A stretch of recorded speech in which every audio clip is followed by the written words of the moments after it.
Chapter 79. 11 years after the staircase, the letter that finally disturbed the settled, comfortable rhythm of Izuku's career arrived not from a scholar or a grateful survivor, but from Momo's own advisory office, forwarded to the full group with a note attached in Momo's characteristically precise hand. This requires all 12 of us. I would not say that lightly. The report described a company, publicly registered as a wellness and longevity research firm, that had begun quietly acquiring patents related to resonance-based enhancement technology across 3 separate countries, always through legal channels, always with careful attention to staying just inside the boundaries of the frameworks Izuku's own curriculum had helped establish over the past decade. Its founder, a businessman named Ryo Katsuragi who had never once been formally investigated for anything resembling Shindo's outright corruption, had built something considerably more difficult to confront directly, a subscription-based enhancement service, marketed to wealthy clients, that used carefully worded consent forms and mandatory waiting periods to technically satisfy every documented requirement Izuku's own framework had established, while functionally treating the entire process as a transaction rather than the genuine relationship it had always been designed to require. He's not breaking any law, Momo explained, once the 12 of them had gathered, for the first time in several years, at her advisory office rather than any of their usual reunion locations. That's precisely what makes this so much harder than Shindo ever was. Shindo we could raid, prosecute, dismantle by force because his methods were plainly, provably coercive. Katsuragi has built something that satisfies the letter of every safeguard we helped write into law, while hollowing out everything that actually made those safeguards meaningful in practice. Izuku felt an old, familiar unease settle into his chest, sharper now for 11 years of hard-won understanding about exactly what shape this particular danger could take. He's found the loophole nobody thought to close, he said slowly. Not force. Just turning the whole thing into paperwork instead of a relationship. Making consent something you check a box for instead of something you actually build. Worse than that, Kendo added grimly, reviewing her own copy of the report. He's marketing it specifically using our story. There's language in his promotional materials directly referencing the Zodiac Concordat as inspiration, treating what we spent a decade proving was possible as though it were simply a business model waiting to be optimized and scaled. Director Kesho, retired from active commission service for 3 years now but still consulted on matters of exactly this sensitivity, joined the group's discussion by video call from her own quiet retirement, her sharp, careful judgment undimmed by the years. I want to be honest with all of you about the difficulty here, she said. The Commission cannot simply shut this down. Every individual transaction satisfies our documented legal requirements.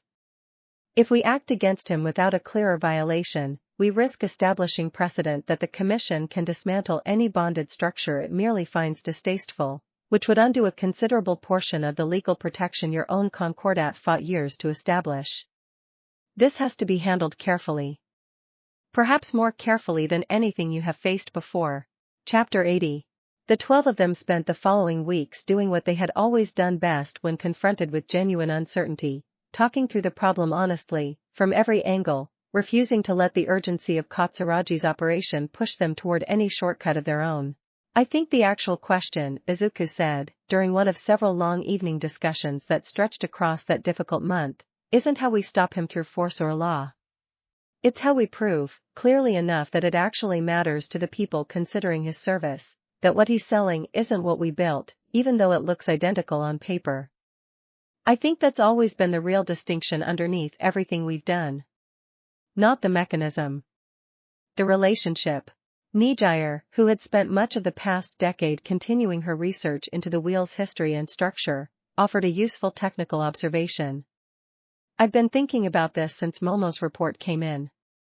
Katsuragi's enhancement service uses resonance technology derived from public patents, not an actual wheel, not even a corrupted fragment like Shindo had. It's closer to a very sophisticated simulation of the bond's surface effects. Which means it probably doesn't carry the same distributed structural integrity ours does. I'd bet real money his clients are experiencing something considerably less stable than any of us ever have, even if his marketing doesn't say so. May, whose detection network had continued expanding steadily over the years, confirmed the theory within days, gaining access to anonymized health data from several of Katsuragi's clients through channels Momo's advisory office carefully, legally arranged. She's right, May reported. His enhancement effects are measurably degrading over time in a way ours never has, because there's no actual honest relationship generating the resonance, just a technological approximation of one. His clients are going to start noticing real problems within the next year or two, once the degradation becomes clinically obvious rather than just statistically detectable. Then that's our answer, Izuku said, feeling the old, familiar clarity settle into place. We don't need to prove he's breaking the law. We need to make sure his clients understand, honestly and clearly, exactly what they're actually buying, before the degradation forces the issue in a way that could genuinely hurt people. The same thing we've always done. Honest information, offered directly, trusting people to make their own informed choice once they actually have one. The campaign that followed unfolded with none of the dramatic urgency of the Shindo raid, instead drawing on the patient, methodical practices the 12 had spent over a decade refining. Momo's advisory office published a detailed, carefully documented technical comparison between genuine bonded structures and Katsuragi's simulated service, written in accessible language rather than academic jargon. May's data, properly anonymized and ethically presented, offered concrete evidence of the degradation pattern already emerging. Izuku himself gave a series of public talks, careful and measured rather than accusatory, simply describing what honest resonance actually required and letting audiences draw their own conclusions about the difference. Chapter 81. Katsuragi did not go quietly. Within weeks of the campaign's launch, he had assembled his own public relations response, framing Izuku's careful, factual campaign as an attempt by an entrenched, elitist establishment to suppress legitimate innovation and protect its own monopoly on a technology that, in his own words during a widely broadcast interview, should belong to anyone willing to pay for it, not remain the exclusive privilege of 12 people who happen to find the right staircase first. He's good at this, Cammy observed, watching the interview replay with her usual sharp attentiveness to exactly the gaps between what someone said and what they actually meant. He's not wrong that it sounds elitist, on the surface. 12 people who got there first telling everyone else they can't have what we have. He's counting on that framing landing before anyone actually looks closely at what he's really selling. Then we need to be even more careful about not sounding like gatekeepers, Izuku said, turning the challenge over with the same deliberate care he brought to every difficult problem. I don't want to argue that people shouldn't have access to this kind of enhancement. I want to argue that what he's selling isn't actually the enhancement he's claiming to sell. That's a different argument, and I think it's the only honest one available to us. The distinction, once Izuku articulated it clearly during his own next public appearance, proved to carry precisely the weight he had hoped it would. I'm not here to tell anyone they don't deserve this kind of power, he said, addressing a considerably larger audience than any of his previous talks had drawn, the growing public interest in the dispute pulling coverage well beyond the specialist channels that usually followed his work. I built what I built specifically because I believe everyone deserves the chance to build something like it honestly, given enough patience and enough genuine care for the people involved. What I'm here to say is that Mr. Katsuragi isn't actually offering that chance. He's offering an expensive, unstable simulation of it, dressed up to look identical, and charging considerable money for something his own data, once independently verified, shows degrading in ways a genuine bond never has in over a decade of careful documentation. The turning point arrived not through any further public argument, but through the quiet, individual choice of one of Katsuragi's own clients, a wealthy retired hero named Sora Ichinos, who had been an early adopter of the enhancement service and had, over the preceding months, watched May's published data with growing personal concern. She reached out to Izuku's agency directly, requesting an honest, private consultation rather than any public confrontation. I want to understand what I actually paid for, she said, seated across from Izuku in his modest agency office, her composure carrying the particular strain of someone confronting an uncomfortable truth she had been avoiding for some time. I read your comparison. I felt the early signs of exactly the degradation you described, months before I let myself admit that's what it actually was. I think I need you to just tell me plainly, the way you've told everyone else. What did I actually buy from him? Chapter 82. Izuku answered her honestly, the same careful, unhurried honesty he had given every difficult conversation across 11 years, walking her through the technical distinction between genuine resonance and Katsuragi's simulated approximation, refusing to soften the difficult truth even as he watched it visibly cost her something to hear. "I'm sorry," she said finally, when he finished.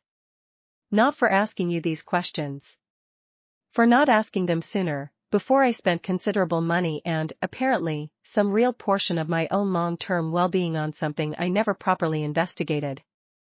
She studied him carefully. "Why are you being this honest with me, though? I'm not a client of yours. I'm not owed this kind of careful attention from someone I've never worked with. Because that's actually the whole point of everything I built," Izuku said simply. "I never wanted honest care to be something only 12 people got access to. I wanted it to be the standard everyone could reasonably expect, whether or not they'd ever personally bonded with a wheel.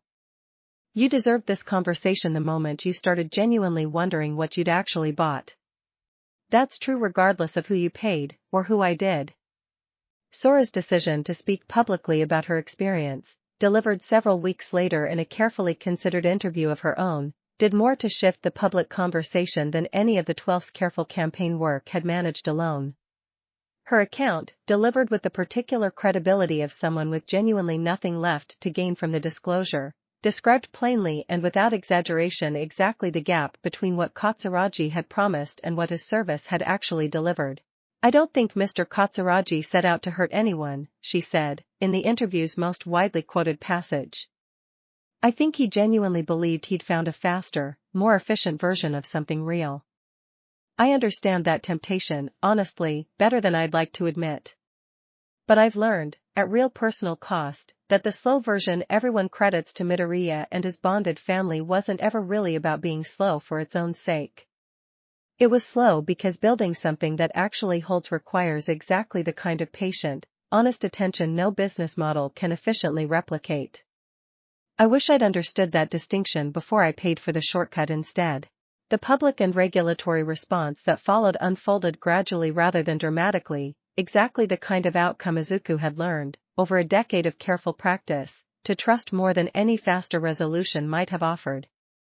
Katsuragi's client base declined steadily as Sora's testimony and the 12's careful, documented comparison spread further into public awareness, and within the year, facing mounting independent verification of his services' degrading effects, he was compelled by considerable market and regulatory pressure, rather than any single dramatic legal action, to formally discontinue the enhancement service entirely.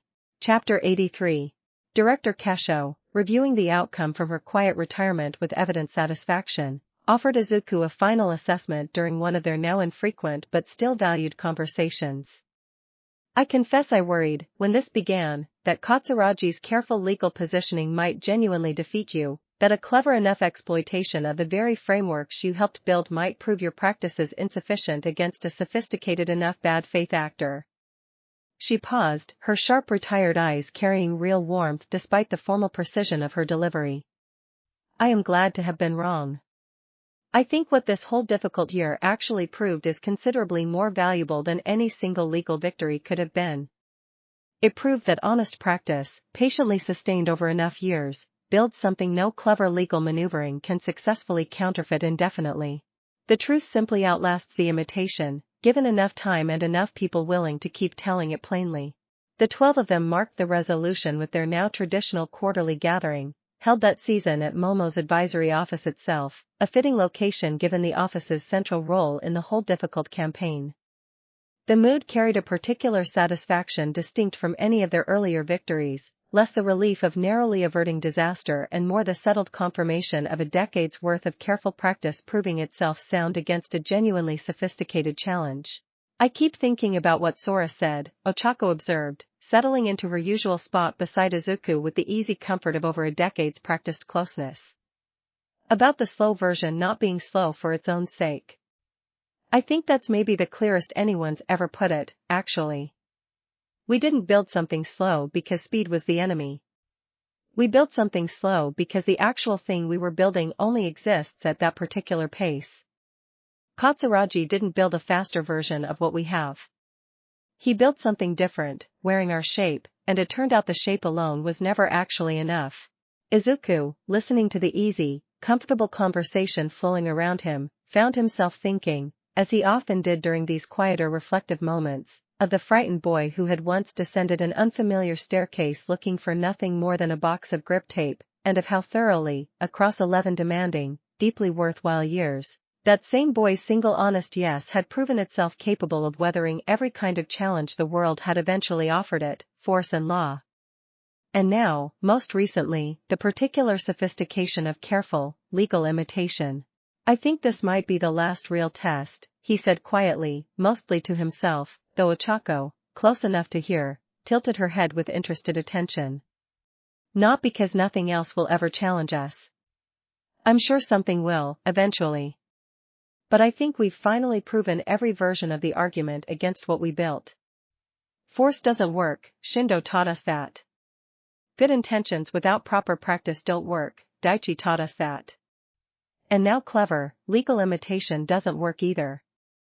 I don't know what's actually left to test, honestly, beyond just continuing to live it, the same way we already have. Chapter 84.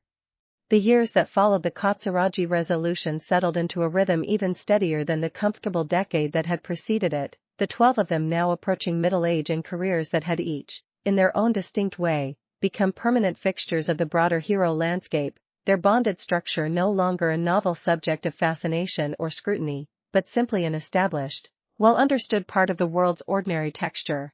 Izuku found himself, 12 years after the staircase, increasingly drawn toward a quieter, more contemplative version of his ongoing work, the dramatic confrontations of the earlier years giving way gradually to the steady, patient satisfaction of watching a well-established practice simply continue functioning, generation after generation of new practitioners, exactly as it had been built to do.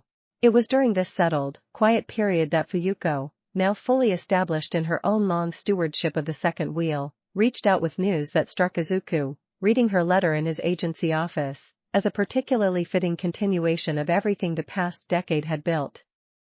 Her own small circle, now numbering 4 alongside Renji, had begun, in turn, its own careful teaching work, extending the practice one further generation beyond even Izuku's original curriculum's direct reach.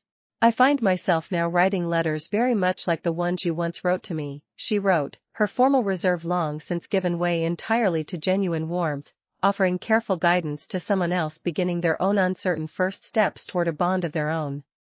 I wanted you to know, since you were the one who first taught me this particular practice of patient correspondence, that it continues traveling considerably further than either of us likely imagined when we first began exchanging letters across that difficult early winter so many years ago. Izuku read the letter several times, the particular satisfaction of watching a lesson prove itself genuinely self-sustaining settling into him with the same quiet warmth it always did whenever this kind of proof arrived. He thought, reflecting on Fuyuko's continued growth, of Aiko's own similar letter years earlier, of Sora's public testimony during the Katsuragi campaign, of the steady, quiet spread of his curriculum into countries and agencies he would likely never personally visit, and understood, with the settled certainty of over a decade's accumulated proof, that the actual, deepest measure of everything he had built was no longer anything he personally needed to sustain at all. It had become, through years of patient, deliberate teaching, something genuinely capable of carrying itself forward, indefinitely, long after his own particular part in its story eventually, someday, came to its natural close. Chapter 85. The 12 gathered for their reunion that year at a location none of them had used before, a modest coastal town not far from the site of the disaster response that had once proven, years earlier, exactly how sturdy their bond remained across genuine distance and genuine pressure. The choice, Ochako's suggestion, carried a quiet symbolic weight none of them needed to state explicitly. I like coming back to the places that actually tested us, she said, watching the evening tide roll in with the easy, comfortable stillness of someone entirely at peace with the whole long journey behind her. Not because I want to relive the hard parts. Because I think it's good to remember, every so often, that the peaceful parts we get to enjoy now were actually earned, one difficult season at a time, rather than simply given to us. Reiko, seated nearby with the same calm, considered attention that had marked every one of her observations across the years, offered her own quiet addition to the thought. I think of it as honoring the space between who we were and who we've become, she said. That space used to feel enormous, uncertain, something we were constantly working to close through proof and testimony. I notice, now, standing here, that it doesn't feel like a gap anymore at all. It just feels like a single, continuous life, all of it equally ours, the hard parts and the easy parts both. Izuku, listening to the easy, comfortable conversation drift around him with the particular fondness of over a decade's accumulated trust, found himself thinking less, these days, about grand summary reflections and more about the simple, specific texture of the present moment itself, Ochako's shoulder warm against his own, the ordinary sound of the tide, the easy laughter of Mina and Nijire somewhere behind them, Momo and Setsuna deep in some careful, technical discussion that had long since become simply how the two of them enjoyed each other's company. I don't think I need to say anything particularly profound tonight, he admitted, when the group's attention eventually settled toward him, the way it still occasionally did during these quieter reflective evenings. I think the actual profound part happened already, gradually, across 12 years of exactly this kind of ordinary evening. I'm just grateful, honestly, that we get to keep having them. Kendo, ever practical even amid genuine sentiment, offered the evening's final, characteristically grounded observation. That's probably the most profound thing you've said in years, Midoriya, she said, warm affection cutting through her usual bluntness. Took you long enough to figure out the ordinary evenings were the actual point all along. The tide continued its slow, patient rhythm against the shore as the evening deepened into full night, 12 people who had chosen each other, honestly and repeatedly, across 12 demanding, deeply worthwhile years, settling comfortably into another ordinary moment together, no longer building toward proof or vindication or any particular vindicating outcome, simply living, fully and honestly, inside everything their patient, careful choosing had eventually, completely become. Chapter 86. The department at UA, now well into its second decade of formal existence, produced that year a graduating class considerably larger than any before it, a fact that struck Izuku, attending the small ceremony marking the milestone, as a particularly concrete measure of exactly how far the practice had traveled from its uncertain beginnings in a cold stone room beneath the old training annex. He had reduced his own direct teaching commitment gradually over the preceding years, the department's growing roster of instructors, many of them graduates of the curriculum's earlier cohorts, now more than capable of carrying the core teaching load without requiring his constant presence. He still taught a single guest seminar each year, though, a tradition he found himself unwilling to fully relinquish, the particular satisfaction of watching each new group of students encounter the practice's foundational lessons for the first time never quite losing its appeal no matter how many years passed. I want to ask you something today that I don't usually open with, he told this year's seminar, a group of perhaps 30 students gathered in the same hall where his very first informal lecture had once taken place. How many of you were actually alive when the original Concordat first formed?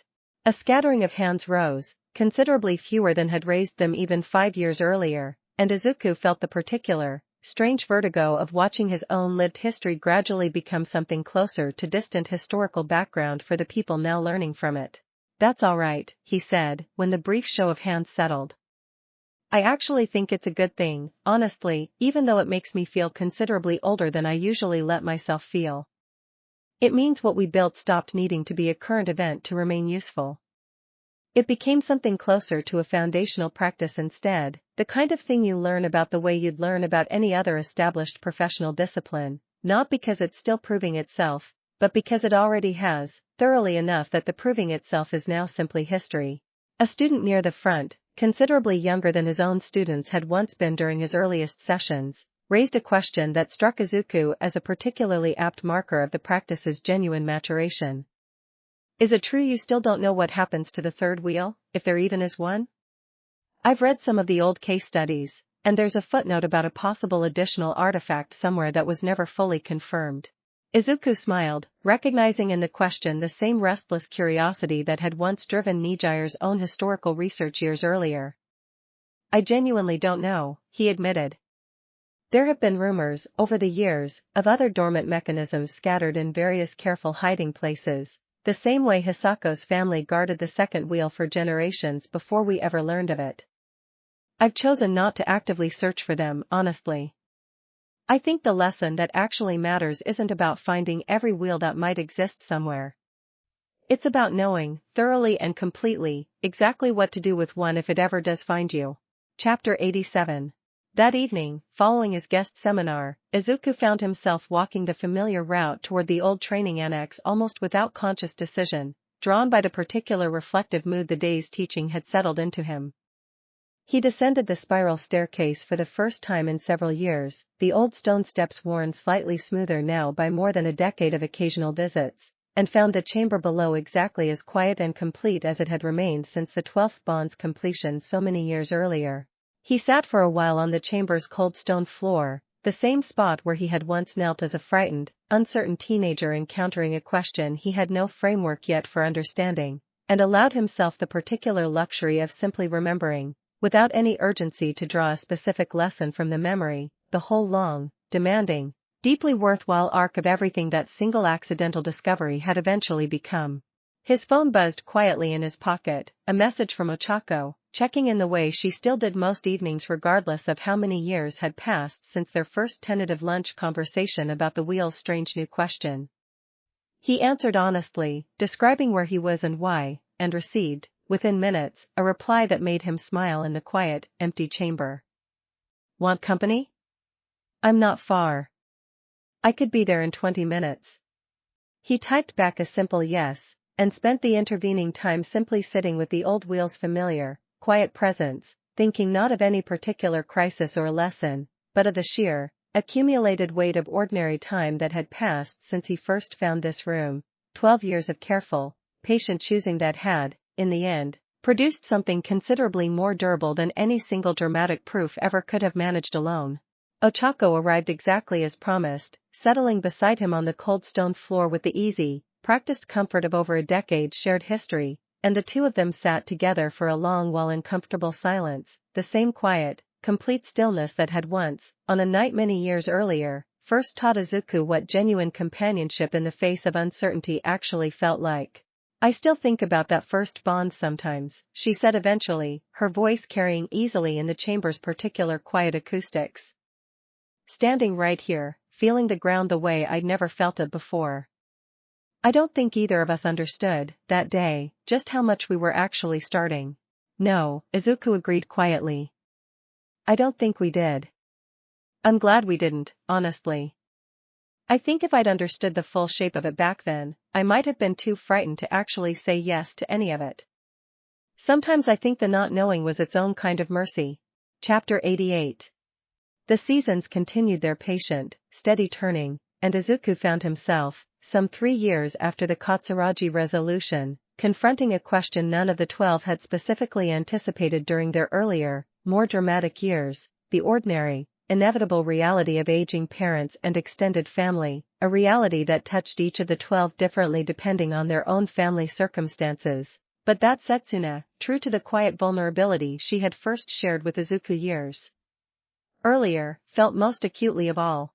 My mother's health isn't what it used to be, she told Izuku, during one of their occasional individual conversations, the particular directness that had always defined her relationship with him cutting cleanly through whatever formality the subject might otherwise have carried. I've had years to prepare for this, ever since that conversation we had way back when Nijir's research first came out. Doesn't make it hurt any less, honestly, watching the gap between us get wider every single year while I stay exactly the same.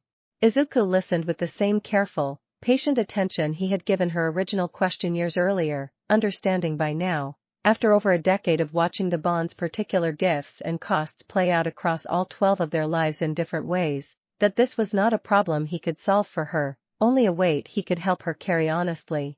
I don't have anything wiser to offer you than I did back then, he admitted. I still think it's allowed to just hurt, without needing to be fixed or reframed into something more comfortable. I think the only thing that's actually changed since that first conversation is that you've had years of practice sitting with it instead of just anticipating it in the abstract. Yeah, Setsuna said, a small, tired smile crossing her face. That's actually exactly right, weirdly. It doesn't get easier, precisely. It just gets more familiar. I've gotten better at holding both things at once, the grief and the gratitude, without needing either one to cancel the other out. The following months brought Setsuna, and Kendo alongside her, closer to their families than professional demands had allowed in recent years, the two of them deliberately carving out considerably more time for visits, a choice the rest of the 12 supported without hesitation, several of them stepping in to cover Setsuna's professional responsibilities during her more frequent absences without ever once treating the accommodation as any kind of imposition. "That's the whole point of what we built, though, isn't it?" Momo observed, when the group discussed the arrangement during one of their regular reunions. "The bond was never meant to be something that pulled us away from the rest of our lives. It was meant to be something sturdy enough to hold space for exactly this kind of ordinary, difficult, entirely human need, without ever asking any of us to sacrifice it in service of some abstract obligation to each other." Chapter 89. Setsuna's mother passed peacefully that winter, surrounded by family, and the 12 of them gathered, without needing any formal arrangement, at the funeral itself, standing quietly alongside Setsuna and Kendo's families in a show of support that required no explanation to anyone present, the bonded circle's genuine, practical closeness having long since become simply an accepted, unremarkable part of how both families understood the two women's lives. Izuku, standing beside Ochako during the quiet service, found himself thinking, watching Setsuna's careful, composed grief, of every difficult conversation the bond had ever required across 12 years, the strained data, the commission hearings, the careful correction of Daichi's mistake, the long campaign against Katsuragi's sophisticated imitation, and understood, witnessing this quieter, more purely human kind of difficulty, that the actual measure of everything they had built was perhaps most clearly visible not in any of the dramatic proofs, but simply in moments like this one, 12 people, present without being asked, because presence was simply what over a decade of genuine, chosen family had trained them to offer each other automatically. Afterward, at the quiet gathering that followed the service, Setsuna sought Izuku out specifically, her usual detached humor entirely absent, replaced by a raw, unguarded gratitude she rarely allowed herself to show so plainly. "Thank you for being here," she said simply. "All of you. I know that sounds like an obvious thing to say, but I don't think I fully understood, until today, just how much it actually means, having 11 people who showed up not because they had to, but because 11 years of choosing each other made showing up simply automatic.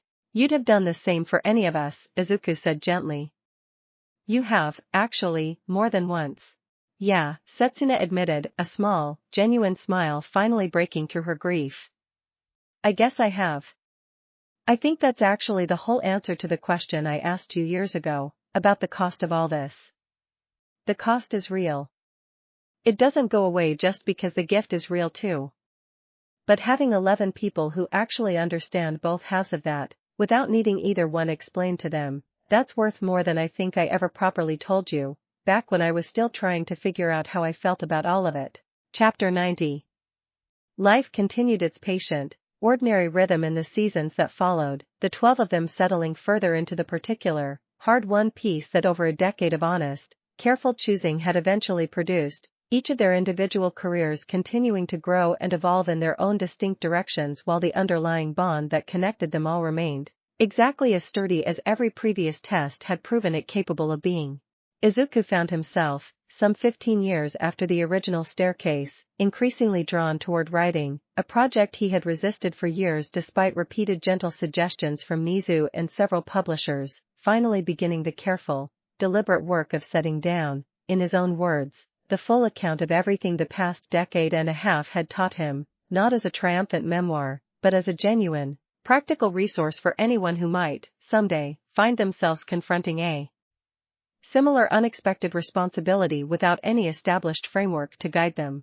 "I wanted to read the way I actually lived it," he told the 12, discussing the project during one of their regular gatherings, seeking their input the same way he had sought it for every other major decision across the years. Not as a story about how impressive the outcome eventually became. As an honest account of exactly how uncertain, how frightened, how genuinely unglamorous most of the actual work was, especially at the beginning, before any of us knew it would eventually hold. The project drew each of the 12 into its own careful process, Izuku conducting long, thorough interviews with each of them individually, seeking their own perspective on moments he remembered primarily from his own vantage point, discovering, in the process, entire dimensions of their shared history he had never fully appreciated from his own singular view of events. Ochako's account of that very first lunch conversation, when he finally read her careful, honest recollection, revealed a nervousness on her own part that Izuku had never fully registered at the time. So focused had he been on his own uncertainty that he had missed entirely how much courage her immediate, steady support had actually required from her. Jiro's account of their early conversations revealed a similar hidden layer, her characteristic bluntness. He learned only now, having concealed a genuine fear that she might be wrong to trust him so readily, a fear she had worked through privately rather than ever burdening him with directly. I think that's actually the real gift of writing this down properly, he told Ochako, late one evening as the manuscript slowly, carefully took shape. I thought I understood our whole story. I'm discovering I only ever understood my own half of it. Everyone else was carrying their own complete, complicated journey the entire time, and I was too close to my own uncertainty to fully see it. Chapter 91. The book, when it finally reached publication some 2 years after Izuku first began the careful work of writing it, arrived to a reception considerably quieter and more thoughtful than the dramatic headlines that had once greeted every development in the Concordat's early years, the public conversation around the bonded structure having long since matured past sensationalism into something closer to genuine, considered respect. Director Kasho, now fully retired but still sharp and engaged, wrote a brief, generous foreword at Izuku's request, her careful, formal precision softened by genuine warmth earned across nearly 2 decades of hard-won mutual trust. I have spent a considerable career learning to distrust grand claims about power wielded honestly, she wrote, in the foreword's closing lines. This account has done more than any single case file or hearing ever managed to fully convince me that such claims, however rare, can occasionally prove entirely true, provided the person making them remains willing to do the genuinely exhausting work required to earn them, year after patient year, long after the initial excitement has faded into simple, ordinary practice. The book found its way, in the months following publication, into precisely the kind of hands Izuku had always hoped it might reach, young heroes confronting their own unexpected powers without any established framework to guide them, scholars and policymakers working through the difficult questions of how honest power-sharing structures ought to be governed, and, perhaps most meaningfully to Izuku himself, ordinary readers with no particular stake in hero society at all, drawn simply to the universal, human questions the story ultimately turned out to be asking, about trust, about patience, about what it actually means to build something worth having slowly rather than efficiently. Aiko Tanaka, now well into her own established career of quietly teaching consent-based practice to younger heroes, wrote to Izuku shortly after finishing the book, her letter carrying the particular warmth of someone who had lived a significant portion of the story from the inside rather than simply reading about it secondhand. I cried reading the chapter about Shindo, she admitted, not because it was painful to relive, though it was, a little. I cried because you wrote my own recovery with such genuine, unflinching honesty, including the parts that weren't flattering, the fear, the lingering hollowness, the slow, uneven texture of actually healing rather than the clean, dramatic version most stories would have chosen instead. I think that honesty is the actual gift of everything you've built, even more than the practical framework itself. You never once asked any of us to perform a cleaner version of our own experience than the one we actually lived. Chapter 92. The 12 of them gathered for their reunion that year at the same familiar coastal town Ochako had chosen several years earlier, the ritual by now so thoroughly established that no particular discussion was required to determine where or how they would mark the continuation of a bond now well into its second full decade. I keep thinking about what Aiko said, in her letter about the book, Izuku admitted, settling into his usual spot beside Ochako as the evening tide rolled in with its familiar, patient rhythm. About never asking anyone to perform a cleaner version of their own experience. I think that's actually the truest thing anyone said about what we built, in all the years since the staircase. We never had a clean story. We had an honest one, and honest turned out to matter considerably more than clean, every single time it actually counted. Tsuyu, settled in her familiar spot slightly apart from the group's center, offered her own quiet addition, her characteristic placid observation carrying, as it always had, a particular clarity the rest of the group had long since learned to value highly. I think that's basically been true since the very first day, Caro, she said. You never once tried to make any of this look easier than it actually was. That's the whole reason it actually held, I think, through everything. Shindo, Daichi, Katsuragi, all of it. Nobody could ever successfully argue we were pretending, because we never once pretended anything, from the very beginning. The evening deepened into full night, the familiar, comfortable rhythm of 12 lives thoroughly woven together across 2 full decades settling around them exactly as it always did now, and Izuku, watching the last of the tide's slow, patient motion against the darkened shore, found himself thinking, one final time that evening, of the frightened boy who had once descended an unfamiliar staircase looking for nothing more than a box of grip tape, and understood, with the same settled, complete certainty that had carried him through every difficult season across 20 years of honest, patient choosing, that whatever time remained ahead of all 12 of them, however many further seasons the wheel and the world still had waiting, he would meet every single one of them exactly the way he had met everything so far. Slowly. Honestly. Together, in whatever shape together continued, patiently and without hurry, to take.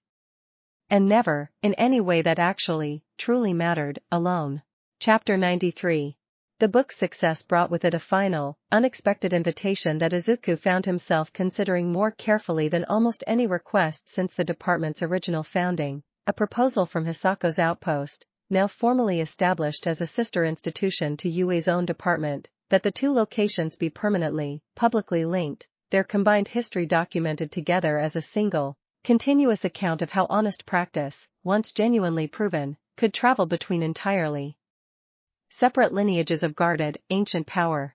Fuyuko herself traveled to UA to discuss the proposal in person, considerably more at ease now in Izuku's presence than during her own careful, uncertain early years, the two of them meeting in Nizu's familiar office over the same ritual of shared tea that had once marked so many of Izuku's own significant conversations across the decades.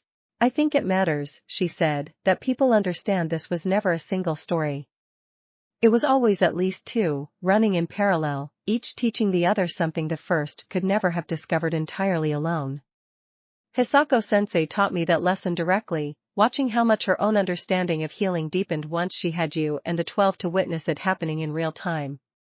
I would like the historical record to reflect that honestly, rather than simplifying it down to a single origin the way public memory often prefers. Izuku, listening to her careful, thoughtful framing, felt the particular satisfaction of watching someone he had once guided through her own earliest uncertain steps now articulate an insight considerably more nuanced than he might have offered himself. I think you're right, he said. I think I've spent so many years being the person people ask about first that I sometimes forget how much of what actually held was built by people who never needed my direct guidance at all, once they understood the underlying principle properly.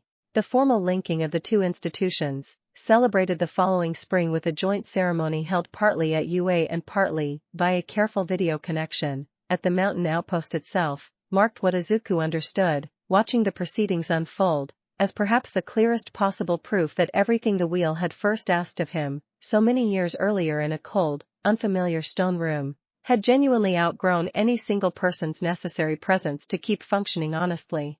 Chapter 94.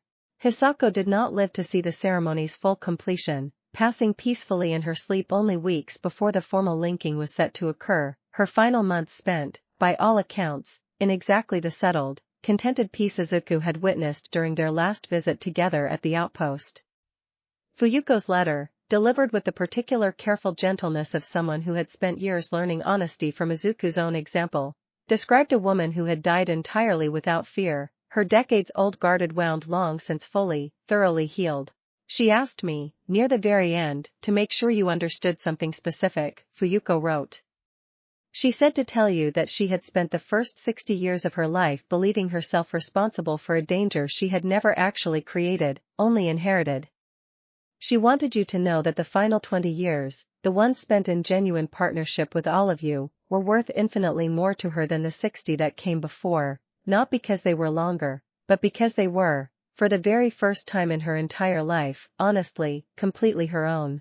Izuku traveled to the outpost one final time for Hisako's memorial, the 12 of them gathering once more on the familiar mountain path, joined now by Fuyuko's own growing circle and by a small but meaningful gathering of local community members whose lives Hisako's quiet, careful stewardship had touched in ways the 12 had never fully appreciated until hearing them spoken aloud during the memorial's careful, warm tributes. I think about the letter she first sent me, all those years ago, Izuku told the gathered mourners, when his turn came to speak. She wrote that there were things about the wheel's origin she believed I deserved to understand. I think I finally understand, standing here today, that the actual thing she wanted me to understand was never really about the wheel at all. It was about her. About what genuine, patient honesty could eventually do for a wound that had gone unhealed for 3 full generations, once someone finally arrived willing to sit with it long enough to let it heal properly. He looked out at the assembled crowd, the mountain valley spread out peacefully behind them exactly as it had been on that final, gentle morning he had once shared with Hisako on the outpost's quiet porch. I think that's the truest legacy either of us could have hoped to leave behind. Not a wheel, or a title, or even a book. Just proof, lived out fully and honestly across enough years, that healing is always possible, for anyone patient enough to actually choose it. Chapter 95. The years continued their patient, steady turning in the seasons following Hisako's passing, the 12 of them settling further into a rhythm that no longer required any particular crisis or celebration to justify its continuation, simply the ordinary, comfortable texture of a chosen family that had, across more than 2 full decades now, proven itself considerably more durable than anything the wheel's original dramatic promise had ever specifically guaranteed. Izuku found himself, some 25 years after the original staircase, increasingly content to let the practical, day-to-day work of the department and the curriculum rest primarily in the capable hands of the generations of graduates who had grown up learning from his own careful example, his own involvement narrowing gradually to the occasional consultation, the yearly guest seminar, the steady correspondence with Fuyuko and her own growing circle at the outpost, and, most consistently of all, the unbroken, patient rhythm of the 12's own quarterly gatherings, still faithfully observed after all these years exactly as they had been since that very first anniversary evening at the top of the old spiral staircase.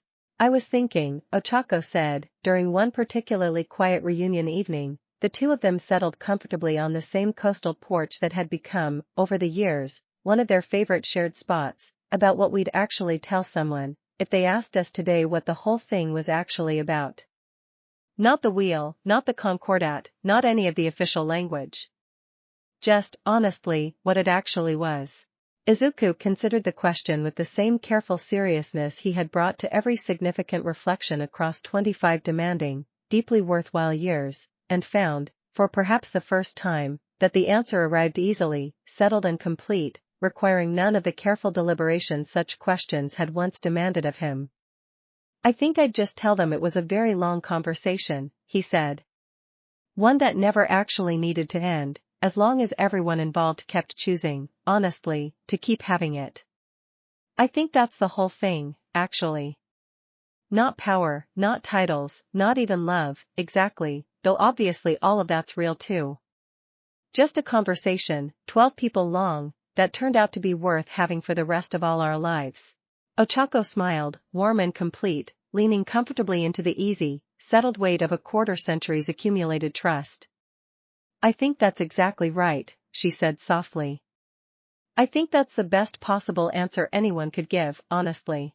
The evening deepened into full, comfortable night, the familiar rhythm of the tide continuing its patient, unhurried motion against the darkened shore, and somewhere beyond the porch's quiet warmth, the whole wide, ordinary world carried on exactly as it always had, entirely unaware of the long, remarkable, thoroughly honest conversation still continuing quietly above it, one more ordinary evening at a time, exactly as it had for 25 years, and exactly as it would, Izuku understood with complete, settled certainty, for however many more years the wheel and the world still had left to give them.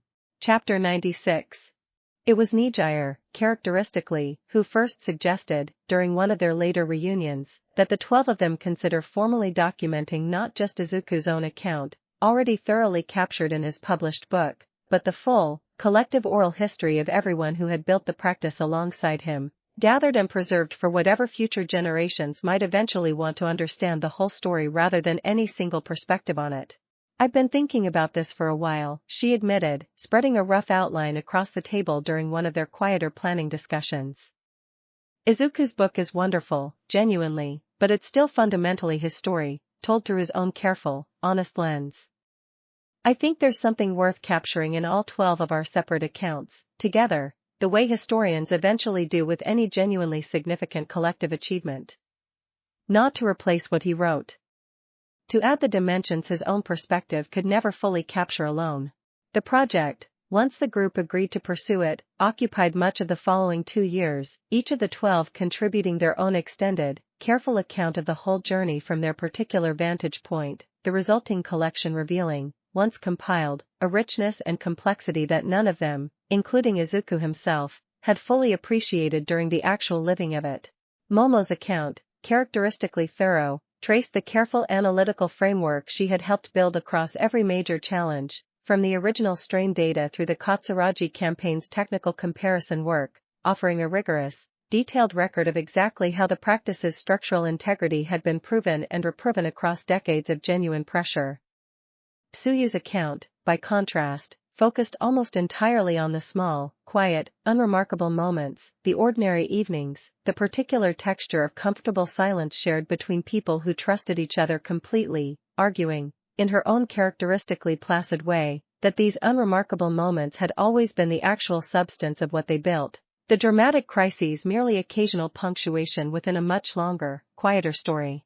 I think what strikes me most, reading everyone's accounts together, Izuku told the group, once the collection neared its final completion, is how differently we each actually experienced the exact same years. I always assumed, somewhere in the back of my mind, that my own perspective was roughly the central one, the story everyone else's accounts would simply confirm from a slightly different angle. Reading all of this together, I understand now that was never actually true. Every single one of you lived your own complete, equally central story.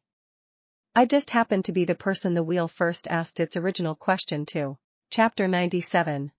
The collected history, published eventually under the simple, unadorned title 12 of them had settled on together after considerable debate, 12 Honest Yes, found its way into precisely the kind of careful, considered readership Izuku had hoped his own earlier book might reach, though this new collection, drawing on the full breadth of all 12 perspectives, offered something his solitary account could never have fully captured, genuine, textured proof that the practice they had built was never actually the product of any single person's careful judgment, however central that judgment had once seemed from the outside, but the accumulated, collective wisdom of 12 people who had each, in their own distinct way, chosen honesty over shortcut, patience over urgency, real consent over convenient assumption, across every single test the intervening decades had offered them. Fuyuko, reading an early copy at the outpost, wrote to the group collectively with a response that Izuku found himself returning to often in the years that followed. I think what this collection finally makes plain, in a way even the original book could not quite manage alone, she wrote, is that what all of you built was never actually about Midoriya-san specifically, however much the world's earliest headlines insisted on framing it that way. It was about the simple, replicable proof that 12 people, each bringing their own complete, distinct strength to a shared, honest commitment, could build something considerably more durable than any single person's power alone ever could have managed. I think that lesson, more than any other single thing in either book, is the one I most want my own growing circle to eventually understand fully. The 12 of them gathered, as they always did, for their next quarterly reunion following the collection's publication, the familiar coastal porch once again hosting the easy, comfortable conversation that had become, across nearly 3 decades now, simply the settled, unremarkable texture of their continued shared life.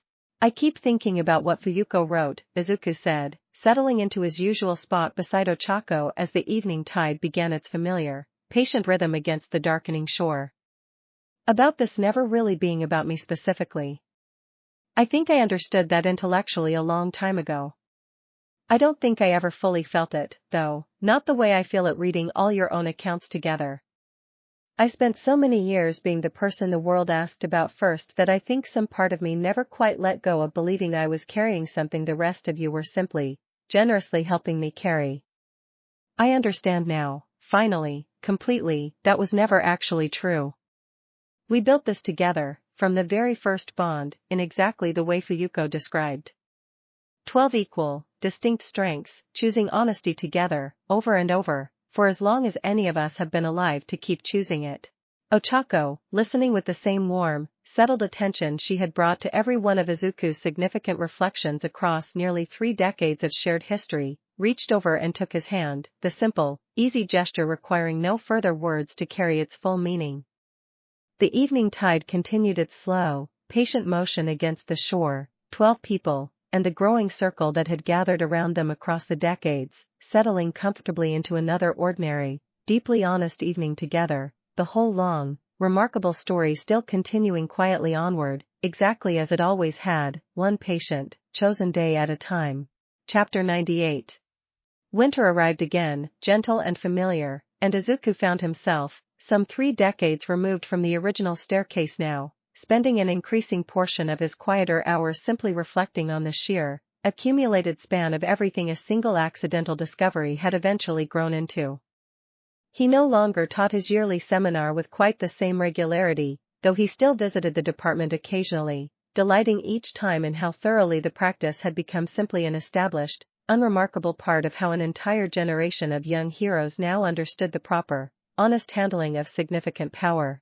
He received, that particular winter, a letter that struck him with unexpected force, not from anyone directly connected to the original Concordat, but from a young hero he had never personally met, writing simply to share that she had read both 12 Honest Yes and his own earlier account during a difficult period of her own career, uncertain how to navigate a newly manifested ability that had begun drawing exactly the kind of pressured, urgent interest from various parties that Izuku himself had once faced from the commission during those very first uncertain months.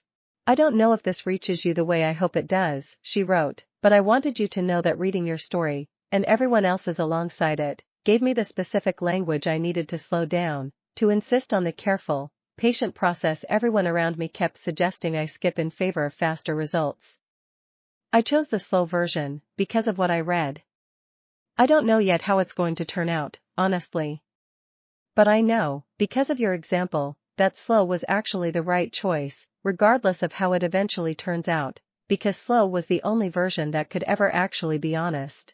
Izuku read the letter several times, the particular, quiet satisfaction of watching the lesson prove itself capable of reaching someone he would likely never personally meet settling into him with the same warmth it always did, undiminished by the passage of 30 full years since he had first learned to recognize this particular kind of proof for what it actually represented.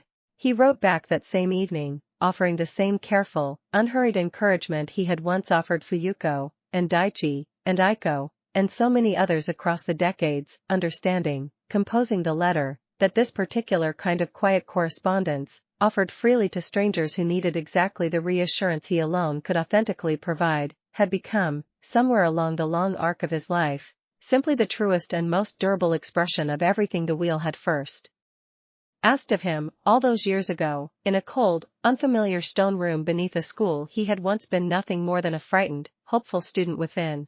Chapter 99.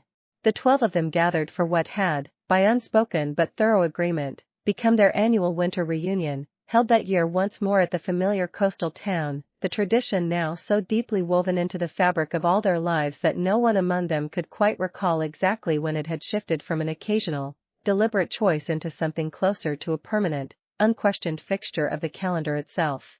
30 years, Mina said, settling comfortably into her usual spot beside Nijire, the easy warmth between the two of them undimmed by 3 full decades of shared history.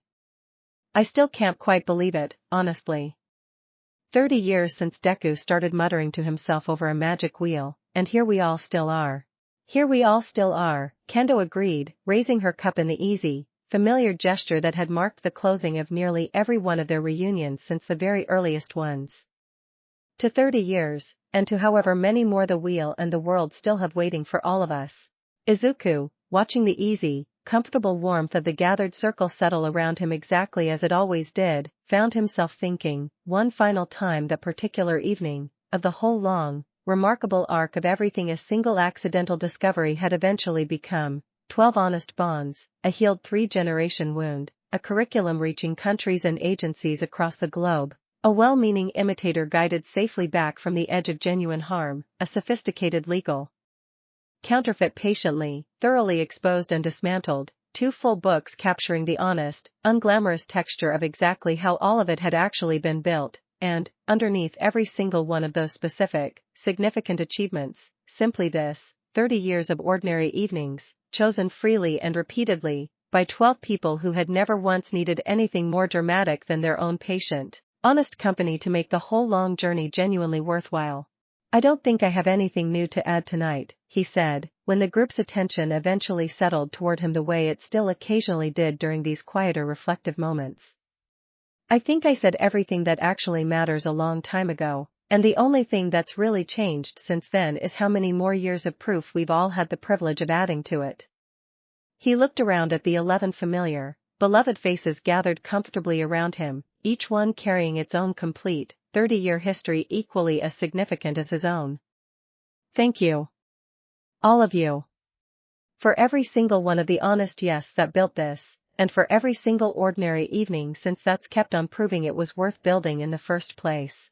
The tide continued its slow, patient rhythm against the darkened shore, 30 years of accumulated, honest history settling comfortably into another quiet winter evening together, and somewhere beneath Yue's old training annex, far distant now from the coastal town's familiar warmth, the original wheel rested in its long, complete silence, its ancient question answered, and reinswered, and answered again, one patient, honest choice at a time, for as long as 12 people, and everyone who had learned from their example across 3 full decades, had continued choosing, freely and completely, to keep the long, remarkable conversation going.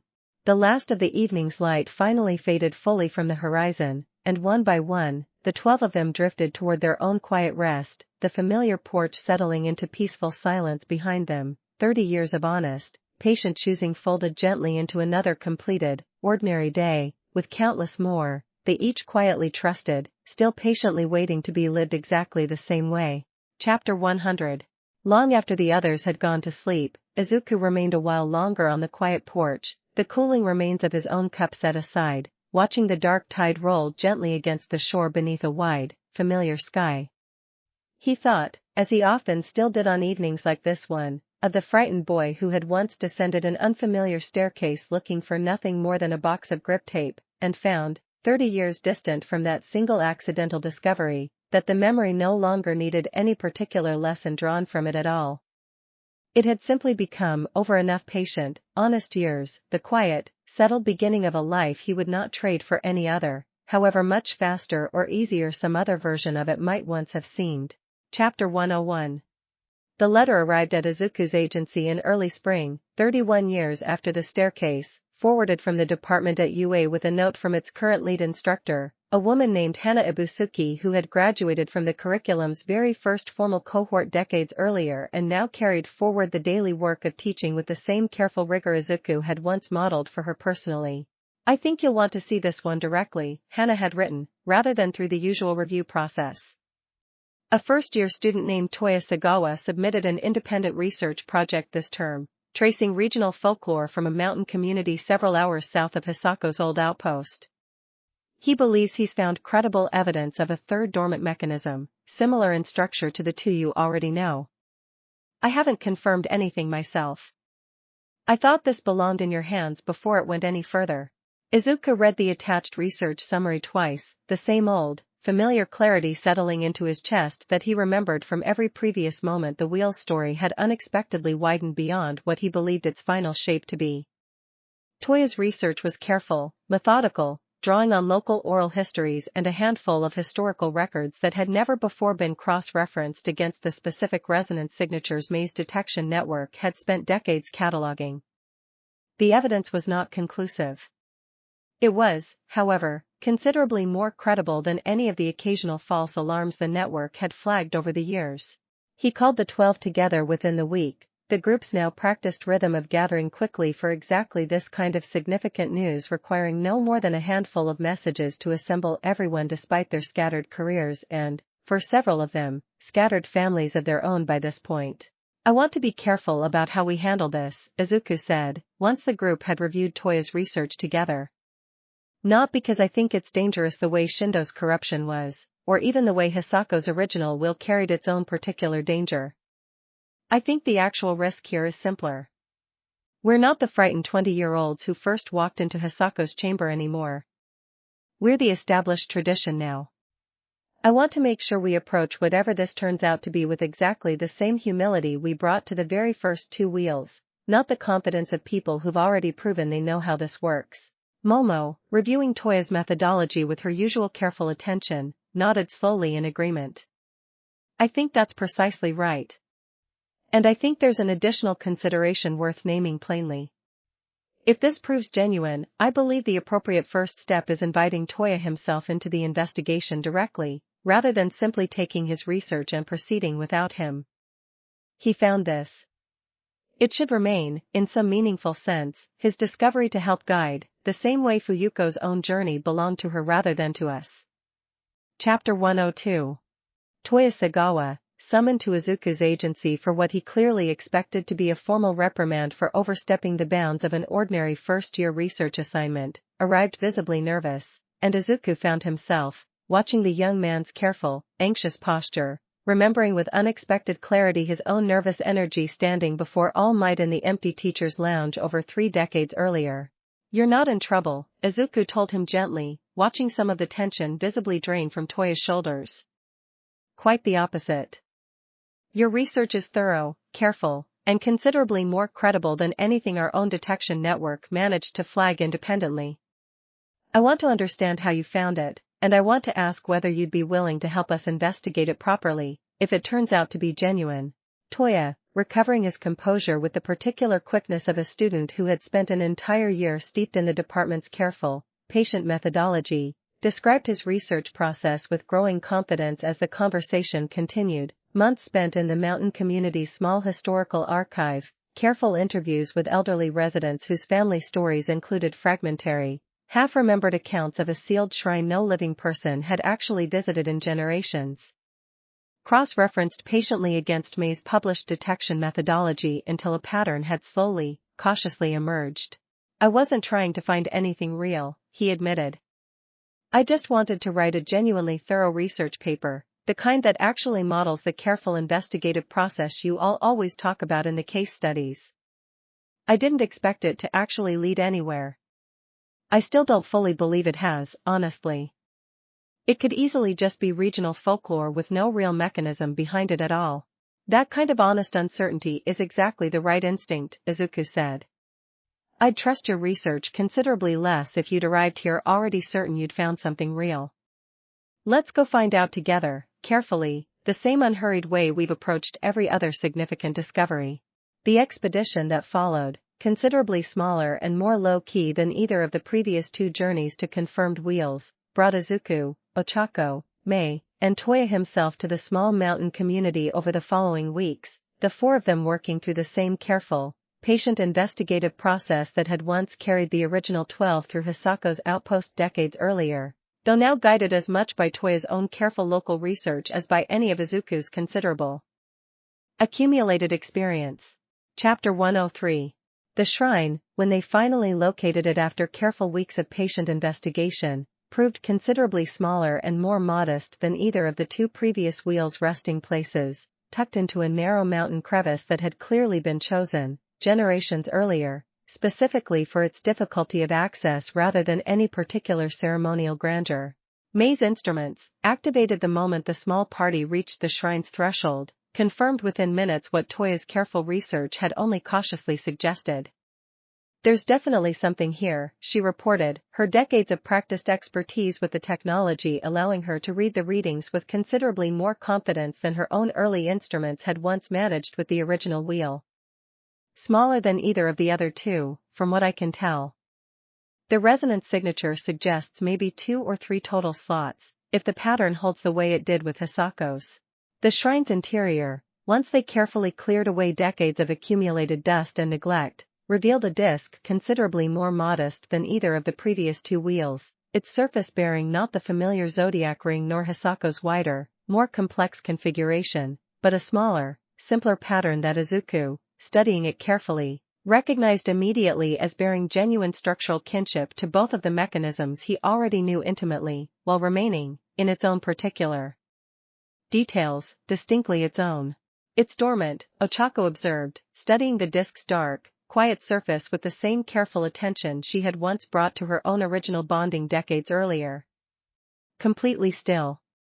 Not stirring the way Hisako's did when we first visited, not even the faint pulse ours still carries all these years later. That might just mean it's waiting for someone specific, Izuku said slowly, feeling the old, familiar pattern of recognition settle over him. The same way ours waited for the 12 of you, the way Hisako's waited 3 full generations before Fuyuko finally arrived ready to answer it properly. Toya, standing at the chamber's threshold with visible, careful reverence, studied the dormant disk with an expression Izuku recognized immediately, having seen its precise shape once before, on his own face, reflected back at him in a mirror the very first night he had discovered his own wheel over 3 decades earlier. Do you feel anything? Izuku asked him gently, watching the young man's careful, uncertain expression. Toya considered the question seriously, the same thorough, methodical care he had brought to his entire research process settling now into his own honest self-assessment. I don't know, he admitted. I think I might. I don't want to claim certainty I don't actually have, though, the same way I didn't want to claim certainty about the shrine's existence before I'd actually verified it properly. Chapter 104. The following months brought a careful, deliberate process that mirrored, in its essential shape, every one of the previous investigations Izuku had guided across 3 decades, though now conducted with a patience and thoroughness that drew as much from Toya's own careful academic instincts as from Izuku's considerable accumulated experience. I don't want you to rush this because you're excited, Izuku told Toya, during one of their regular check-in conversations over the following weeks, and I don't want you to rush it because you think it's expected of you, either, given how visibly this whole process seems to matter to you. Take exactly as long as you actually need. The wheel's waited generations already. It can wait considerably longer than a few more careful months. Toya, to his considerable credit, took the advice thoroughly to heart, continuing his ordinary coursework at the department while quietly, carefully sitting with the question the dormant shrine had raised for him, seeking out conversations not just with Izuku but with several of the original 12 individually, each of whom offered him their own distinct perspective on what the decision had ultimately meant in their own particular lives. It was Reiko, characteristically, who Toya found himself returning to most consistently, drawn, much as Fuyuko had once been drawn to her, by the particular calm, considered attention Reiko brought to conversations that mattered most seriously to the people having them. I keep thinking about whether I actually want this, or whether I've just spent months convincing myself I do because I found the shrine in the first place, Toya admitted to her, during one of their careful, unhurried walks around Yue's familiar training grounds. I don't want to bond with something just because discovering it made me feel important. I want to bond with it, if I do, because I actually understand what it's asking of me and genuinely want to give that answer. That's exactly the distinction that matters, Reiko said, her calm, steady voice carrying the particular authority of someone who had spent over 2 decades living inside the exact question Toya was now working through for the first time. I think the fact that you're able to name that distinction so clearly, rather than simply assuming your excitement and your genuine readiness are the same thing, is actually a considerably stronger sign of readiness than certainty alone would be. Toya's eventual decision, reached after nearly 4 full months of careful, deliberate consideration, arrived not as a dramatic announcement but as a quiet, considered request delivered directly to Izuku during one of their regular meetings, the same understated, thorough seriousness that had characterized his entire research process now settling fully into his approach to the decision itself. I'd like to proceed, he said. Not because I'm certain what it's going to ask of me long term. Because I've spent 4 months actually sitting with the uncertainty, the same way all of you always describe doing, and I think I've reached the same place you all eventually reached. Ready enough to find out honestly, rather than needing to be certain first. Chapter 105. The bonding, when it finally took place that autumn, carried a particular symbolic weight that struck Izuku, standing once more in an unfamiliar chamber witnessing a new circle's careful, deliberate beginning, as a fitting culmination of everything the past 3 decades had ultimately been building toward, proof, now arriving for the 3rd time across 3 entirely separate lineages, that the practice he had first stumbled into as a frightened teenager had genuinely become something capable of teaching itself forward indefinitely, no longer dependent in any essential way on his own continued presence to remain honest. The 12 of them traveled together to witness it, joined by Fuyuko and several members of her own now well-established circle, the shrine's modest chamber considerably more crowded than its generations of solitary dormancy had likely ever anticipated, though the actual bonding itself unfolded with the same quiet, careful solemnity that had once marked Izuku's own very first bonding with Ochako, decades and an entire lifetime of accumulated proof earlier. The light that answered Toya's approach settled into him slowly, deliberately, and when it finally completed, he stood for a long moment in careful, quiet stillness before finally speaking, his voice carrying a wonder that Izuku recognized immediately, having heard its precise shape in his own voice, and in Ochako's, and in Fuyuko's, across every single one of the significant bondings he had personally witnessed over more than 3 decades. I can feel the shrine's whole history, Toya said slowly, working through the sensation with the same careful, methodical precision that had characterized his entire research process from the very beginning. Not just the mechanism. The people who built it, generations ago, and why. I think I understand now what they were actually trying to protect, and I think I understand, standing here, exactly what they'd want me to do with it. Izuku, watching the moment unfold with the particular satisfaction of someone witnessing a story he had once believed uniquely, narrowly his own now proving itself capable of genuine, indefinite continuation, felt the familiar, settled warmth of 3 full decades accumulated proof finally arriving at its clearest possible demonstration yet. Welcome, he told Toya simply, once the young man's careful wonder had settled into something steadier. I don't think I need to tell you much more than that. You already know, better than I could ever tell you, exactly what comes next. Slow. Honest. One real conversation at a time, for as long as it takes. Chapter 106. The months following Toya's bonding brought the same careful, deliberate work that had once occupied Izuku's own earliest months with the original wheel, Toya beginning the slow, patient process of understanding the shrine's own particular history and purpose, guided now not just by Izuku's considerable accumulated wisdom but by the growing, genuinely collaborative network that Hisako's original outpost had, over the decades, become the center of 3 separate lineages, each teaching the others something the remaining 2 could never have discovered entirely alone. Fuyuko, visiting the small mountain shrine personally to offer her own careful guidance, found herself, Izuku learned from her subsequent letter, experiencing a particular satisfaction in the role reversal the visit represented. The student who had once received Izuku's own careful correspondence now offering that same patient wisdom forward to someone considerably newer to the whole uncertain process than she had once been herself. I understood, watching Toya work through his own early uncertainty, she wrote, exactly how thoroughly the lesson had actually traveled, across 2 full generations now beyond its original source.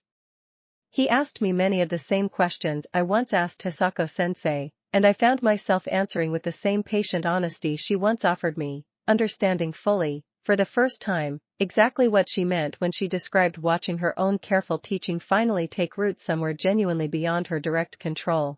Izuku, reading Fuyuko's letter in the quiet comfort of his own agency office, found himself thinking, as he often did during these later years, of the particular, cumulative weight of watching a single honest practice prove itself capable of sustaining not just its own original circle, but an entire, expanding network of separate lineages, each teaching the next with the same patient, careful attention that had first been modeled for him, however imperfectly, by All Might's own steady presence.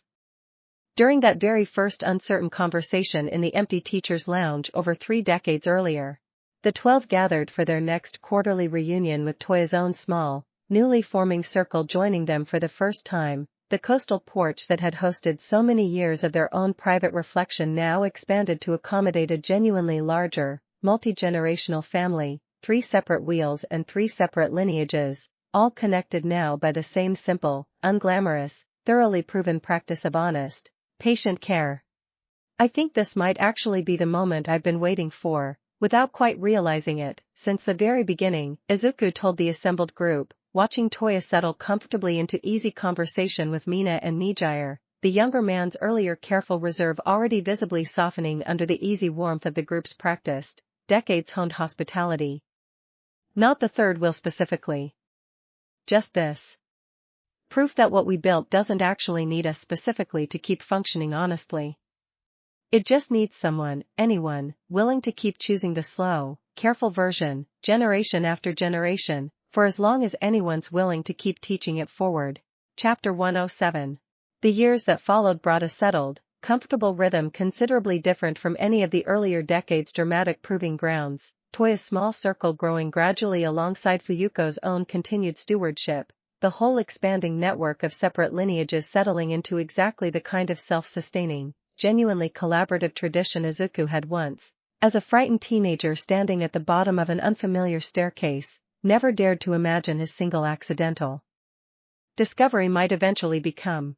Izuku found himself, some 35 years after the staircase, increasingly content to occupy a role considerably quieter than any he had held across the preceding decades, less an active guide and considerably more a kind of living reference point, consulted occasionally by newer members of the growing network, but no longer required for the tradition's continued, healthy functioning in any essential sense.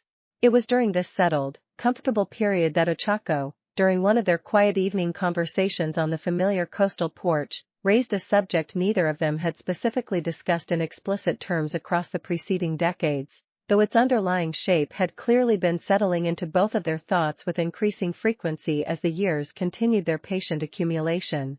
"I've been thinking about what happens eventually," she said carefully, "to all of this, once we're not around anymore to keep it going personally. Not because I'm worried about it, exactly. I think Toya and Fuyuko and everyone in the department already prove it doesn't actually need us specifically. I think I just want to understand how you feel about it, honestly, now that we're close enough to that eventual reality that it doesn't feel quite so abstract anymore." Izuku considered the question with the same careful seriousness he had brought to every significant reflection across 35 demanding, deeply worthwhile years, and found, turning it over slowly in the familiar evening quiet, that the answer arrived with considerably more peace than he might once have expected such a weighty question to produce. "I think I feel exactly the way Hisako described feeling, near the end," he said finally. "Not afraid of what comes after. Just grateful, genuinely and completely, for every single one of the years we actually got. I used to think the measure of what we built was whether it would last. I think I understand now that it already has lasted, in every way that actually matters, regardless of how many more years either of us personally gets to keep witnessing it. Toya's circle, Fuyuko's circle, the department, the curriculum, all of it. That's not going anywhere, whether we're here to see the next 50 years of it or not." Ochako, listening with the same warm, settled attention she had brought to every one of Izuku's significant reflections across 35 years of shared history, reached over and took his hand in the same simple, easy gesture that had marked so many of their most significant conversations, the whole quiet evening settling comfortably around them exactly as it always did, the tide continuing its slow, patient, endlessly renewing rhythm against the familiar shore. "Good," she said softly.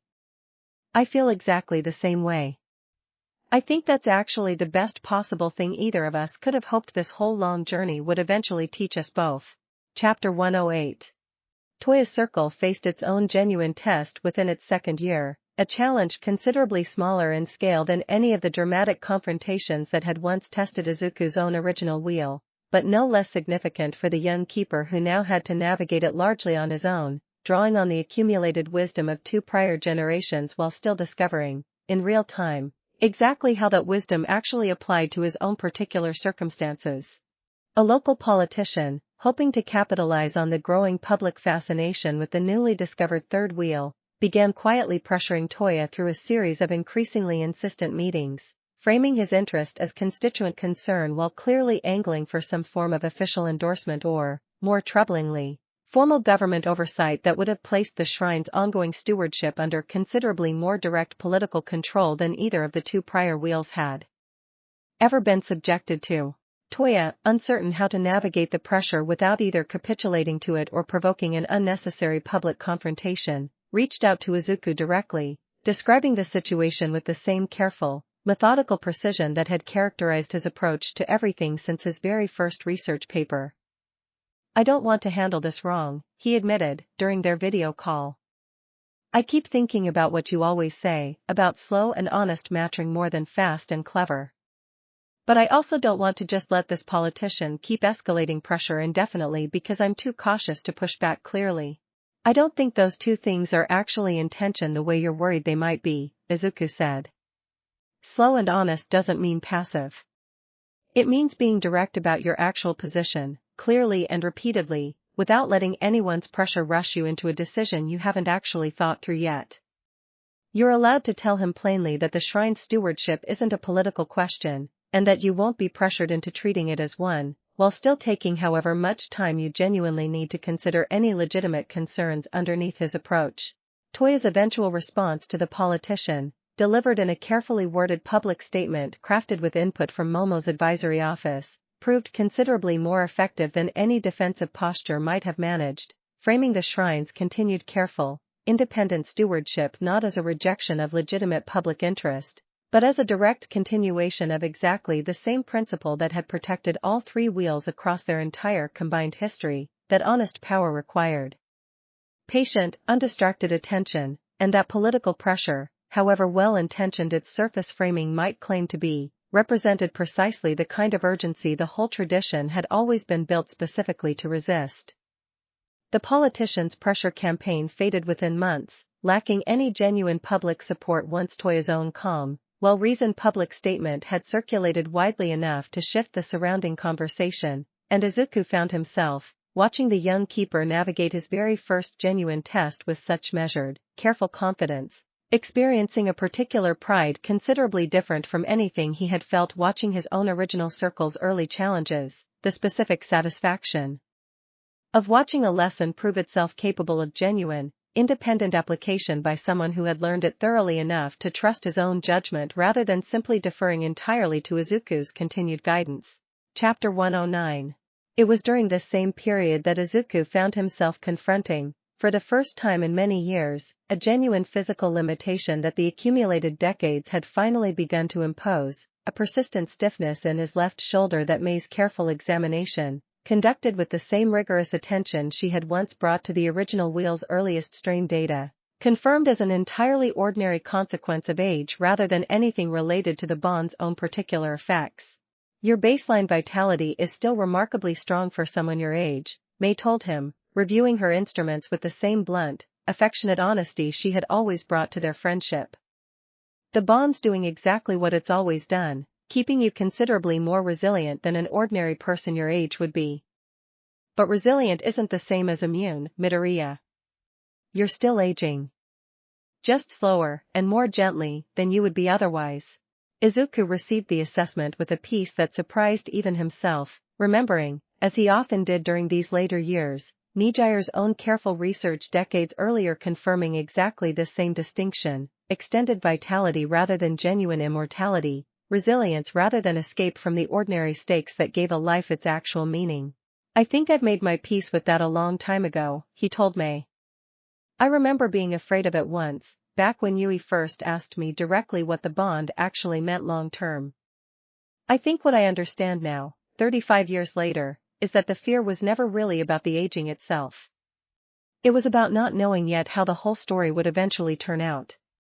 Now that I do know, or at least know enough of it, the aging just feels like the ordinary, honest cost of having lived a genuinely full life, rather than anything frightening in its own right. The 12 of them, gathering for their next quarterly reunion shortly after Izuku's diagnosis, found the conversation drifting naturally toward exactly this subject, several of them sharing their own particular experiences of the accumulated decades' gentle physical toll, each account carrying the same settled, unafraid quality that had come to characterize the group's approach to nearly every difficult subject across their many years of practiced, honest company.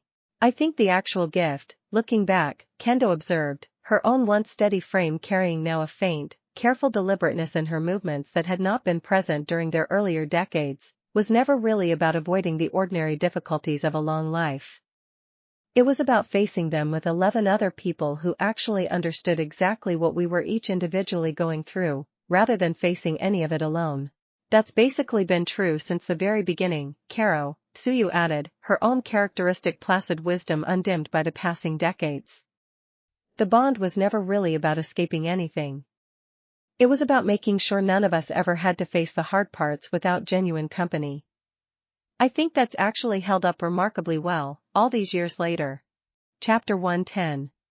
The department's continued growth brought, in its 40th year of formal operation, a milestone Izuku found himself marking with particular quiet satisfaction, the graduation of its 1000th student, a figure that struck him, reviewing the department's careful records during a visit to UA that spring, as a genuinely staggering measure of exactly how far a single accidental discovery had eventually traveled. 1,000 careful, patient practitioners now scattered across dozens of countries, each one carrying forward, in their own distinct professional context, the same foundational lesson he had first learned, frightened and uncertain, in a cold stone room decades earlier. Hana Ibusuki, the department's longtime lead instructor, organized a modest celebration to mark the occasion, inviting Izuku to deliver brief remarks alongside several of the department's most distinguished graduates, including, to Izuku's particular delight, both Toya and Fuyuko, who traveled considerable distances to attend despite their own busy, established careers. I want to say something today that I don't think I've ever said quite this directly before, Izuku told the assembled crowd, considerably larger than any audience his earliest guest lectures had ever drawn. When I first started teaching, I worried, honestly, that I was the only person who could actually do this correctly, that the whole practice depended entirely on my own particular judgment to remain honest. I understand now, looking out at everyone gathered here today, exactly how wrong that early fear actually was. This was never about me. It was never even really about the original 12 of us, however central our story happened to be to how it all began. It was always about proving that honest, patient care could be taught, genuinely and completely, to anyone willing to do the actual, exhausting work of learning it properly. 1,000 graduates later, I think that proof finally, thoroughly speaks for itself. Toya, offering his own brief remarks following Izuku's, spoke with the particular confidence of someone who had, in just a few short years, already navigated his own genuine tests of the practice's foundational principles. I found my own will entirely by accident, the same way Midoriya-san once found his, he told the audience.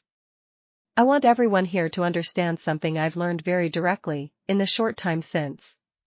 The accident of finding something significant was never actually the hard part, for either of us.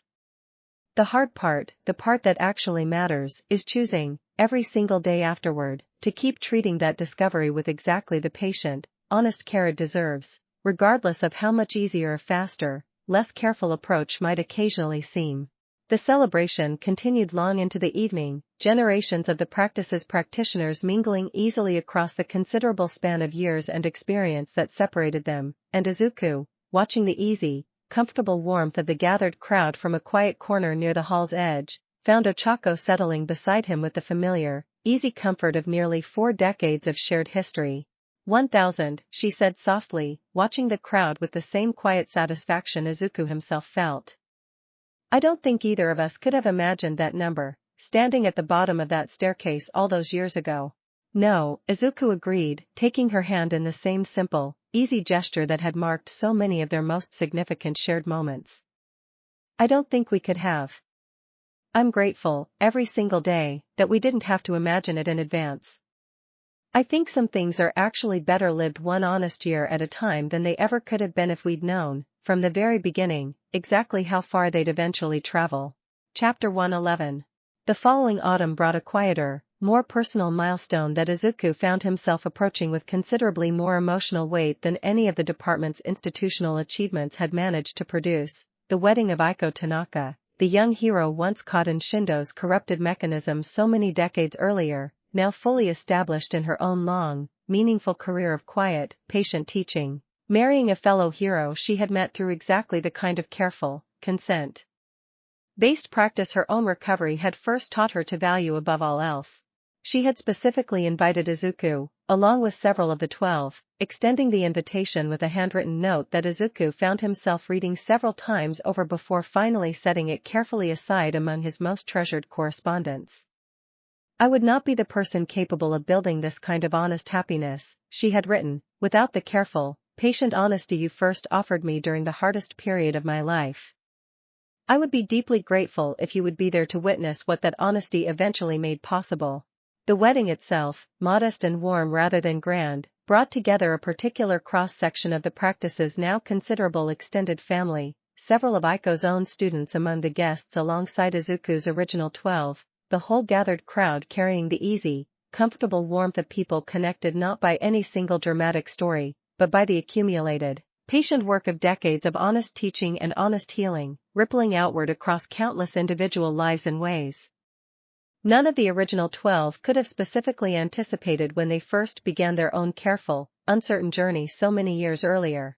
Izuku, offering a brief toast during the reception at Aiko's own specific, gracious request, found himself speaking not of the wheel, or the Concordat, or any of the dramatic proving grounds that had once defined his public story, but simply of the particular, quiet satisfaction of watching genuine healing prove itself capable of producing, eventually, its own independent joy. I met Aiko during one of the hardest periods of both our lives, he told the gathered guests. I didn't know, back then, whether the honesty I offered her would actually help, or whether it would simply be one more difficult thing she had to carry through an already difficult recovery. I understand now, watching her today, exactly what that honesty eventually made possible. Not just her recovery, though that alone would have been more than enough. This. A genuinely happy, honestly built life, entirely her own, carrying forward everything she learned during the hardest part into something considerably more beautiful than either of us could have specifically imagined at the time. Chapter 112. The years continued their patient, gentle accumulation, Izuku finding himself, some 40 years after the original staircase, settling into a rhythm considerably quieter than any of the preceding decades. His own direct involvement in the practice's continued teaching narrowing gradually to occasional consultations and the treasured, still faithfully observed quarterly reunions with the 11 people who remained, across every single one of those 40 demanding, deeply worthwhile years, the actual, irreplaceable center of everything meaningful in his own particular life. It was during one of these quieter later reunions, held once again at the familiar coastal town that had hosted so many years of the group's private reflection, that Nijire, her own restless curiosity undimmed even by 4 full decades, raised a question that struck Izuku, hearing it, as a fitting culmination of everything the whole long story had ultimately been building toward. I've been thinking, she said, settling into the easy, comfortable rhythm of the evening's familiar conversation, about what we'd actually want someone to understand, if they encountered our whole story 100 years from now, long after all of us are gone, long after even Toya's and Fuyuko's own students have become simply another chapter in a much longer history. What's the one thing we'd actually want to survive, out of everything we built? The question settled over the gathered group with a particular thoughtful weight, each of them considering it seriously in the comfortable quiet of the evening's familiar rhythm, until Ibara, characteristically, offered the observation that seemed to capture the group's eventual, shared consensus most precisely. I think it would simply be this, she said, her steady, considered voice carrying easily across the porch's familiar evening quiet. That patience is not the same as weakness, and that honest care, sustained faithfully across enough years, proves itself considerably more durable than any faster, more urgent alternative ever could. I think that's the actual lesson underneath every single specific story we've lived, Shindo, Daichi, Katsuragi, Hisako's healing, Toya's own careful discovery. All of it, in the end, simply proves that single, plain truth, over and over, in as many different specific shapes as the world manages to test it against. Izuku, listening to the easy, thoughtful conversation drift comfortably around him, found himself nodding slowly, the particular, settled certainty of 40 years accumulated proof settling into him with the same quiet warmth it always did during these treasured reflective evenings. I think that's exactly right, he said. I think if I had to distill everything down to a single sentence, that would be it. Patience isn't weakness. Honest care outlasts urgency, every single time, given enough years to actually prove it. Chapter 113. The winter that followed brought Izuku a particular kind of quiet reflection he found himself returning to often, sitting alone some evenings in his own modest agency office, reviewing the accumulated decades of correspondence, case files, and careful teaching materials that had, across 40 full years, grown into an archive considerably larger and more comprehensive than he had ever specifically set out to build. He found himself, during one such quiet evening, rereading his own earliest journal entries from the very first weeks following the staircase, the frightened, uncertain handwriting of his much younger self carrying a particular poignancy now, decades removed from the anxious uncertainty those pages had originally captured. He had written, in one particularly early entry, a single line that struck him now with unexpected force: "I don't know if I'm actually capable of doing this correctly. I just know I have to try, because the alternative is letting something this significant go unguided entirely."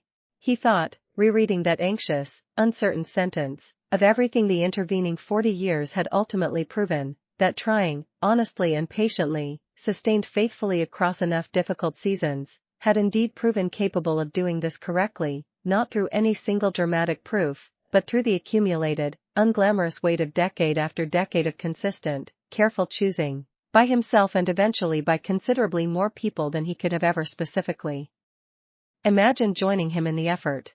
Ochako found him there that evening, exactly as she had found him on so many previous occasions across their many shared decades, settling beside him with the easy, practiced comfort of a lifetime's accumulated closeness. "Old journals again," she observed, glancing at the worn, familiar pages spread across his desk. "I always know when you're in this particular mood. I keep thinking about how frightened I was," he admitted, back at the very beginning. "I don't think I ever fully appreciated, living through it in real time, just how uncertain every single step actually felt. Reading it now, decades later, with the whole outcome already settled and proven, I think I finally understand exactly how much courage that uncertain, frightened version of myself actually needed, just to keep trying anyway." Ochako, studying the old, familiar pages with her own particular fondness, reached over and gently closed the journal, taking his hand in its place with the same simple, easy gesture that had marked so many of their most significant shared moments across 4 full decades. "I think that frightened version of you deserves considerably more credit than you usually give him," she said softly. "He didn't know any of this would work. He tried anyway, because trying honestly felt more important than being certain first. I think that's actually the bravest thing about the whole story, honestly, braver than any of the dramatic confrontations that came later. He just decided to trust the process before the process had ever once proven itself." Chapter 114. The 41st anniversary of the staircase arrived that spring with the same quiet, familiar ritual the 12 of them had faithfully observed across 4 full decades, gathered once more at the coastal town that had become, over so many accumulated years, as much a genuine home to their shared story as UA itself had once been during their earliest, most uncertain years together. Toya and Fuyuko joined them once again, their own growing circles now well established enough that both could comfortably step away from their respective daily responsibilities for a few treasured days of shared reflection, and the gathered group, considerably larger now than the original 12 had ever specifically anticipated it eventually becoming, settled into the easy, comfortable rhythm of an evening that required no particular occasion beyond the simple, enduring pleasure of continued, honest company. "I don't think I have anything particularly new to add this year," Izuku admitted, when the group's attention eventually settled toward him the way it still occasionally did during these treasured reflective gatherings. "I think I said everything that actually matters a very long time ago, and every single year since has simply added more proof to something we already knew was true. Patience outlasts urgency. Honest care, sustained faithfully, builds something considerably more durable than any shortcut ever could. I think that's still exactly right, 41 years later, and I suspect it's going to remain exactly right for as many more years as any of us, or anyone who comes after us, chooses to keep proving it." The evening tide continued its slow, familiar rhythm against the darkened shore, 3 generations of a single, remarkable, thoroughly honest tradition settling comfortably into another treasured evening together, and Izuku, watching the gathered warmth of everyone the whole long journey had eventually brought into his life, found himself thinking, one final time that particular evening, of the frightened boy who had once descended an unfamiliar staircase looking for nothing more than a box of grip tape, and understood, with the same settled, complete certainty that had carried him through every single difficult and joyful season across 41 demanding, deeply worthwhile years, that whatever time remained ahead, however many more seasons the wheel and the world still had waiting, the answer would remain exactly the same as it had always been, offered freely and completely, one more time, for as long as the choosing itself continued to matter. Slowly, Honestly. Together, in whatever shape together continued, patiently and without hurry, to take. And never, in any way that actually, truly mattered, alone. Chapter 115. It was Momo who first raised, during a quiet planning session at her advisory office the following year, a proposal that struck the whole group as a fitting, practical next step in the tradition's continued, careful growth, the establishment of a formal, cross-lineage council, drawing together representatives from all three wheels' respective circles, meeting regularly to share accumulated wisdom, coordinate detection and response efforts, and ensure that whatever new discoveries the coming decades might eventually surface would benefit from the combined, careful expertise of every existing lineage rather than requiring each new circle to rediscover foundational lessons entirely from scratch. I think we've reached the point, she explained, laying out her careful proposal for the assembled group, where the practice has genuinely outgrown any single lineage's capacity to fully steward it alone. Toya's circle already faced its own genuine test with that politician's pressure campaign. Fuyuko's circle has grown considerably since Renji's original bonding. I think formalizing the connections between all three, and building genuine institutional capacity to support whatever comes next, honors exactly the kind of patient, careful growth we've always tried to model, rather than simply hoping each new discovery manages to navigate its own early challenges entirely alone. The proposal met with ready agreement across all three circles, and the council's founding meeting, held that autumn at a location chosen specifically for its rough equidistance from all three wheels' respective homes, brought together a genuinely remarkable gathering, the original 12, now well into their fifth decade of partnership, alongside Fuyuko's own established circle and Toya's still growing one, each lineage bringing its own distinct experience and hard-won wisdom to a shared table. Izuku, watching the careful, respectful conversation unfold across the gathered council, found himself thinking of Director Kesho's own words from so many decades earlier, her careful assessment that he had become, over years of proven practice, something closer to a founding practitioner of a genuine tradition rather than simply a singular case study.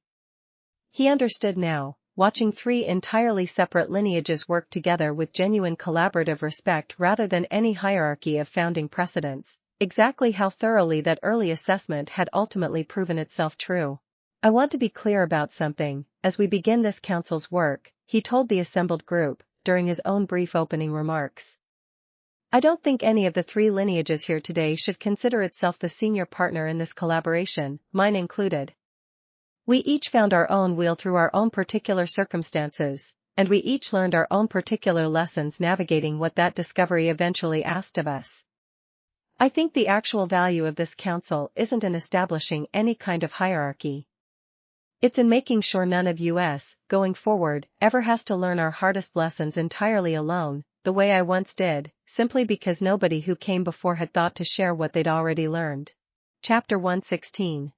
The council's early work, once its foundational structure had been carefully, deliberately established, proved its genuine value within its first full year of operation, when a fourth potential discovery, reported through May's ever-expanding detection network from a location considerably further afield than any of the previous three wheels, required exactly the kind of coordinated, multi-lineage expertise the Council had been specifically designed to provide. The investigation, considerably faster and more thorough than any of the previous three discoveries' initial verification processes had managed to achieve independently, drew on May's original detection methodology, Momo's analytical framework, Toya's careful historical research techniques, and Fuyuko's own hard-won understanding of what a genuinely dormant mechanism's earliest signs actually looked like in practice, the combined expertise of three full lineages converging on a single question. With a speed and thoroughness that none of the original discoveries had ever individually managed to achieve alone. The mechanism, once properly verified, proved considerably different in character from any of the previous three, its structure suggesting a purpose distinct enough from the others that the Council's careful deliberation ultimately concluded it likely represented an entirely separate category of legacy power, related in its fundamental resonance principles but distinct enough in its specific application that none of the three existing lineages' particular expertise could fully anticipate. Exactly what it might eventually ask of whoever it eventually chose to approach it. This is precisely why the Council matters, Momo observed, during the group's careful deliberation over how best to proceed. None of us, individually, would have the full range of expertise required to properly evaluate this discovery. Together, we at least have a genuine foundation to build from, even facing something none of us has specifically encountered before. The careful, patient work of understanding this fourth mechanism occupied the council for the better part of the following 2 years, and Izuku, watching the collaborative process unfold with considerably less direct personal involvement than any of the previous discoveries had required of him, found himself experiencing a particular, quiet satisfaction in his own increasingly peripheral role. The practice he had once carried almost entirely alone now genuinely, thoroughly capable of navigating even genuinely novel challenges without requiring his constant personal guidance at every single step. I think I finally understand what genuine succession actually looks like, he told Ochako, during one of their quiet evening conversations following a council meeting he had attended primarily as an interested observer rather than any kind of necessary authority. I used to think it would mean handing off some specific, formal responsibility, the way Hisako eventually handed her stewardship to Fuyuko. I think it's actually been happening gradually, invisibly, for years now, every single time someone else in the network successfully navigates a challenge without needing me specifically to guide them through it. Chapter 117. The fourth mechanism's eventual resolution, reached through the council's patient, collaborative deliberation rather than any single lineage's independent judgment, established what would become, in the years that followed, the practice's own formal precedent for handling genuinely novel discoveries, careful, multi-lineage investigation, patient collective deliberation, and, ultimately, the same foundational principle that had guided every single decision since Izuku's own original, frightened. Yes, so many decades earlier, that whoever the mechanism ultimately chose deserved the same unhurried, genuinely free choice that had defined every bonding across every lineage's entire combined history. Izuku, now well into his 5th decade since the staircase, found himself, watching this fourth mechanism's careful resolution unfold largely without his direct guidance, reflecting during one of the council's later meetings on the particular, cumulative shape of everything the whole long journey had ultimately produced, not simply 12 bonds, or even the 3 separate wheels combined circles, but a genuinely self-sustaining institutional practice, capable of investigating, evaluating, and honestly navigating entirely novel challenges through nothing more exotic than careful, patient, collaborative honesty. I think about the very first commission hearing sometimes, he told the gathered council, during his own brief remarks at the conclusion of the fourth mechanism's careful resolution. Director Kesho asked me directly whether I intended to build a harem. I told her I intended to earn trust rather than claim it. I don't think I understood, back then, just how far that single answer would eventually travel, or how many different lineages and circles and councils it would eventually help build, decades beyond anything I could have specifically imagined that day.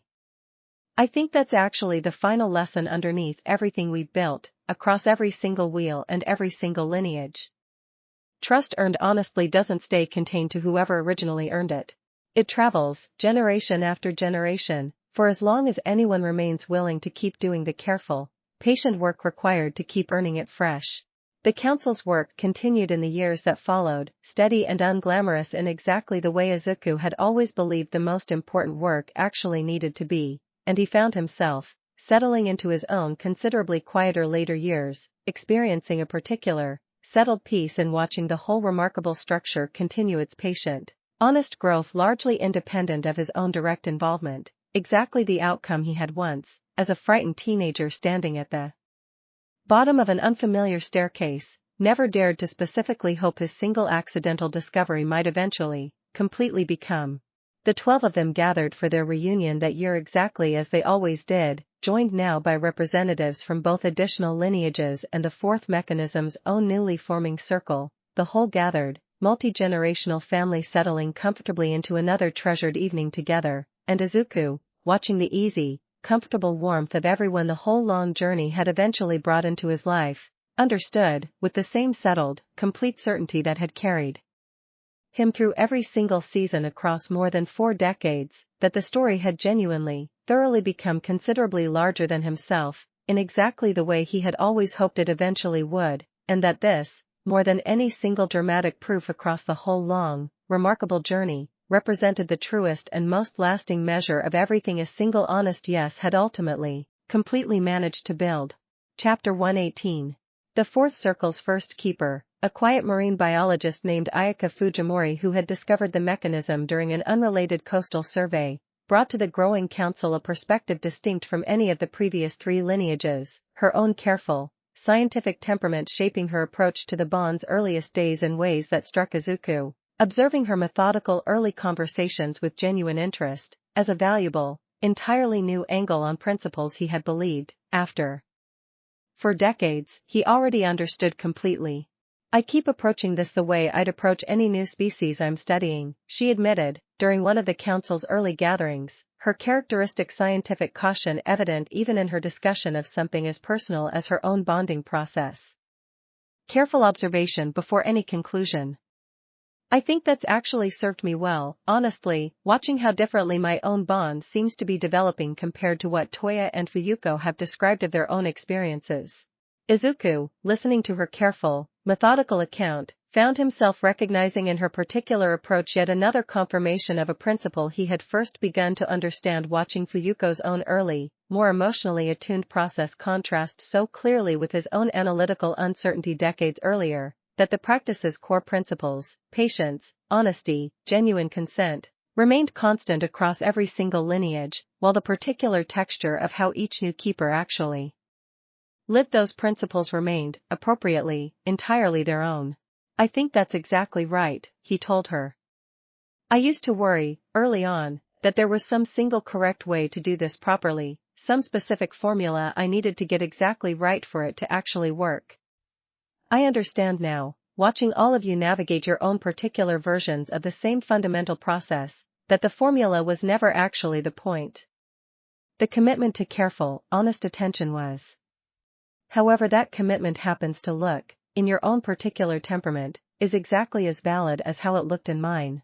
Ayaka's own circle, growing gradually over the following years alongside the continued development of Toya's and Fuyuko's respective lineages, brought a particular scientific rigor to the broader council's shared work. Her careful, methodical documentation of her own bond's unique properties eventually contributing meaningfully to the detection methodology May had first developed decades earlier, extending its reach and precision in ways none of the original three lineages could have specifically anticipated on their own.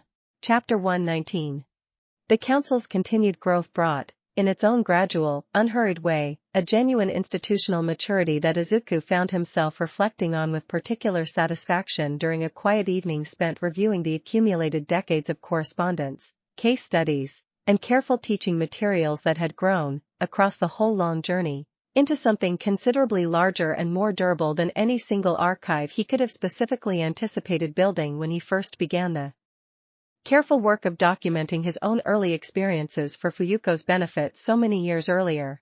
He found himself corresponding, during this settled later period, with practitioners from an increasingly wide range of contexts entirely beyond the four confirmed Wheel's direct lineages, hero agencies applying the curriculum's foundational principles to entirely unrelated quirk-sharing arrangements, educational institutions building their own consent-based frameworks drawing on decades of careful, documented precedent, and, increasingly, individuals entirely outside hero society altogether, drawn to the practice's foundational lessons about patient, honest care regardless of whether any actual bonded mechanism was involved in their own particular circumstances at all. I think that's actually the clearest sign of how far this has traveled, Ochako observed, reviewing a particularly striking piece of correspondence with Izuku one quiet evening, a letter from a family counselor describing how she had adapted several of the curriculum's foundational consent principles into her own professional practice, entirely unrelated to any bonded mechanism whatsoever.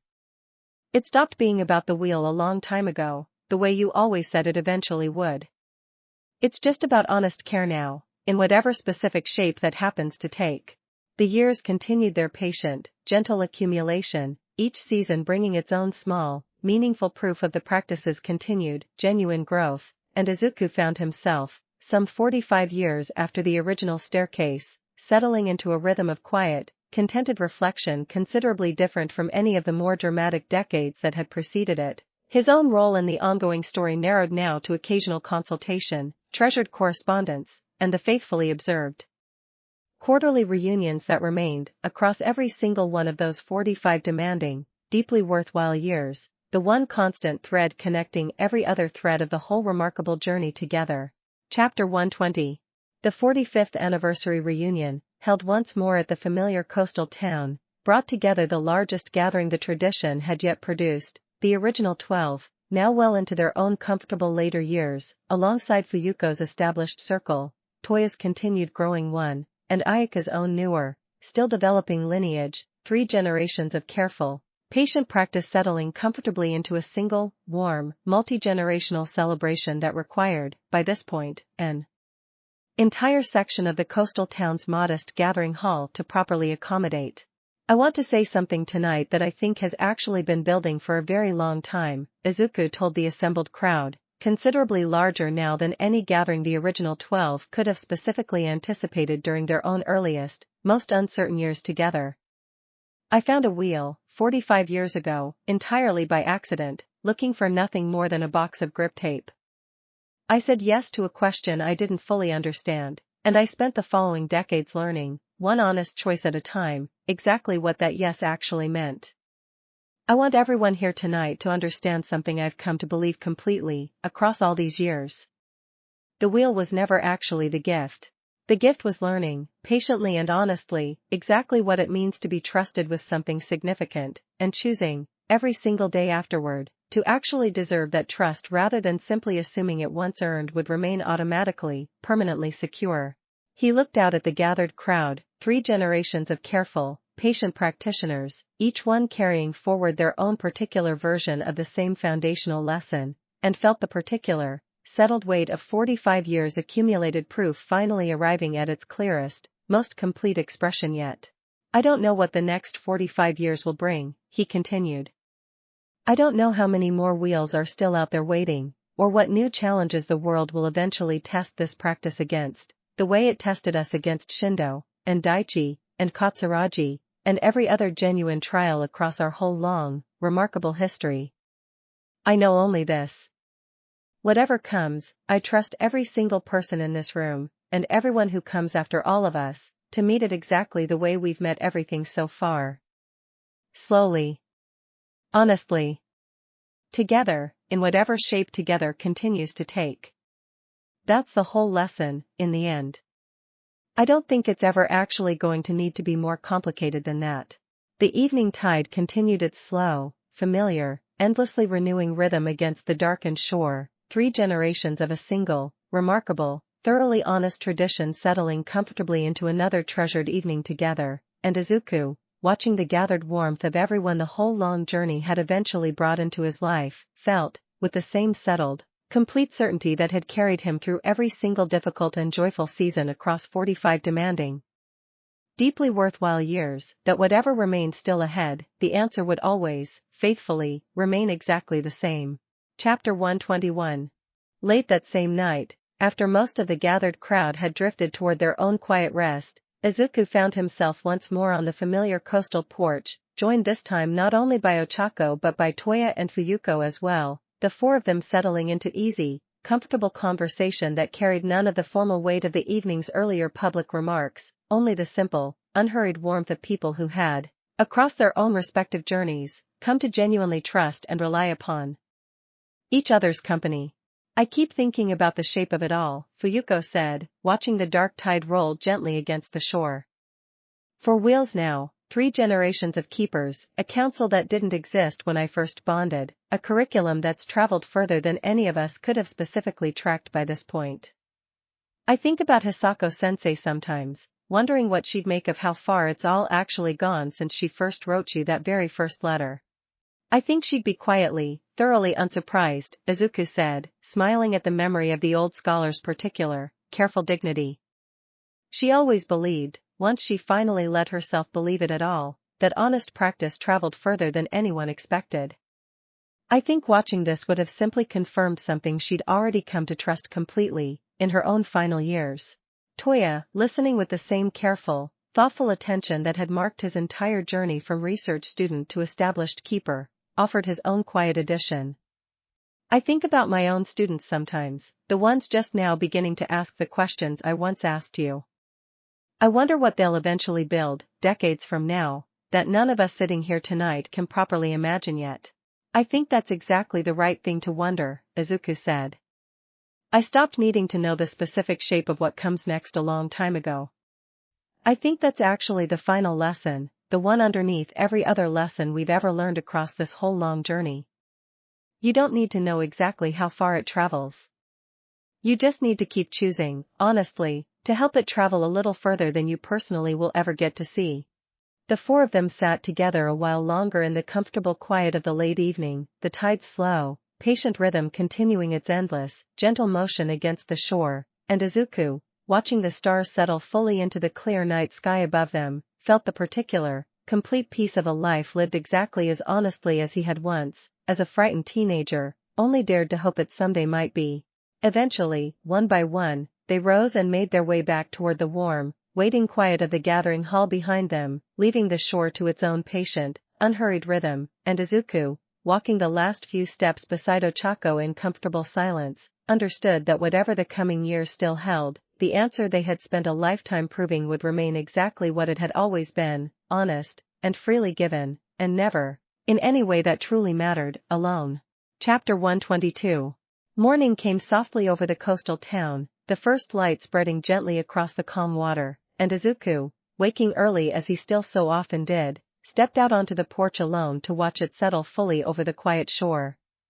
He thought, as he often did on mornings like this one, of the whole long, remarkable journey that had carried him here, 45 years and 4 wheels and 3 generations distant from a single frightened yes given in a cold stone room beneath a school he had once been nothing more than an anxious, hopeful student within, and found, watching the new day's light spread slowly and completely across the waiting water, that he would not trade a single patient, honest hour of it for any faster or easier version the world might once have offered instead. He stood there a while longer, unhurried and entirely content, before finally turning back toward the warm, familiar sound of the others beginning to stir inside, ready, exactly as he always had been, for whatever the new, honestly waiting day still had left to offer. The door creaked softly open behind him as Ochako stepped out to join him, 2 cups of tea balanced carefully in her hands, and together they watched the last of the morning mist lift slowly from the water, the whole quiet shore stretching out ahead of them exactly as patient and welcoming as it always had been, for 45 years, and, they both quietly trusted, for however many more mornings still remained. Chapter 123. Ibara Shiozaki passed peacefully in her sleep some 48 years after the staircase, the first of the original 12 to leave the long, remarkable story they had built together, and Izuku found himself, receiving the quiet, expected call from her family in the early hours of a spring morning, discovering that decades of careful, patient preparation for exactly this eventuality had not actually made the moment itself any less profound to finally live through. She had been ill for the better part of a year, the particular gentle decline that the bond's extended vitality had never promised to prevent entirely, only to soften and slow, and the 11 remaining members of the original circle had spent those final months exactly as they had spent every other significant season of their nearly 5 decades together, gathered close, honest about the difficulty, refusing to let the approaching loss go unspoken or unprepared for. I want to be direct with all of you, the way I've tried to be direct about everything else, Ibara had told the gathered group, during one of their final visits together some weeks before her passing, her voice carrying the same steady, considered clarity that had marked every one of her observations across their entire shared history. I am not afraid of what comes next. I have lived a life considerably longer, and immeasurably richer, than I ever specifically expected, back when I first felt that gentle, persistent pull toward the wheel all those decades ago. I want my passing to be remembered as part of that same richness, not as some separate, sorrowful ending that undoes everything that came before it.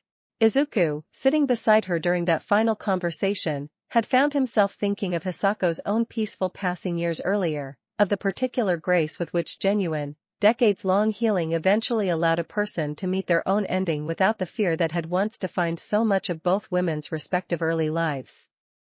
I think that's exactly how we'll remember it, he had told her. Not as an ending. As the completion of a life you actually got to live fully, on your own honest terms, for every single one of the years the wheel gave you to live it.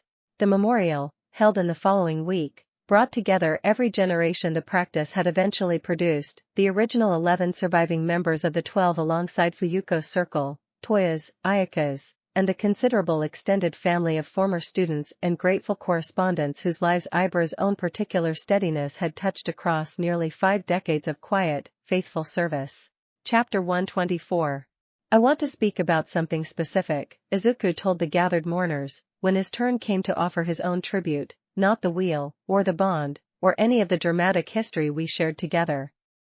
I want to speak about the specific quality Ibara brought to every single conversation across nearly 5 decades, a quality I don't think I ever properly named until I found myself, this past week, trying to describe what made her irreplaceable. He paused, gathering the words with the same careful deliberateness he had brought to every significant reflection across his own long life. Ibara never once needed to be the loudest voice in any room to be the most trusted one. She listened first, always, completely, before she ever offered her own judgment, and when she finally did speak, every single person in the conversation understood, without needing to be told, that her words carried the full weight of that careful listening behind them. I think that quality, more than any single specific thing she said or did across our whole shared history, is the thing I'll miss most. The particular, steady reassurance of knowing someone was actually, completely paying attention, rather than simply waiting for their own turn to speak. Setsuna, offering her own tribute following Izuku's, spoke of Ibara's quiet presence during her own mother's passing decades earlier, the particular gift of someone willing to simply sit with grief rather than rushing to resolve it. Momo spoke of Ibara's steady, principled clarity during the Katsuragi campaign, her testimony's particular moral weight helping anchor the whole careful, patient response. Reiko, characteristically, offered the tribute that struck the gathered mourners as capturing something essential the others had each circled without quite naming directly. I think of the space between things, given what my own bond attuned me toward, she said, her calm voice carrying easily across the memorial's quiet gathering.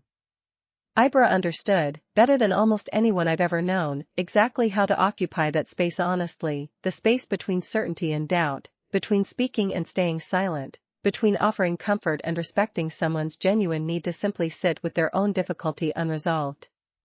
She never once tried to close that space prematurely, the way so many well-meaning people do. She simply stood beside it, patiently, for as long as it took, and I think that patient, honest presence is the truest gift she ever gave any of us, across every single year we had the privilege of knowing her. Chapter 125. The weeks following Ibara's memorial brought a particular, quiet grief to the remaining 11 that none of their previous decades together, filled as they had been with genuine hardship and genuine triumph in roughly equal measure, had fully prepared them to navigate. Izuku found himself, during this difficult period, drawing on lessons he had first learned watching Setsuna's own grief decades earlier, the understanding that some difficulties were not meant to be solved or reframed, only carried honestly, together, for as long as the carrying actually took. I keep reaching for my phone to tell her something, Ochako admitted, during one of their quiet evening conversations in the weeks following the memorial, and then remembering, all over again, that she's not going to answer. I don't think that gets easier quickly, does it? I don't think it's supposed to get easier quickly, Izuku said gently, remembering his own careful words to Setsuna so many years earlier. I think it's allowed to just hurt, for exactly as long as it actually hurts, without needing either of us to rush towards some cleaner, more comfortable version of missing her.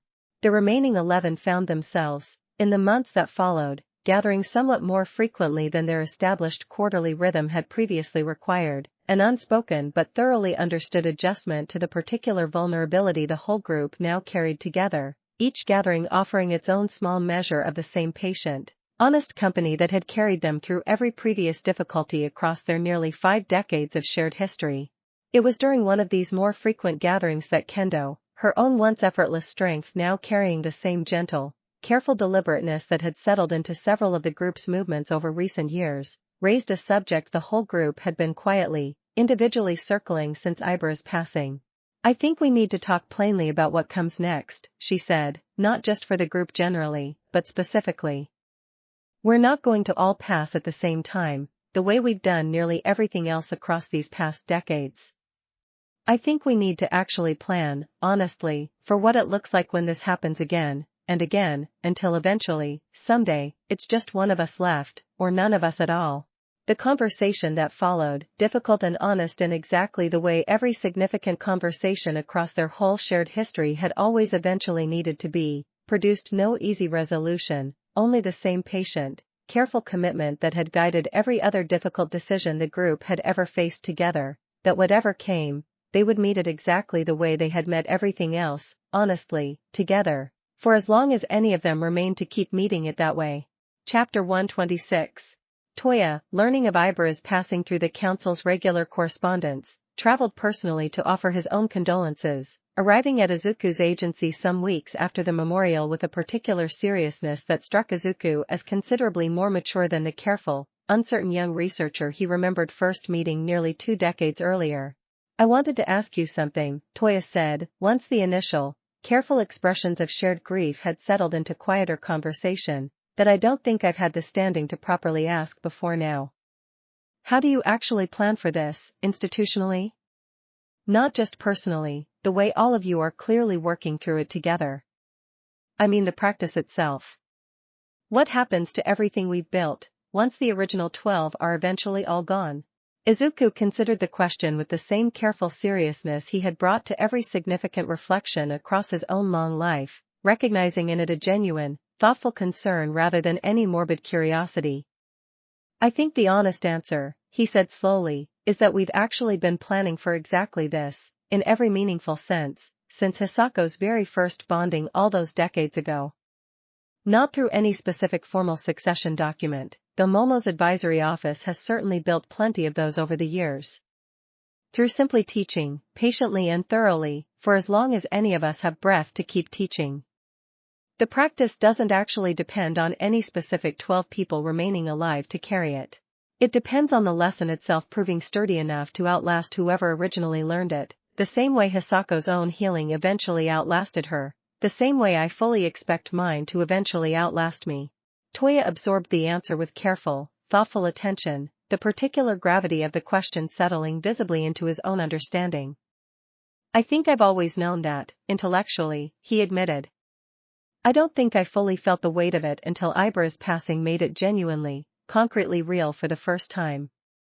I think I understand now, more completely than I ever have before, exactly why you've always insisted so strongly that none of this should depend on any single person's continued presence to remain honest." "That's exactly right," Izuku said. "I think Ibara understood that better than almost anyone, actually.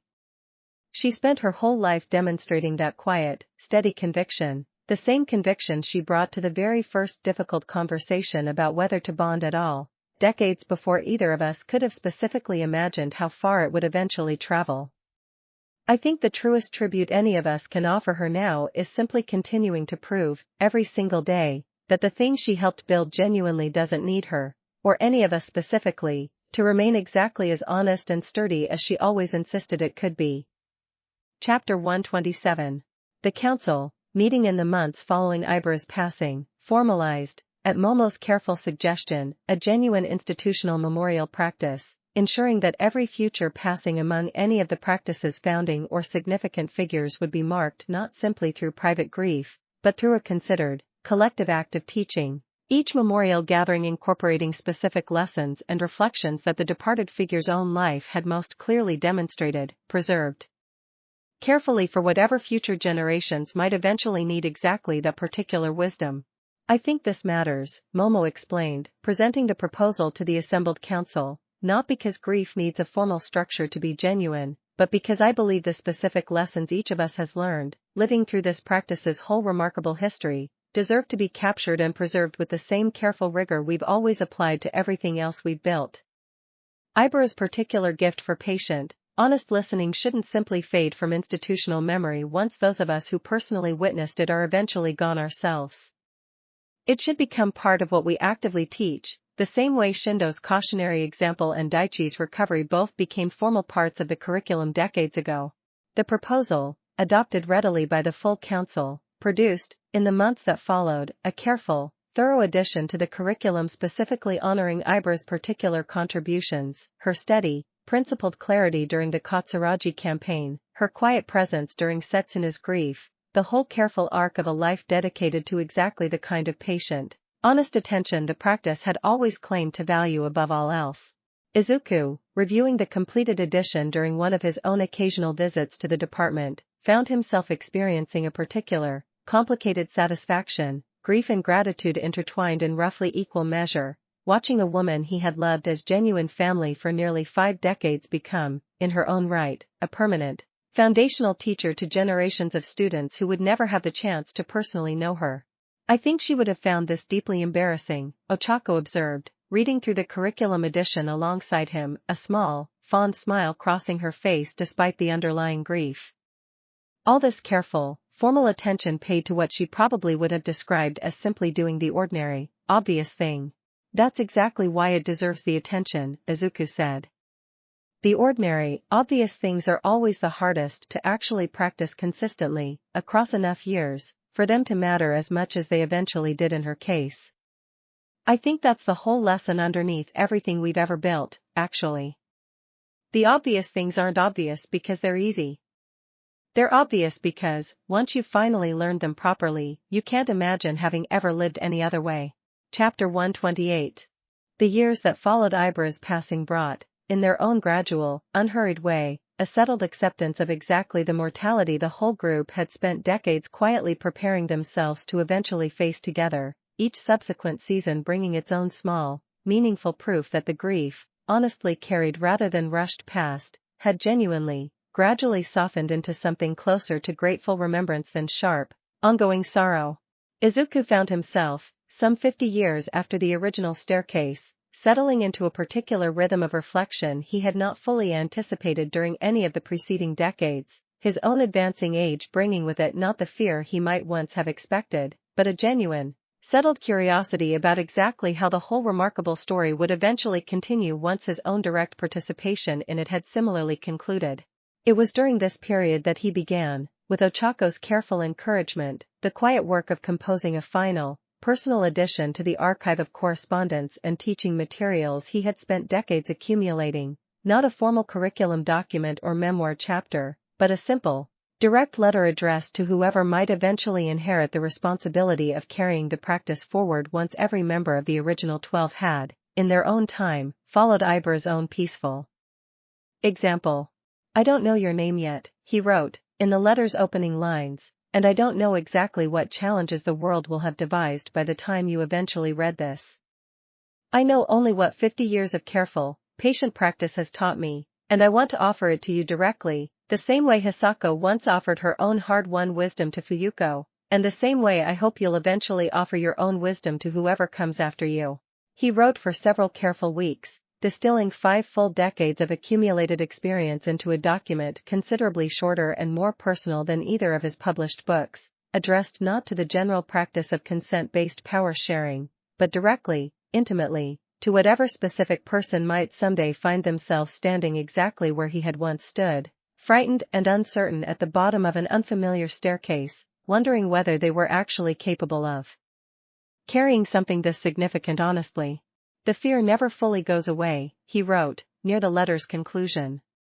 I want you to know that plainly, rather than let you discover it as some kind of personal failing once the initial excitement of your own discovery has settled into the genuinely difficult, ongoing work of actually living it honestly. The fear doesn't mean you're doing it wrong. It means you understand, correctly, exactly how much this actually matters. Let it keep you careful. Don't let it convince you that you're somehow uniquely unqualified for a responsibility that, in the end, was never actually about being qualified in advance. It was always simply about choosing, honestly, one day at a time, to keep trying anyway. Chapter 129. The letter, completed and carefully filed among the archive's most treasured materials, brought Izuku a particular, settled peace he found himself carrying through the following seasons, the specific work of preparing, thoroughly and honestly, for a future he would not personally witness settling into him as its own distinct form of the same patient, careful practice that had defined every other significant chapter of his long, remarkable life. The 11 remaining members of the original 12, learning of the letter's completion during one of their regular gatherings, each requested, in turn, the opportunity to compose their own similar edition, and the project that followed occupied much of the following year, each of them working through their own careful, personal distillation of everything their own particular decades of experience had taught them. The resulting collection eventually filed alongside Izuku's own letter as a genuinely comprehensive, deeply personal inheritance for whatever future keeper might eventually need it most. Ochako's own letter, when Izuku finally read it at her own invitation, moved him considerably more than he had specifically anticipated, her characteristic warmth and directness carrying through every careful line. "I want you to know," she had written, addressing the letter's unknown future reader with the same easy, genuine warmth she had brought to every significant relationship across her long life, that saying yes to something enormous doesn't actually require you to already understand everything it's going to ask of you. I said yes to the very first bond in this whole long story without any real idea what I was agreeing to, beyond a simple, honest trust in the person asking me. That trust turned out to be enough, not because I got lucky, but because trust, genuinely offered and genuinely honored, has a way of building considerably more certainty than caution alone ever could have managed on its own." The 12, now 11, gathered for their next quarterly reunion with the completed collection of letters freshly filed, the familiar coastal porch hosting once more the easy, comfortable warmth of their now nearly 5-decade-old tradition, though carrying, in the wake of Ibara's passing, a particular tenderness none of their earlier gatherings had quite managed to fully capture. "I think this might be the most important thing we've ever built together," Momo observed, reviewing the completed collection with evident satisfaction. "Not the curriculum, not the council, not even the original Concordat itself. Just this. 12 honest voices, speaking directly and personally to someone none of us will ever meet, offering exactly the kind of patient, careful guidance we each wished we'd had, back when we were the ones standing frightened and uncertain at the very beginning of all of this." Chapter 130. Winter arrived once more, gentle and familiar, and Izuku found himself, in the quiet months following the letter's completion, receiving news from Ayaka's growing circle that struck him as a particularly fitting continuation of everything the whole long story had ultimately been building toward. Her own circle's careful research, drawing on decades of accumulated detection methodology across all 4 established lineages, had identified what appeared to be genuine evidence of a 5th mechanism. Considerably more distant than any of the previous 4, requiring, for the first time in the Council's history, careful coordination with hero agencies and cultural authorities in an entirely different country altogether. "I think this is exactly the kind of challenge the Council was actually built to handle," Momo observed, reviewing Ayaka's careful preliminary findings during one of the group's regular meetings. "None of us, individually, could properly navigate the cultural and institutional complexity of investigating a discovery this far removed from our own established context. Together, drawing on the accumulated wisdom of 4 separate lineages and the international relationships the curriculum's own decades-long reach has already established, I believe we're genuinely capable of approaching it properly." Izuku, now considerably less inclined toward direct field investigation than his own younger decades had once demanded of him, found himself content to offer careful, occasional consultation from the comfortable distance of his own agency office, watching with genuine satisfaction as Ayaka, Toya, and several of Momo's own advisory office staff coordinated the careful, patient work of properly investigating this 5th, most distant discovery yet. "I think I've finally, fully arrived at the role I always secretly hoped I'd eventually get to occupy," he told Ochako, during one of their quiet evening conversations as the investigation's careful early progress reports continued arriving. "Not the person everyone needs to guide every single step personally. Just the person whose accumulated experience is occasionally, genuinely useful, while considerably more capable hands handle the actual, difficult work of carrying it forward. I think that's actually the whole point, though, isn't it?" Ochako said, settling comfortably beside him with the easy, practiced warmth of nearly 5 decades of shared history. "We spent all those years building something specifically so it wouldn't need us forever. I think watching it finally, genuinely not need us anymore is actually the clearest possible proof that we built it correctly, all those years ago." Chapter 131. The 5th Mechanism's investigation, unfolding over the following 2 years with the careful, patient thoroughness that had come to define every one of the Council's significant undertakings, eventually confirmed a discovery considerably different in character from any of the previous 4. its structure suggesting connections to an entirely separate historical tradition of legacy power that none of the existing lineages had previously encountered, requiring genuinely novel collaborative work between the council and scholars from the discovery's own distinct cultural context. Izuku, following the investigation's careful progress from his own comfortable distance, found himself experiencing a particular, quiet wonder at exactly how far the whole remarkable story had eventually traveled, a single frightened teenager's accidental discovery beneath a school's old training annex now connected, across 5 full decades, to an entirely separate tradition of honest, patient power sharing that had apparently developed, independently, in a completely different part of the world, each tradition arriving, through its own particular history, at remarkably similar foundational principles about the necessity of genuine consent and patient, honest care. I think that's actually the most hopeful thing I've learned in years, he told the gathered council, during one of their periodic meetings reviewing the fifth mechanism's continued careful investigation.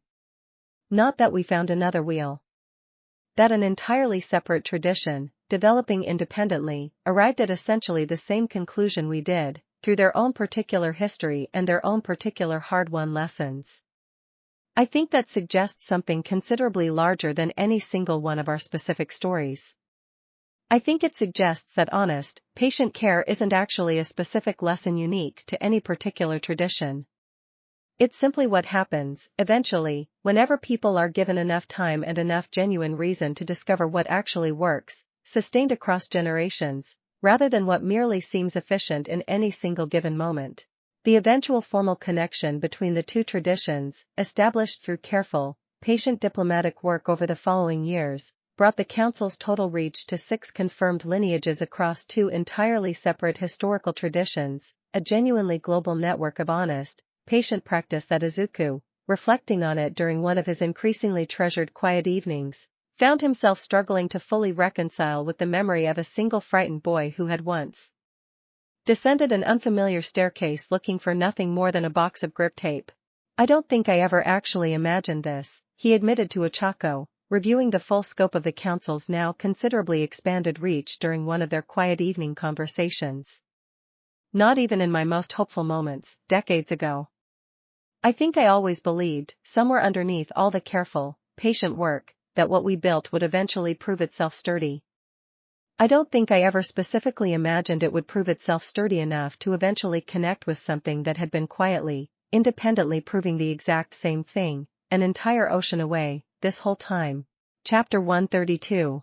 The 52nd anniversary of the staircase arrived that spring, and the gathering held to mark it carried a particular, genuinely global character none of the earlier decades' celebrations had ever quite managed to achieve. Representatives from all 6 confirmed lineages, across 2 entirely separate founding traditions, converging on the familiar coastal town for what had become, over 5 decades, the practice's own treasured, faithfully observed ritual of shared reflection and renewed commitment. Izuku, now considerably slower in his movements than any of the preceding decades had required of him, found himself content to observe much of the gathering's easy, comfortable warmth from a quiet corner of the coastal porch. Ochako settled beside him with the same easy, practiced closeness that had defined their partnership across more than 5 full decades of shared history. I want to say something tonight, he told the assembled, considerably larger crowd, when the gathering's attention eventually settled toward him the way it still occasionally did during these treasured, now genuinely rare public reflections, though I suspect most of you already know exactly what I'm going to say, having heard some version of it across every single one of these anniversary gatherings for as long as any of you have been attending them. I found a wheel, 52 years ago, entirely by accident, looking for nothing more than a box of grip tape. I said yes to a question I didn't fully understand. I spent the following decades learning, one honest choice at a time, exactly what that yes actually meant, and I watched, across every single one of those years, that single honest choice prove itself capable of traveling considerably further than I ever specifically imagined it might. He looked out at the assembled, genuinely global crowd, 6 lineages and 2 entirely separate founding traditions, all connected now by the same simple, unglamorous, thoroughly proven practice of patient, honest care, and felt the particular, complete piece of a life lived exactly as fully and honestly as he had once, as a frightened teenager, only dared to hope it someday might be. I don't know how many more of these gatherings I'll personally get to attend, he continued, his voice steady despite the genuine weight of the admission. I know only this. Whatever comes, for me personally, or for any of us who remain from that very first circle, I trust every single person in this room, and everyone who comes after all of us, across every single lineage and every single tradition this whole remarkable story has eventually touched, to keep meeting whatever comes exactly the way we've met everything so far. Slowly. Honestly. Together, in whatever shape together continues to take. That's the whole lesson, in the end. I don't think it's ever actually going to need to be more complicated than that, no matter how many more decades, or centuries, this whole remarkable story eventually has left to tell. The evening tide continued its slow, familiar, endlessly renewing rhythm against the darkened shore, 6 lineages and 2 founding traditions settling comfortably into another treasured evening together, and Izuku, watching the gathered warmth of everyone the whole long journey had eventually brought into his life, felt, with the same settled, complete certainty that had carried him through every single difficult and joyful season across 52 demanding, deeply worthwhile years, that whatever remained still ahead, the answer would always, faithfully, remain exactly the same. Chapter 133. The following year brought Kendo's own quiet passing, considerably more sudden than Ibra's gradual decline had been, a peaceful, unexpected end during her sleep that left the remaining 10 members of the original 12 confronting, for the second time in as many years, the particular grief of losing someone who had stood beside them for the entirety of their whole remarkable shared history. Setsuna, receiving the news with the particular devastation of someone losing a friendship that had spanned considerably longer even than the bond itself, childhood companions since long before either of them had ever heard of the wheel, found herself, in the difficult weeks that followed, drawing on exactly the same patient, honest support the group had first offered her decades earlier during her own mother's passing. I keep thinking about how she'd want me to handle this, Setsuna admitted, during one of the group's now considerably more frequent gatherings in the wake of the second loss. She was always the practical one, between the two of us. I think she'd tell me to just keep moving forward, honestly, without pretending the grief isn't real, but without letting it stop me from actually living the rest of whatever time I've got left either. Izuku, listening to Setsuna's careful, honest reflection, found himself thinking of Kendo's own particular steadiness across their whole shared decades, the immovable, patient strength she had brought to every single significant challenge, from the very earliest days of testing whether the wheel's resonance actually suited her, through the Katsuragi campaign's careful, sustained testimony, through decades of faithful, unwavering partnership that had asked for nothing in return beyond the simple, honest privilege of remaining genuinely trusted.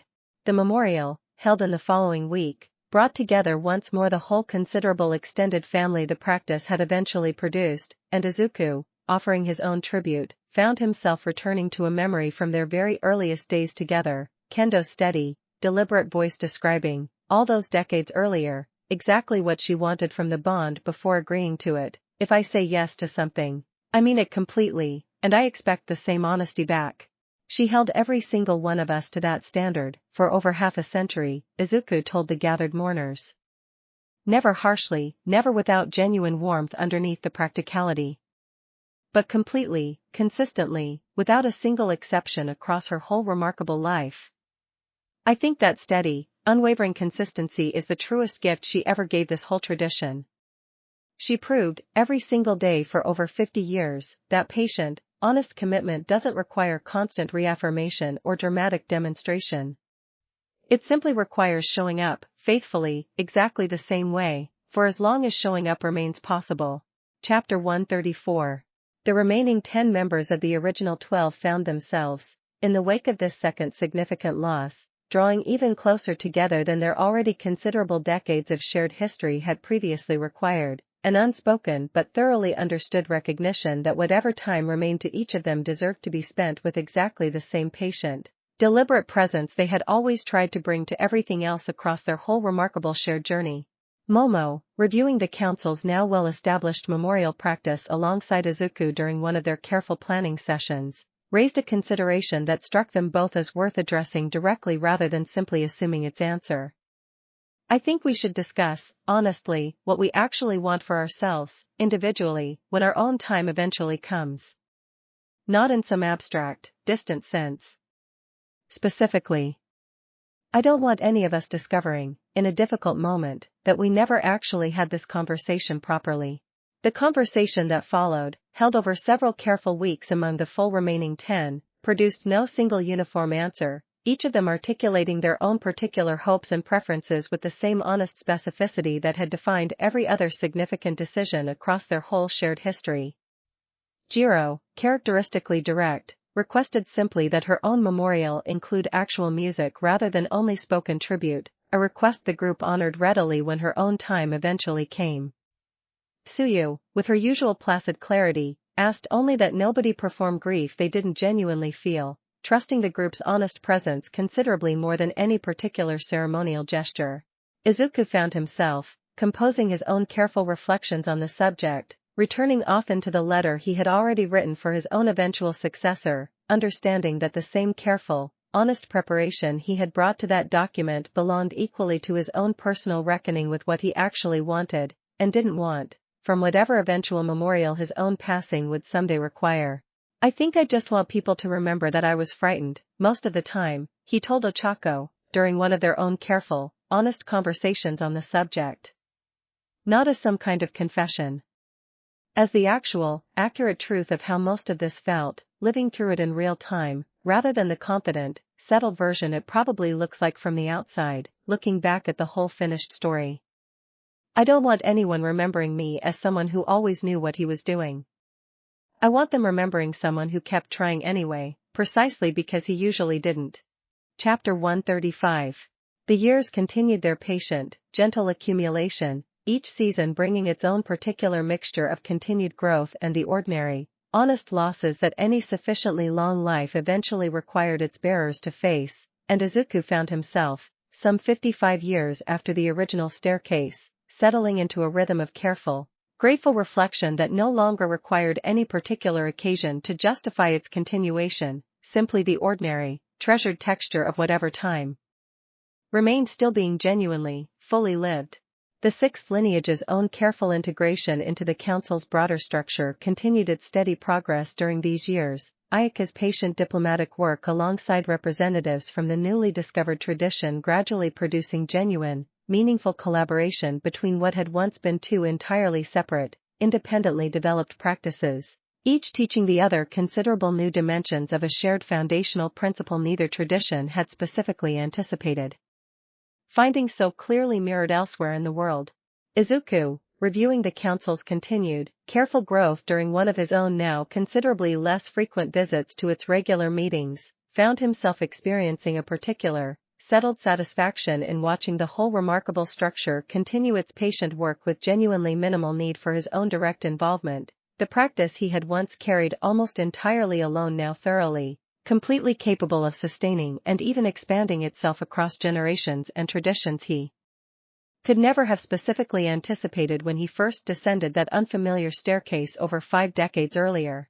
I think I finally understand something Hisako once told me, he reflected, during one of his regular letters to Fuyuko, now herself well into her own considerable decades of careful, patient stewardship. She said that watching her own careful teaching finally take root somewhere genuinely beyond her direct control was the closest thing to genuine peace she'd ever specifically experienced. I think I understand that completely now, watching the council continue its work without requiring my constant guidance at every single step. It's not that I've stopped caring about the outcome.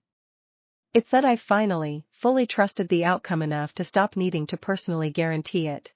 The remaining 10 members of the original 12 gathered for their reunion that year exactly as they always had, the familiar coastal porch hosting once more the easy, comfortable warmth of their now well over 5-decade-old tradition, and Izuku, watching the gathered warmth of the whole considerable, multi-generational family the whole long journey had eventually produced, found himself thinking, with the same settled, grateful certainty that had carried him through every single season. Across more than 5 decades, that whatever time remained still ahead, for himself personally or for the whole remarkable, ever-expanding practice they had all, together, so carefully and patiently built, the answer would remain exactly what it had always, faithfully, been. Chapter 136. It was during this settled, reflective period that Izuku received a letter from a considerably unexpected source, a young hero from an entirely different country, writing not through any of the council's established channels, but directly to Izuku's own agency, having read a translated edition of his original memoir and finding herself, in the letter's careful, earnest words, confronting a question about her own unusual quirk that none of her local resources had proven equipped to properly address. I don't know if this reaches the actual Midoriya, or simply an assistant managing his correspondence, she wrote, but I wanted to try regardless. I've recently discovered that my own ability seems to require something considerably more relational than the standard framework my local hero commission understands how to evaluate. Reading your account, I recognized, for the first time, language that actually matched what I've been experiencing, rather than the confused, clinical uncertainty every official consultation has offered me so far. Izuku, reading the letter with the same careful attention he had brought to every similar correspondence across his whole long career, found himself experiencing a particular, quiet satisfaction at discovering that his own original book, translated now into languages he had never specifically anticipated it reaching, continued finding its way into exactly the hands that most needed it, decades after its original publication and well beyond any of the established lineage's direct institutional reach. He wrote back personally, as he still always insisted on doing whenever genuinely possible, offering the same careful, patient guidance he had once offered Fuyuko and Daichi and so many others across his long career, and found himself, in the months of careful correspondence that followed, guiding this young hero through her own uncertain early process with a satisfaction that reminded him powerfully of his very earliest teaching experiences, decades before the department, the curriculum, or the council had grown into the considerable institutions they had eventually become.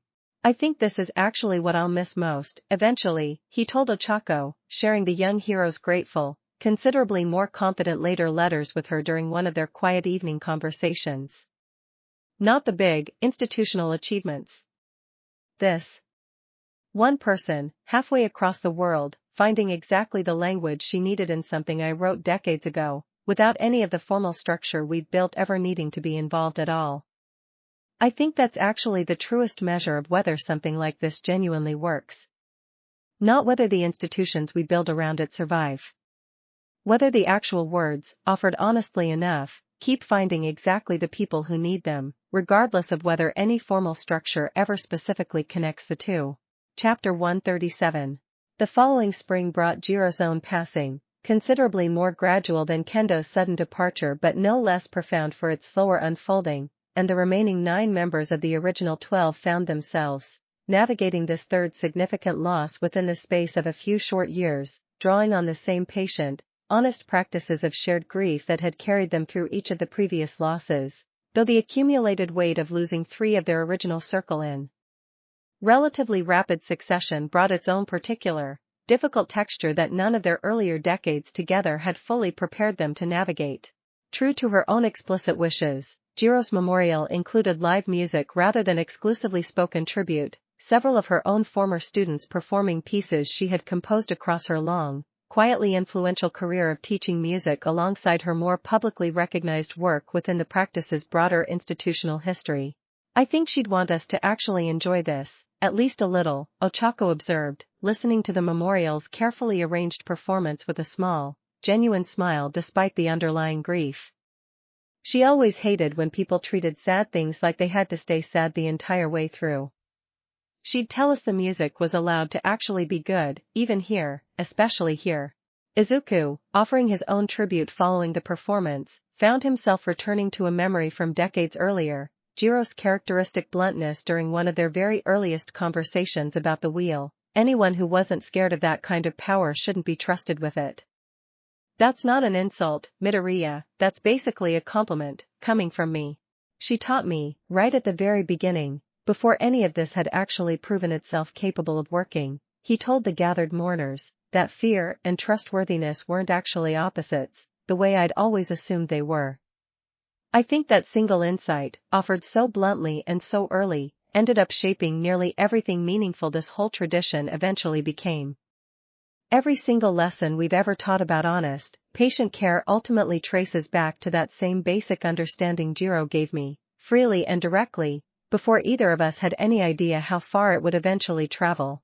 The remaining 9, gathering in the weeks following Jiro's memorial, found themselves confronting, with increasing directness, the particular reality that their own remarkable story, however far it had already traveled, would eventually, inevitably, reach its own natural conclusion, each subsequent loss bringing that eventual reality somewhat closer, somewhat more concretely real, than the comfortable abstraction of their earlier, more distant decades had ever specifically required them to confront.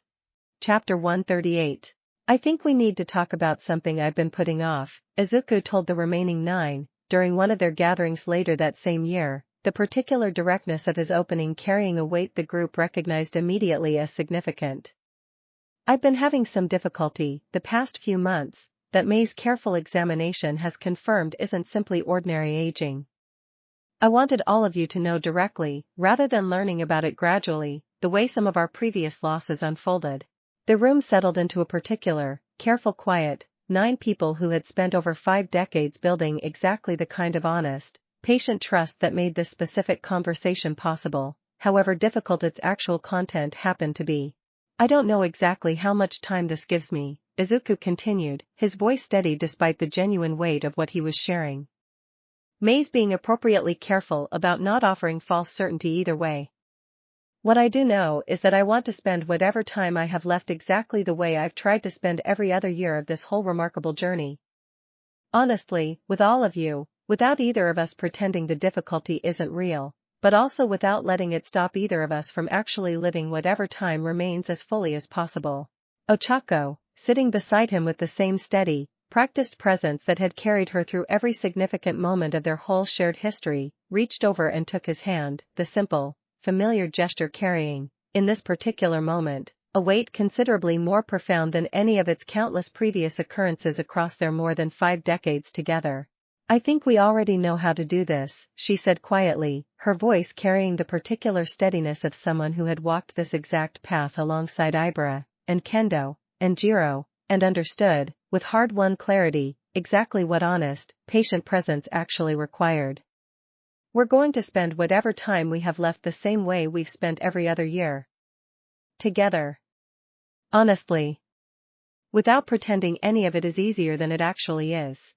The months that followed brought Izuku's own careful, deliberate final work, completing several remaining projects with the same patient thoroughness he had brought to everything across his whole remarkable career, a final, careful revision to his personal letter for whatever future keeper might eventually need it, an extended, detailed conversation with Hana Ibusuki about the department's continued careful stewardship, and, perhaps most treasured of all, an unhurried, deliberate accumulation of simple, ordinary time spent with the 8 remaining members of the original circle, each quarterly gathering now carrying a particular preciousness none of them needed to explicitly name to fully understand. Chapter 139. Izuku Midoriya passed peacefully, surrounded by Ochako and several of the remaining original circle, some 56 years after he first descended an unfamiliar staircase looking for nothing more than a box of grip tape. His final months lived exactly as honestly and fully as every single one of the preceding decades had been, no dramatic final crisis, no unresolved regret, simply the quiet, complete conclusion of a life lived precisely as he had always hoped it eventually might be. His final words, according to Ochako's own careful account, offered during one of their last quiet evenings together, carried the same settled, grateful certainty that had defined his entire long, remarkable life. I was so frightened, at the very beginning, he told her, his voice weak but entirely at peace. I didn't know if I was actually capable of doing any of this correctly. I think the whole point, though, looking back now, was never actually being certain in advance. It was just choosing, honestly, to keep trying anyway, one single day at a time, for as long as the trying actually mattered. I think I finally understand, completely, that it mattered every single day. Thank you, Ochako. For every single one of them. The memorial, when it finally took place, brought together the largest gathering the whole remarkable tradition had ever produced, representatives from all 6 confirmed lineages across 2 entirely separate founding traditions, generations of former students and grateful correspondents whose lives Izuku's own particular careful, honest teaching had touched across more than 5 decades of patient, deliberate work, and the 8 remaining members of the original 12, gathered together one final time to honor the man whose single, frightened yes had eventually grown into something considerably larger and more lasting than any of them, including Izuku himself, could have specifically imagined at the very beginning. Ochako, offering the memorial's final tribute, spoke not of the wheel, or the concordat, or any of the institutional achievements that had marked Izuku's remarkable public legacy, but simply of the man she had loved and partnered with across more than 5 decades of genuine, honest partnership. He always believed the real gift was never the power itself, she told the assembled crowd, her voice steady despite the genuine grief underneath it. It was learning, patiently and honestly, exactly what it means to be trusted with something significant, and choosing, every single day afterward, to actually deserve that trust rather than simply assuming it once earned would remain automatically secure. I think that's exactly the life he lived, completely and without exception, for 56 remarkable years.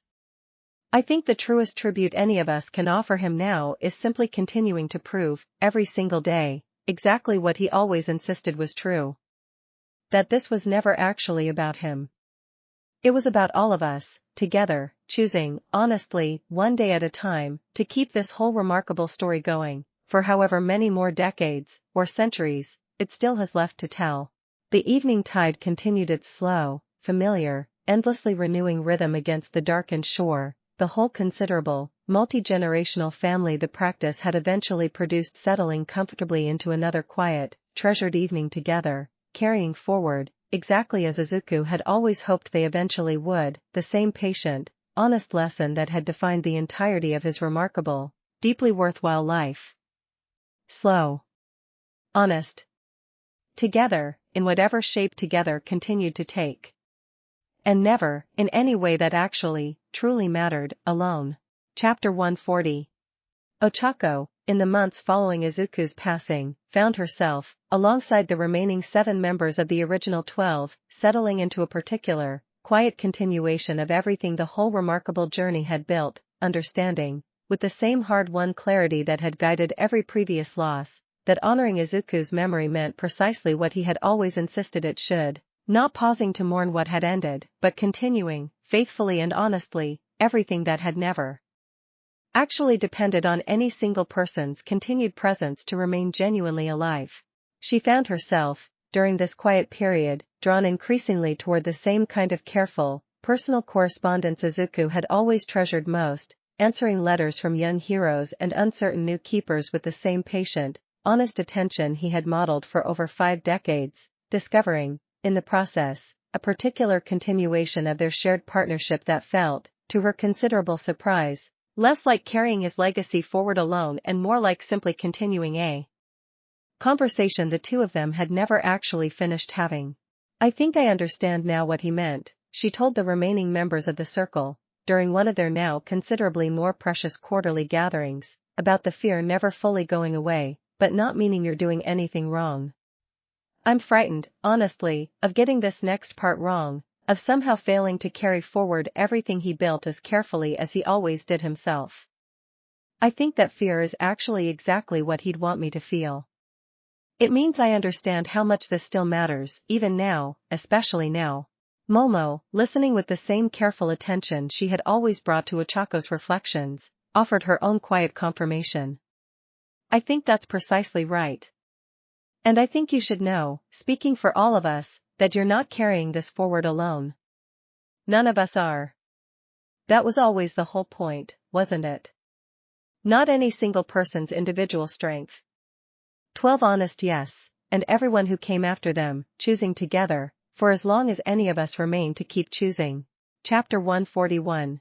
The Council, meeting in the year following Izuku's passing, formalized a considered, careful addition to its foundational teaching materials, drawing on his own final letter alongside the 11 companion letters the original 12 had composed together years earlier, ensuring that his particular, hard-won wisdom about fear, patience, and honest trying would remain permanently, formally woven into everything the practice continued to teach across every single lineage his single accidental discovery had eventually touched. Toya, now himself well into his own considerable decades of careful stewardship, spoke at the formal dedication ceremony marking the edition's completion, his own voice carrying the particular weight of someone who had personally witnessed, across nearly 3 decades of his own involvement, exactly how far Izuku's original careful teaching had eventually traveled. I found my own wheel by accident, the way Midoriya-san always described finding his, he told the assembled crowd.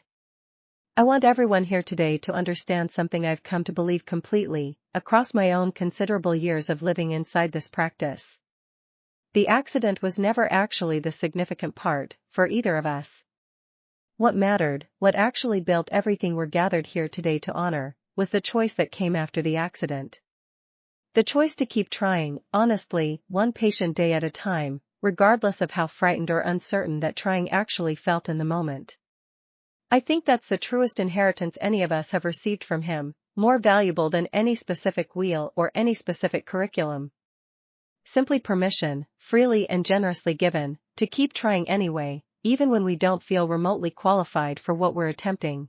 The years that followed brought their own gradual, gentle accumulation, the remaining members of the original 12 continuing their own faithful stewardship for as long as each of them individually remained able, the whole considerable, ever-expanding practice continuing its patient, honest work across generations and traditions that would, in time, come to know Izuku Midoriya's original story not as living memory, but as foundational history, studied and taught with the same careful reverence that his own generation had once studied the earliest legends of legacy power passed between worthy successors. Chapter 142. Decades later, long after every member of the original 12 had, in their own time and their own way, followed Izuku's peaceful example, a young student at the department, reading through the archive's carefully preserved collection of founding letters for the first time, found herself particularly moved by a single passage from Izuku's own final correspondence, the same words that had once been written specifically for her, though he could never have known, composing them so many years earlier, exactly who would eventually read them. She sat with the letter for a long while in the department's quiet reading room, the same careful, patient words that had once comforted a young researcher's own uncertain beginning now settling into her, decades later, with exactly the same steady reassurance Izuku had always hoped his final work might someday offer. The fear never fully goes away, she read, for perhaps the 10th time that particular afternoon. It means you understand, correctly, exactly how much this actually matters. Let it keep you careful. Don't let it convince you that you're somehow uniquely unqualified for a responsibility that, in the end, was never actually about being qualified in advance. It was always simply about choosing, honestly, one day at a time, to keep trying anyway. She closed the letter carefully, the same particular, settled resolve that had once carried a frightened teenager down an unfamiliar staircase now quietly, thoroughly settling into her own uncertain beginning, and rose to find her own careful, patient way forward, exactly as every single keeper before her, across every single lineage the whole remarkable story had eventually touched, had once found their own. The practice continued, patient and honest and thoroughly alive, exactly as it always had, one careful choice at a time, across generations and traditions and continents that a single frightened boy, descending an unfamiliar staircase looking for nothing more than a box of grip tape, could never have specifically imagined his single accidental discovery might someday reach. And somewhere, in the quiet, settled peace of a story finally, completely told, the whole long, remarkable answer remained exactly what it had always, faithfully, been. Slow. Honest. Together, in whatever shape together continued to take. And never, in any way that actually, truly mattered, alone. Chapter 143. In the weeks following Izuku's memorial, Ochako found herself returning, more often than she initially expected, to the modest agency office he had maintained for so many decades, its familiar walls still lined with the accumulated decades of correspondence, case files, and careful teaching materials that had grown, across his whole remarkable career, into an archive considerably larger and more comprehensive than either of them had ever specifically set out to build. She spent several careful afternoons simply sitting among his old belongings, not sorting or organizing, only remembering, the particular texture of his careful, methodical handwriting still visible across decades of notebooks stretching back to those very earliest, frightened weeks following the staircase.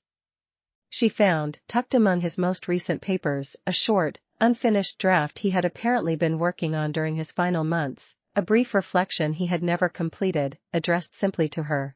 I want you to know, the unfinished draft began, that of everything this whole remarkable journey ever gave me, you were always the actual gift underneath all of it.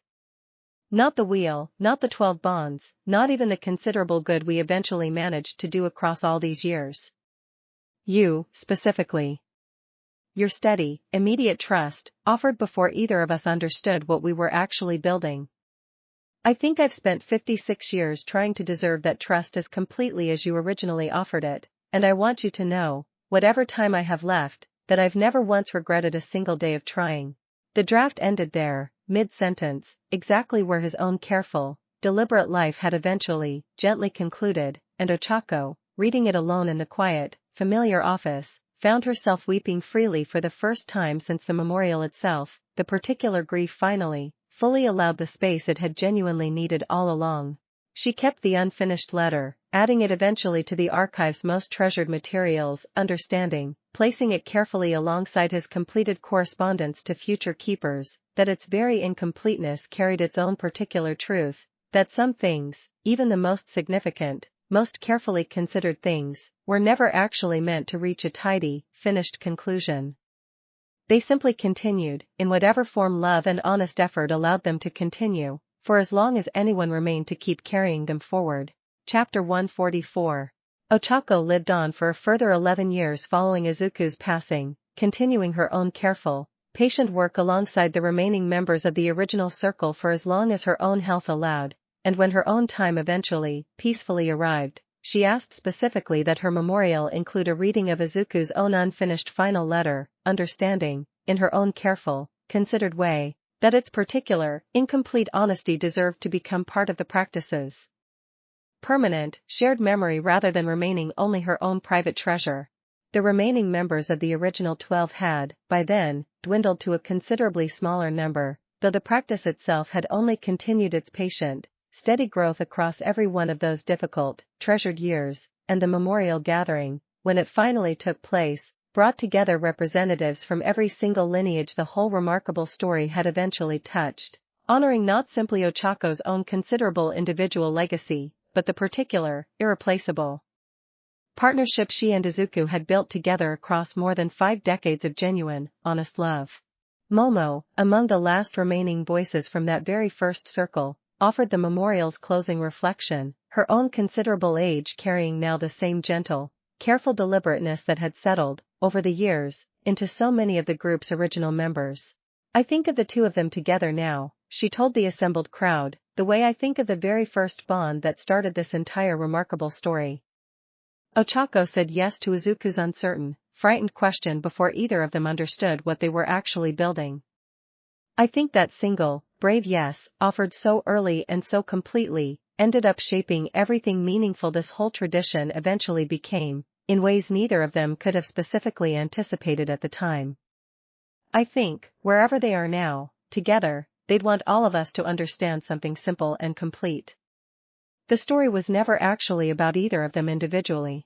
It was about the honest, patient choosing that connected them, and that continues connecting every single one of us, across every generation and every lineage this remarkable journey has ever touched, and will, we all deeply trust, continue touching for as long as anyone remains willing to keep choosing it.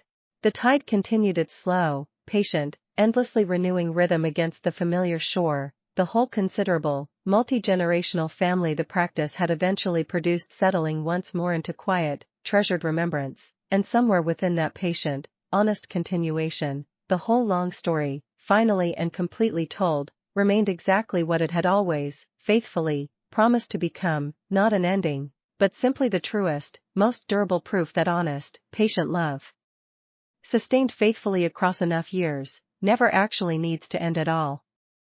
It simply continues, in whatever new and honest shape each generation chooses to carry it forward. Chapter 145. Long after that final memorial, when every member of the original 12 had, in their own time and their own particular grace, followed the same peaceful path, the practice they had built together continued exactly as they had always hoped it eventually would, no longer requiring any living memory of the founding circle to remain genuinely, thoroughly honest, sustained instead by the same careful, patient teaching that had always been the whole tradition's actual foundation, generation after generation, lineage after lineage, each new keeper discovering, in their own time, the same essential truth Izuku had first stumbled into as a frightened teenager searching for nothing more than a box of grip tape. The archive endured, faithfully preserved and continually expanded, Izuku's own careful, unfinished final letter to Ochako sitting alongside the 12 original companion letters and Toya's own later edition, a permanent, foundational testament to exactly how far a single honest yes could travel, given enough patient years and enough generations willing to keep choosing it forward. And somewhere, in whatever quiet, settled place stories like this one eventually come to rest, the whole long, remarkable journey remained exactly what it had always, from that very first frightened conversation in an empty teacher's lounge, promised to become, proof, complete and thoroughly lived, that patience outlasts urgency, that honest care outlasts any shortcut, and that a single, genuine yes, offered freely and kept faithfully across a lifetime, can build something considerably more lasting than any wheel, any title, or any single remarkable life ever specifically required it to be. Slow. Honest. Together, in whatever shape together continues, patiently and without hurry, to take. And never, in any way that has ever actually, truly mattered, alone. Epilogue. In the department's quiet reading room, generations later, a small plaque was eventually added beside the archive's most treasured shelf, its inscription simple and unadorned, chosen carefully by a council that had, by then, long since grown into something considerably larger than any single founding circle could have specifically anticipated. It read only this: 12 honest yes, and everyone who came after them. Beneath it, the letters remained, read and reread by countless careful hands across countless careful years, still offering, to whoever needed them next, exactly the same patient, honest reassurance they had always offered from the very beginning. Visitors to the reading room, in the years and decades that followed, often paused there a while longer than they originally intended, drawn by something in the plaque's quiet simplicity that seemed to ask for nothing beyond a moment's honest attention, and then, one by one, they would turn away again, carrying whatever small piece of that patient wisdom they needed most, back out into their own particular, ordinary lives. Exactly as the whole long story had always, quietly, hoped they eventually would. And so the story continued, quietly and honestly, exactly as it always had, long after any single name attached to its beginning had passed from living memory into something gentler and more permanent, simply a lesson, patiently taught and patiently learned, one generation at a time, for as long as anyone remained willing to keep choosing it. Chapter 146. Her name was Mirai Sato, and she had grown up hearing the story the way most students at UA's department eventually did, as history rather than living memory, a foundational legend studied alongside the ordinary curriculum of quirk theory and hero law, its original participants long since reduced to portraits in the archive's quiet reading room and careful, reverent footnotes in every textbook she had ever been assigned. She had not expected, sitting alone in that same reading room on an ordinary autumn afternoon nearly a century after the staircase, that Izuku Midoriya's unfinished final letter to Ochako Uraraka would undo her so completely. She had read it as part of a routine assignment, one of dozens of primary documents her seminar required her to review that semester, and had found herself, by its final incomplete sentence, sitting motionless for the better part of an hour, the whole quiet room settling around her while she simply held the weight of what she had just read. I want you to know, the letter's final line still read, exactly as it had for generations, that of everything this whole remarkable journey ever gave me, you were always the actual gift underneath all of it. Mirai had come to the department, if she was honest with herself, primarily because her own newly manifested quirk defied every conventional framework her local hero commission had known how to properly evaluate, a resonance-based ability that seemed, the more she learned about it, to require something considerably more relational than any standard quirk classification had ever specifically anticipated. She had read Izuku's original memoir before applying, the same way countless students before her had, but something about encountering his actual, unfinished handwriting, preserved now behind careful archival glass, had reached her in a way the polished, published account never quite had. She sought out Hana Ibusuki's own successor, a woman named Rin Kobayashi who now led the department with the same careful, patient rigor that had defined every one of her predecessors across the practice's long, remarkable history, and found herself, in the ensuing conversation, admitting something she had not yet spoken plainly to anyone since her arrival. "I think I might have something like what he had," Mirai said, her voice carrying the particular careful uncertainty of someone confronting a possibility too significant to claim lightly.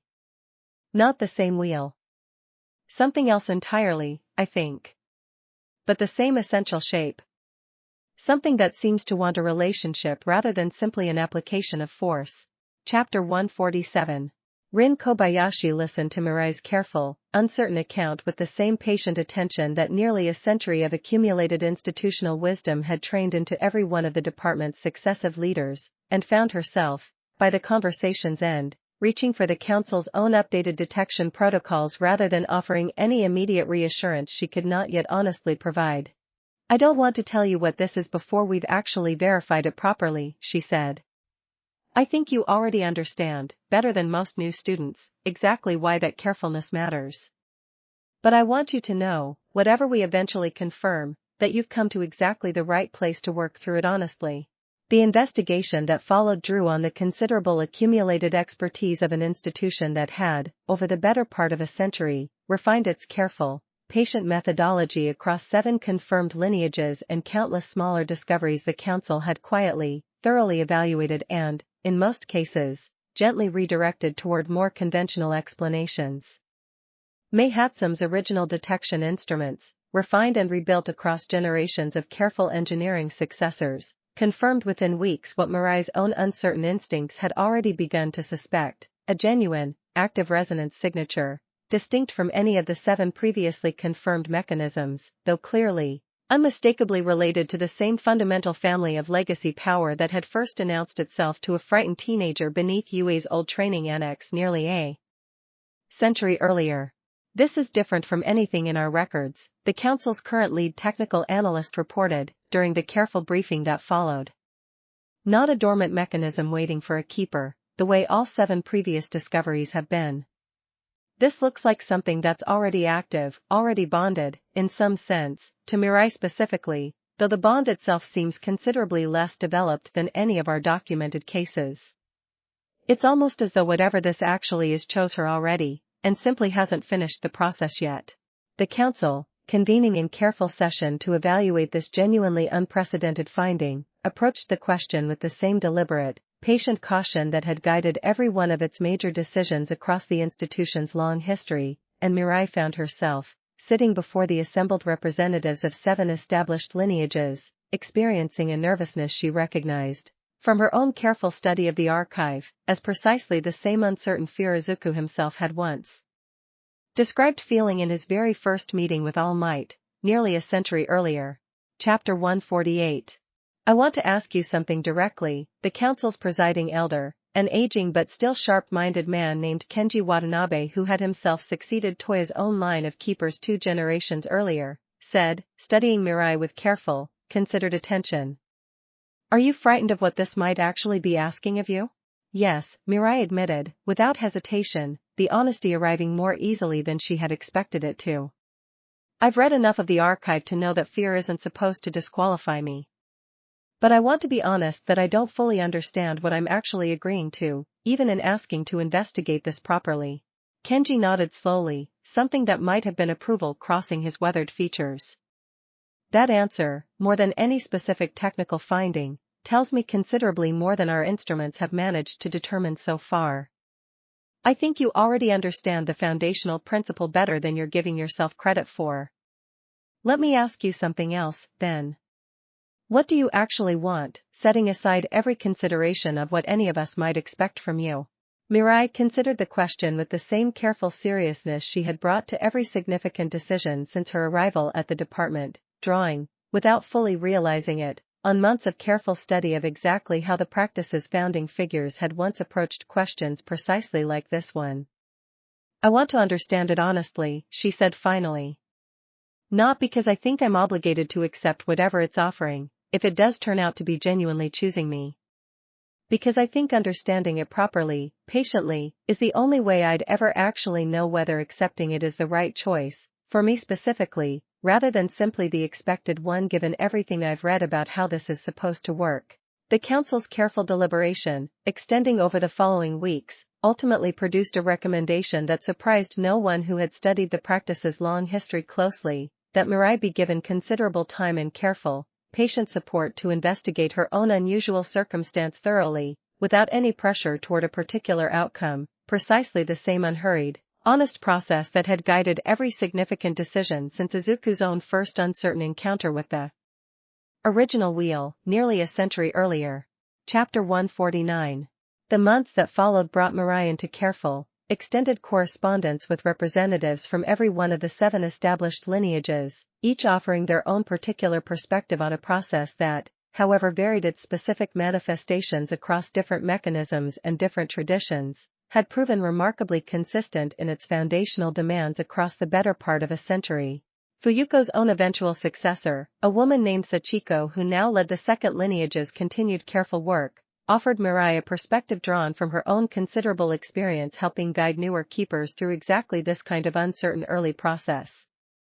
I think the most important thing I can tell you, she wrote, in one of her careful, extended letters, is that the uncertainty you're feeling right now isn't actually an obstacle to eventually understanding what this wants from you.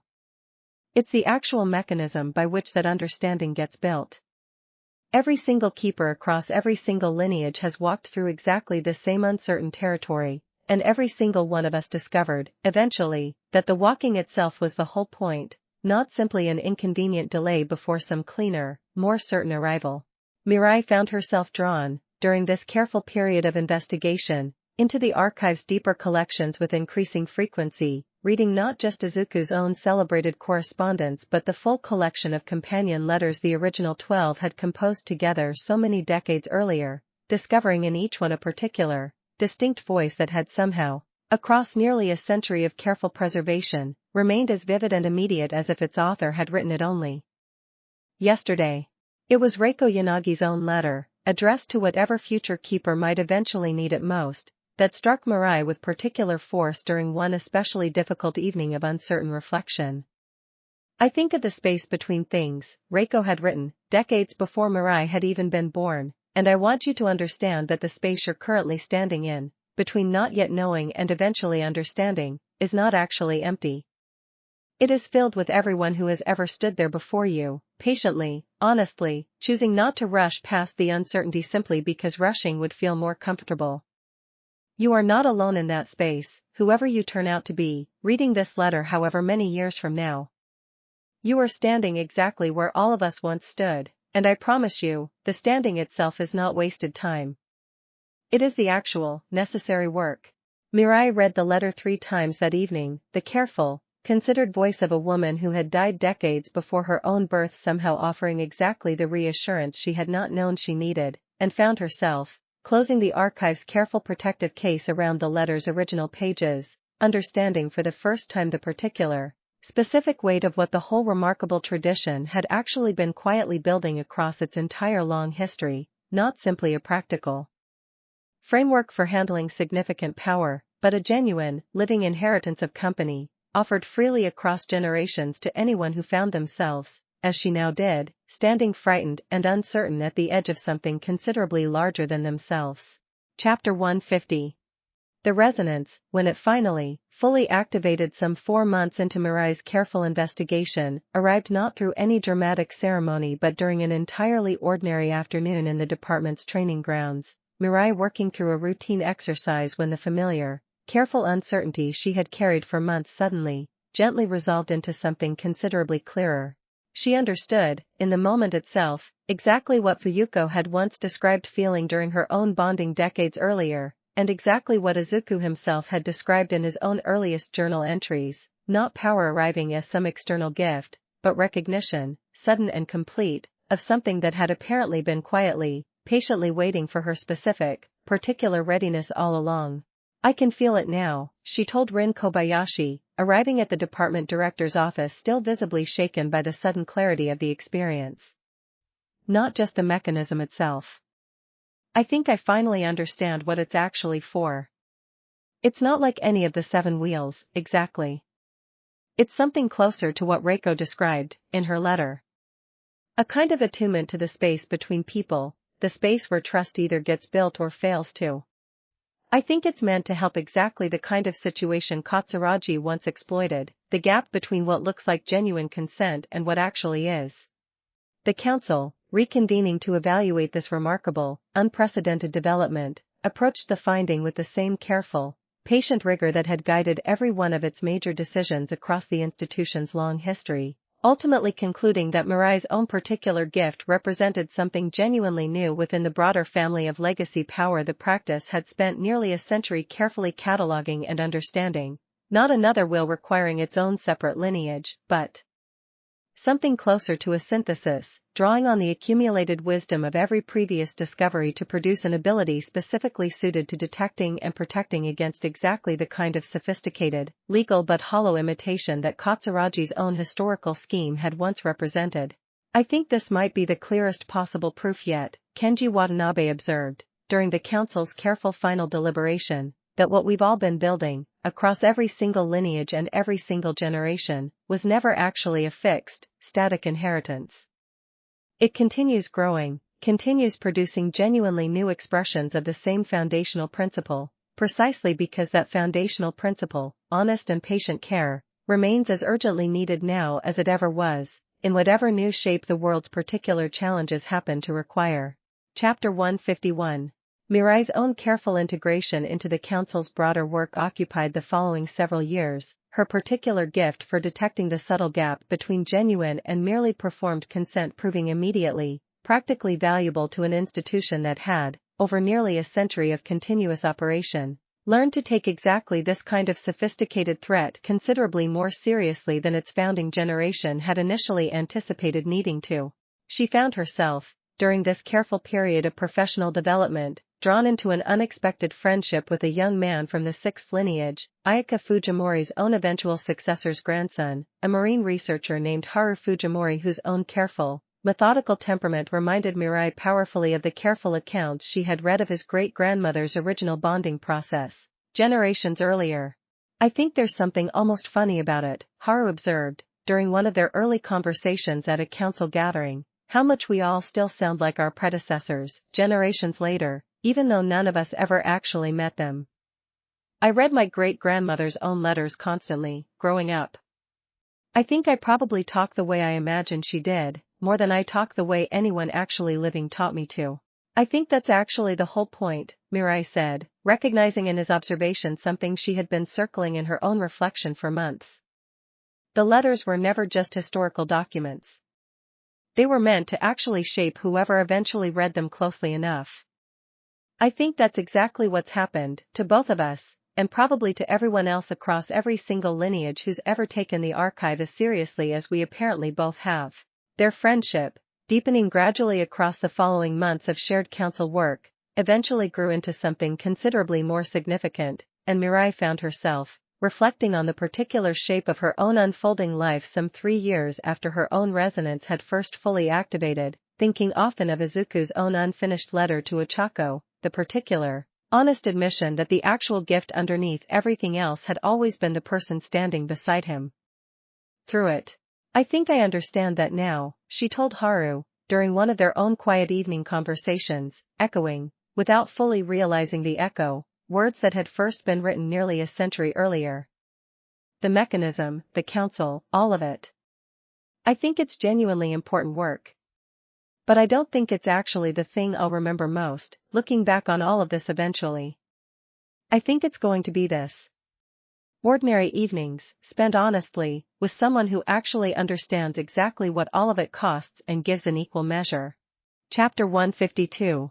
The years that followed brought Mirai and Haru's own careful, patient partnership into the practice's broader institutional life, their combined expertise, spanning both her own newly discovered synthesis ability and his own inherited lineage's considerable accumulated wisdom, proving genuinely valuable to a council that continued, across each passing generation, discovering new dimensions of exactly how far the original foundational principle could still meaningfully extend.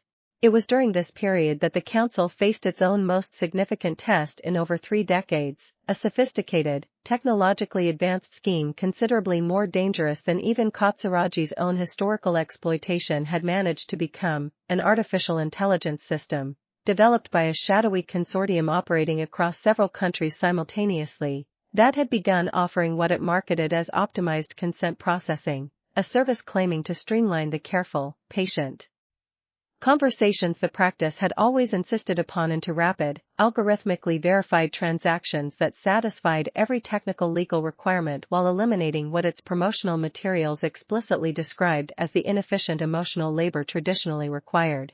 This is exactly what Katsuragi tried to build, decades ago, Momo's own eventual successor at the advisory office observed, presenting the council with her careful analysis of the emerging threat, except considerably more sophisticated, and considerably more dangerous, precisely because it's wrapped in the language of efficiency and accessibility that makes it genuinely difficult to argue against without sounding as though we're simply defending an outdated, inefficient tradition against legitimate technological progress.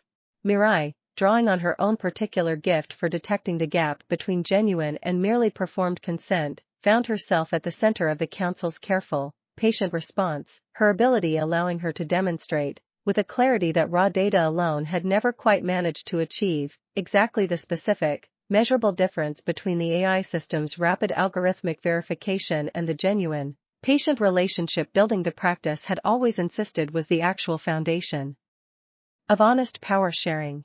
I can feel the gap directly, she explained, during one of the council's careful strategic discussions, the same way Reiko once could, though I think my own version of the ability is considerably more precisely calibrated to exactly this kind of sophisticated technological imitation. The AI system isn't building trust. It's simulating the appearance of trust having been built, through rapid, technically compliant processes that never actually require either party to genuinely, vulnerably risk anything real in the exchange. I think that's the actual, measurable distinction we need the public to understand, rather than simply asserting our own tradition's superiority in the abstract. Chapter 153. The campaign that followed drew on nearly a century of accumulated institutional wisdom, the council coordinating a careful, patient response that mirrored, in its essential shape, every previous confrontation the practice had ever successfully navigated, honest public education rather than dramatic confrontation, careful technical demonstration rather than simple assertion, and, ultimately, genuine trust in the public's own capacity to recognize authentic care once given a clear, honest basis for comparison. Mirai found herself, over the following 2 years, becoming something of a public figure in her own right, her careful, patient demonstrations of the measurable gap between the AI system's hollow efficiency and the practice's own genuine, patient relationship building reaching audiences considerably beyond the council's own established institutional channels, drawing, in ways she found herself reflecting on often, direct comparison to Izuku's own decades earlier public campaign against Katsuragi's considerably less sophisticated original scheme.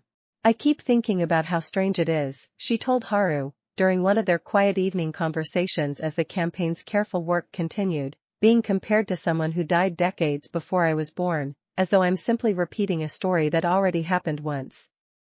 I don't think that's actually right, though. I think what's actually happening is considerably more meaningful than simple repetition. The same foundational principle keeps proving itself necessary, generation after generation, precisely because the specific shape of the challenge keeps evolving, even while the underlying answer stays essentially the same.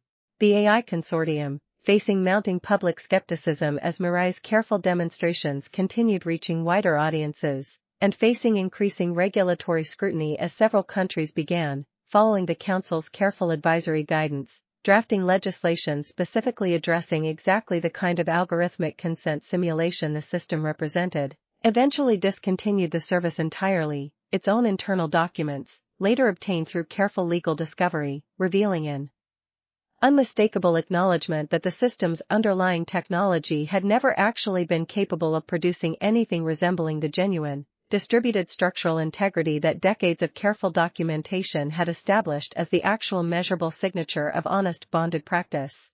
I think this proves something important, Kenji Watanabe observed, during the council's careful review of the campaign's ultimate success, his own considerable age now carrying the particular gentle deliberateness that had once, generations earlier, settled into so many of the original 12's own later years. The specific threats keep changing.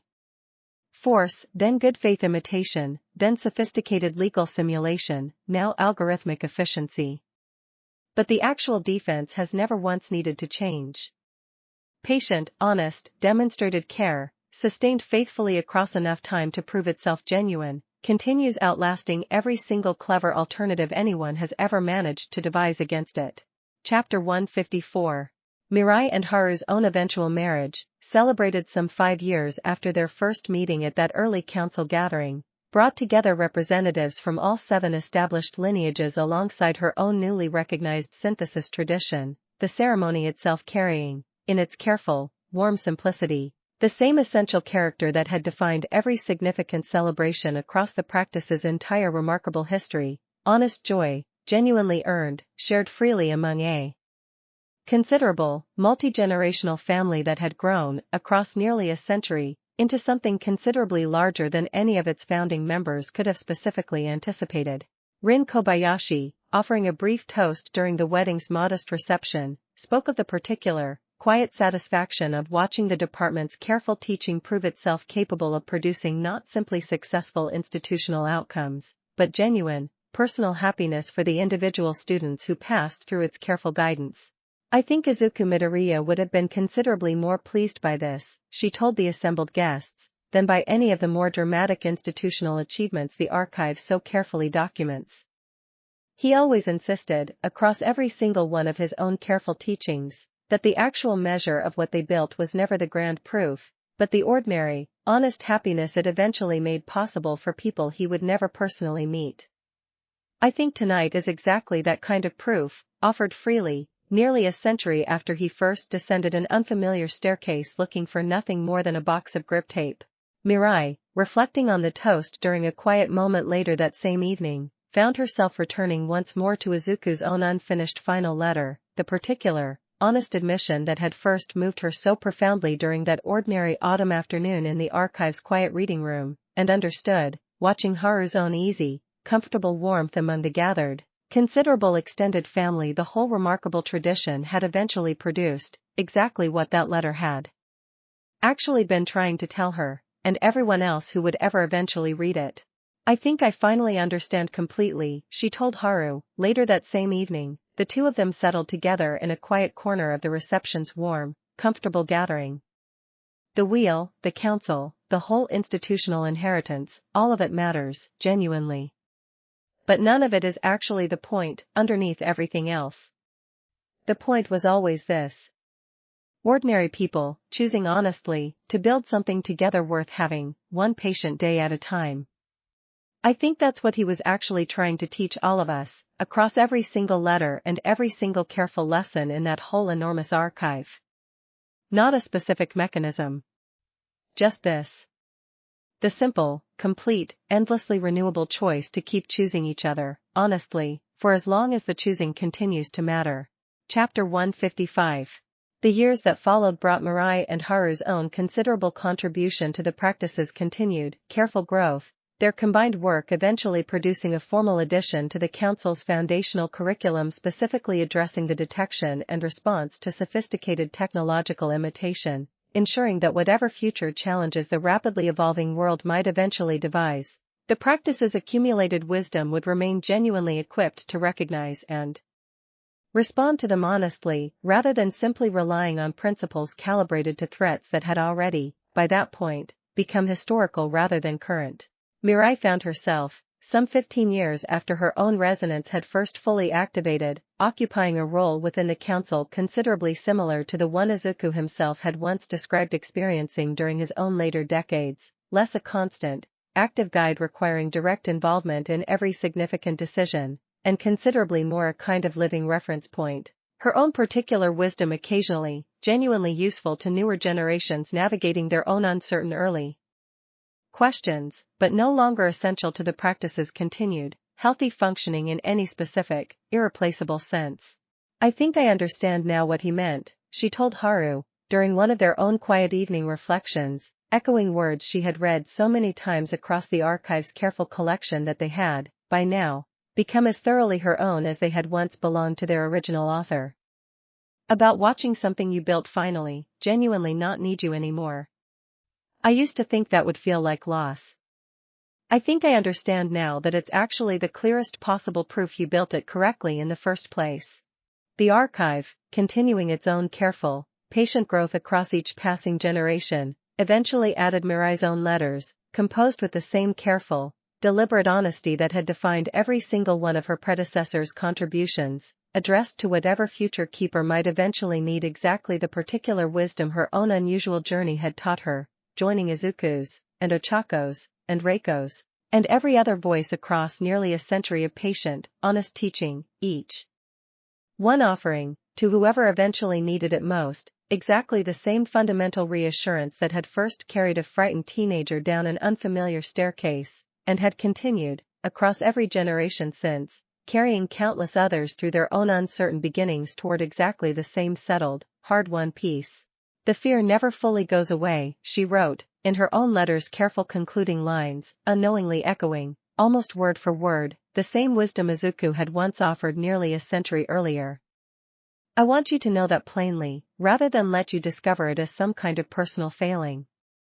The fear doesn't mean you're doing it wrong. It means you understand, correctly, exactly how much this actually matters. Whatever specific shape your own particular challenge eventually takes, however different it might look from everything the rest of us have already faced, I promise you this. The answer has never once needed to be more complicated than it was on that very first day, nearly a century ago, when a frightened boy chose, honestly, to keep trying anyway. Slow. Honest. Together, in whatever shape together continues to take. That answer will hold, for you, exactly as faithfully as it has held for every single one of us who came before you. Chapter 156. It was during this settled, later period of her own career that Mirai received an invitation that struck her, reading it in her own modest office at the council's now considerably expanded headquarters, as a particularly meaningful marker of exactly how far the whole remarkable tradition had traveled since her own uncertain arrival at the department decades earlier. A request from a research team studying an entirely new category of legacy power, discovered not through any careful archival investigation or folklore research, but through the accidental byproduct of an unrelated scientific experiment, its structure bearing only the faintest, most distant resemblance to any of the 8 now established lineages the council had spent nearly a century carefully cataloging. I want your specific input, the research team's lead investigator, a careful young scientist named Emi Nakashima, wrote, not because I think your own synthesis ability will necessarily detect anything specific about this new discovery. I want your input because I've read your own letters in the archive, and I think your particular experience of arriving at something genuinely new, without an established lineage's direct guidance to draw on, might actually be more relevant to what we're facing here than any of the more established lineages' accumulated wisdom. Mirai, considering the request with the same careful seriousness she had brought to every significant decision across her own considerable career, found herself experiencing a particular, quiet satisfaction at being sought out specifically for the very quality that had once made her own arrival feel so uncertain and isolating, the genuine novelty of her own experience, now recognized, decades later, as a specific kind of hard-won expertise in its own right. She traveled to meet Emi's research team personally, finding in the young scientist's own careful, methodical approach a temperament that reminded her powerfully of her own early investigation, decades earlier. And the two women spent several careful weeks working through the same patient, deliberate process that had once guided Mirai's own uncertain beginning, careful verification, patient consultation with every relevant expert the council's now considerable network could offer, and, above all, a genuine commitment to letting whoever the new discovery eventually chose make their own free, honest decision about what to do with it. I think I understand now what Sachiko once told me, Mirai reflected, during one of her own quiet evening conversations with Haru following her return from the research team's facility. About the uncertainty being the actual mechanism rather than simply an obstacle. I think I've spent this whole visit watching that same lesson prove itself true all over again, in a context none of us could have specifically anticipated when the practice first began. I think that's actually the clearest sign yet that what we built has genuinely become something larger than any single tradition or any single lineage. It's become simply the honest way of meeting genuinely new things, regardless of how unfamiliar their specific shape happens to be.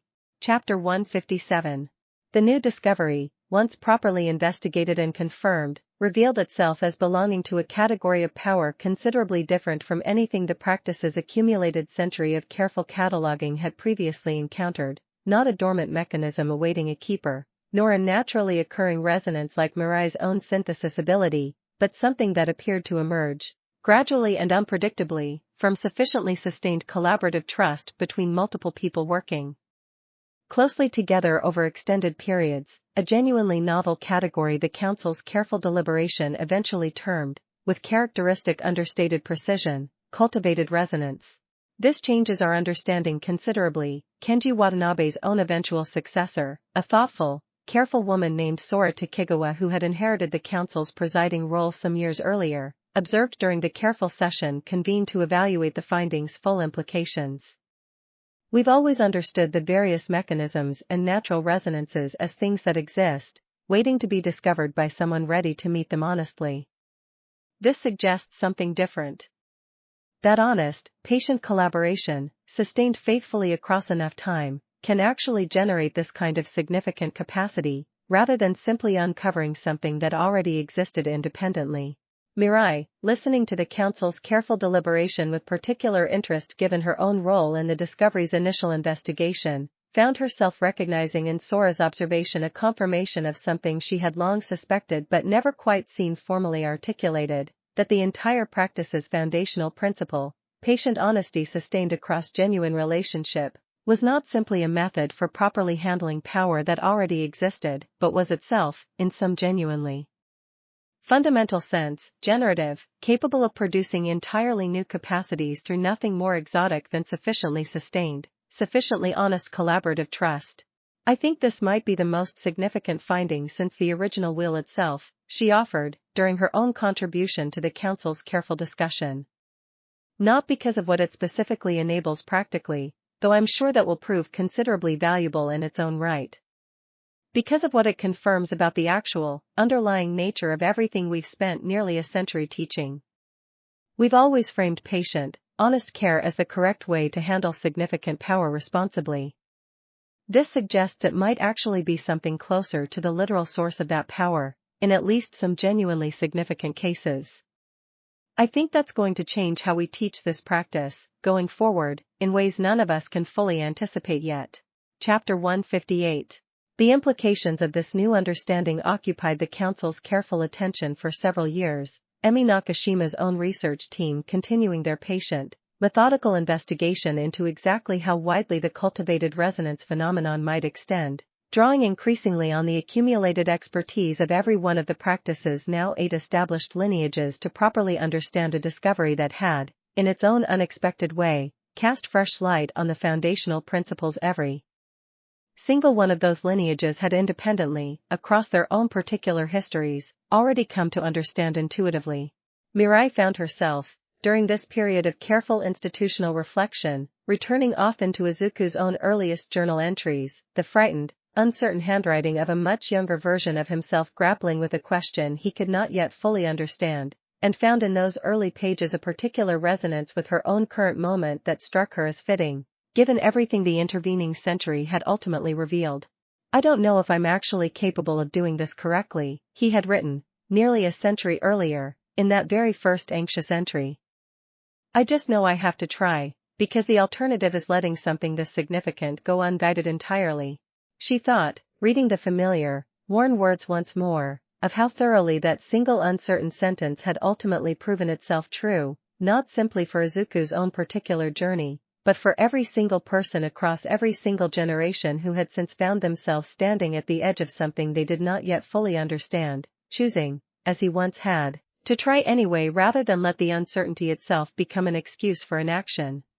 I think that's actually the whole secret, she told Haru, during one of their own quiet evening conversations as the Council's careful work on the new discovery continued.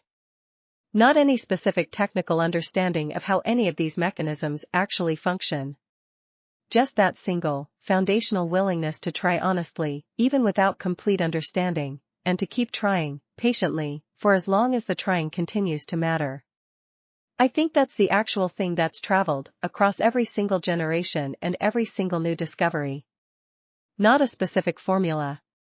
Just that simple, stubborn, endlessly renewable willingness to keep choosing honesty over certainty. Chapter 159. The Council's careful integration of this new understanding into its broader institutional teaching brought, in the years that followed, a genuine expansion of the practice's foundational curriculum, the original emphasis on properly handling discovered power now joined by careful new material addressing the possibility that sufficiently patient, honest collaboration might itself generate entirely new capacities, requiring students across every lineage to approach not just their own individual bonds, but their broader collaborative relationships, with the same careful, deliberate attention the practice had always insisted upon. Mirai, now well into her own considerable decades of accumulated experience, found herself increasingly drawn toward direct teaching once more, her own particular journey from uncertain new discovery to established, respected expert offering younger students exactly the kind of practical, hard-won wisdom that the archive's more historical documents, however treasured, could not quite replicate through written testimony alone. I want you to understand something specific, she told one particular seminar of first-year students, echoing, in her own words, the exact structure of Izuku's own very first informal lecture nearly a century earlier, though she had no specific memory of that original teaching to consciously draw from, only the accumulated, generational inheritance of a practice that had, across nearly a century of careful transmission, apparently learned to teach itself forward in ways considerably more thorough than any single document could fully capture. The mechanism, whatever specific shape it eventually takes for each of you, was never actually the point. The conversations are the patient, honest, sometimes exhausting work of actually building genuine trust with the people this asks you to be responsible for. If you learn nothing else from your time here, learn that everything else follows naturally, once that foundational commitment is genuinely, completely in place.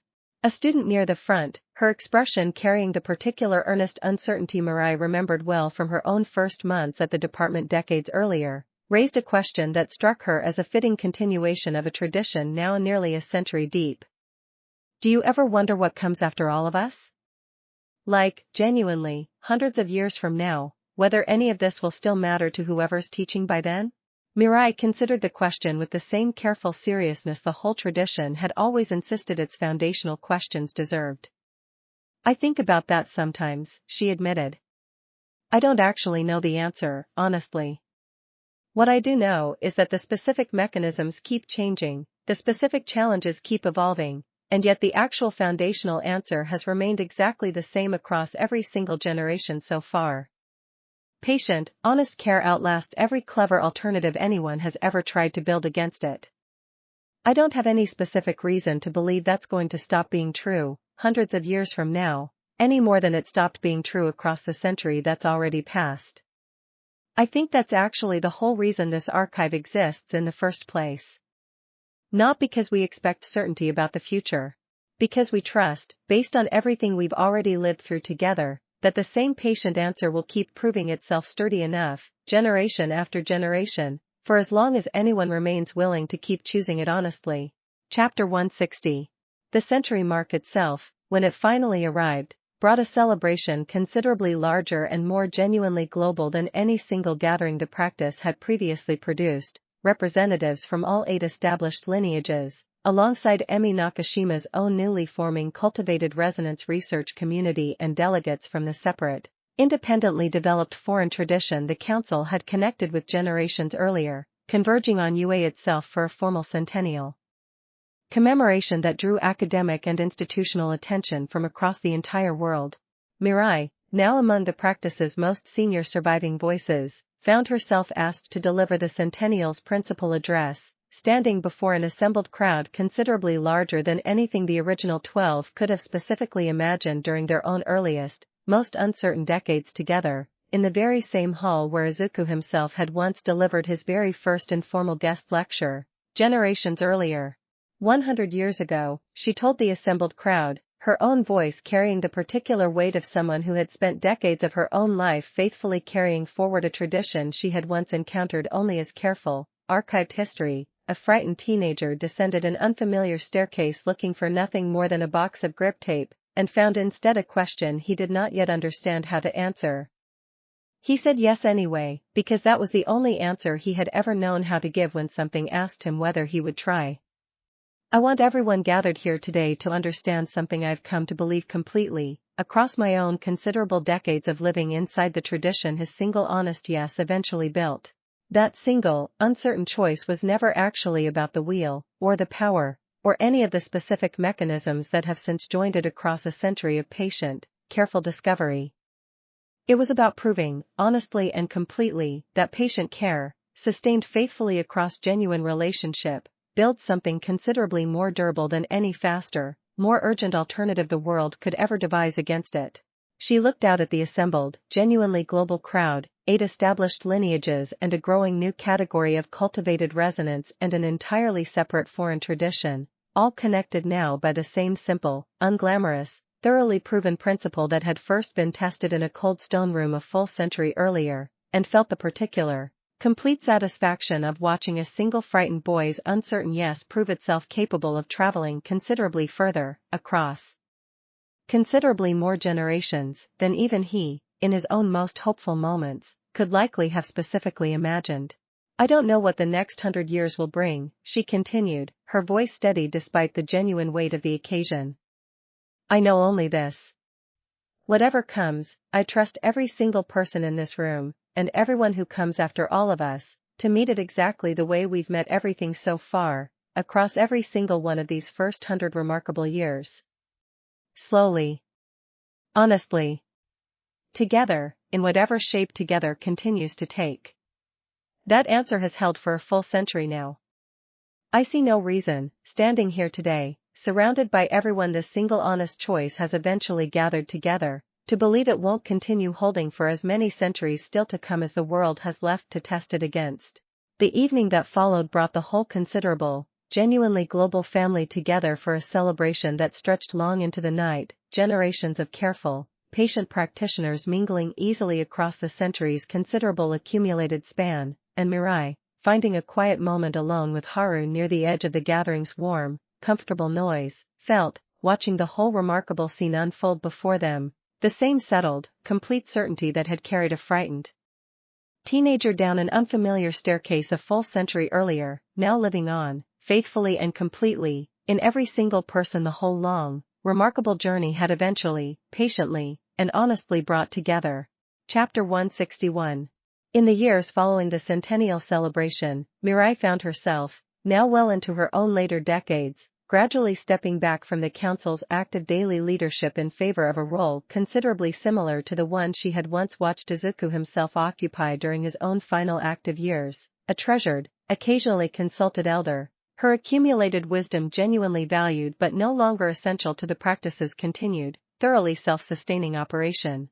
She spent an increasing portion of her quieter hours during this period composing her own extended reflections on the whole remarkable century she had personally witnessed a considerable portion of, not a formal memoir in the tradition of Izuku's own published account, but a more personal, careful collection of letters and reflections specifically intended for the archive's continued growth, understanding, as she wrote, that her own particular perspective, spanning both the practices' historical foundation and its genuinely unprecedented later developments, offered something considerably valuable to whatever future generations might eventually need exactly the kind of bridge her own unusual life had come to represent. I want to tell you something about fear that I don't think the earlier letters quite captured, she wrote, in one particularly extended reflection addressed to her own eventual, unknown successor. The founding generation feared not knowing whether the whole practice would actually work at all.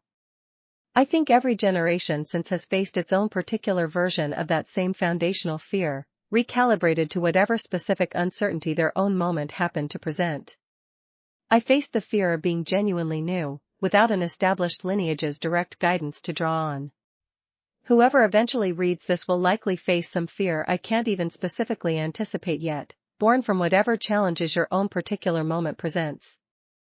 I want you to understand, though, that the actual answer to every single one of these different fears has never once required a different foundational response.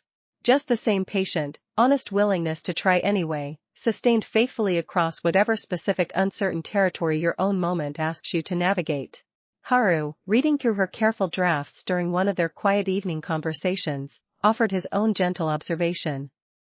I think you've finally become exactly what you set out to become, all those years ago, standing uncertain in Rin Kobayashi's office. Not just someone who successfully navigated her own uncertain discovery.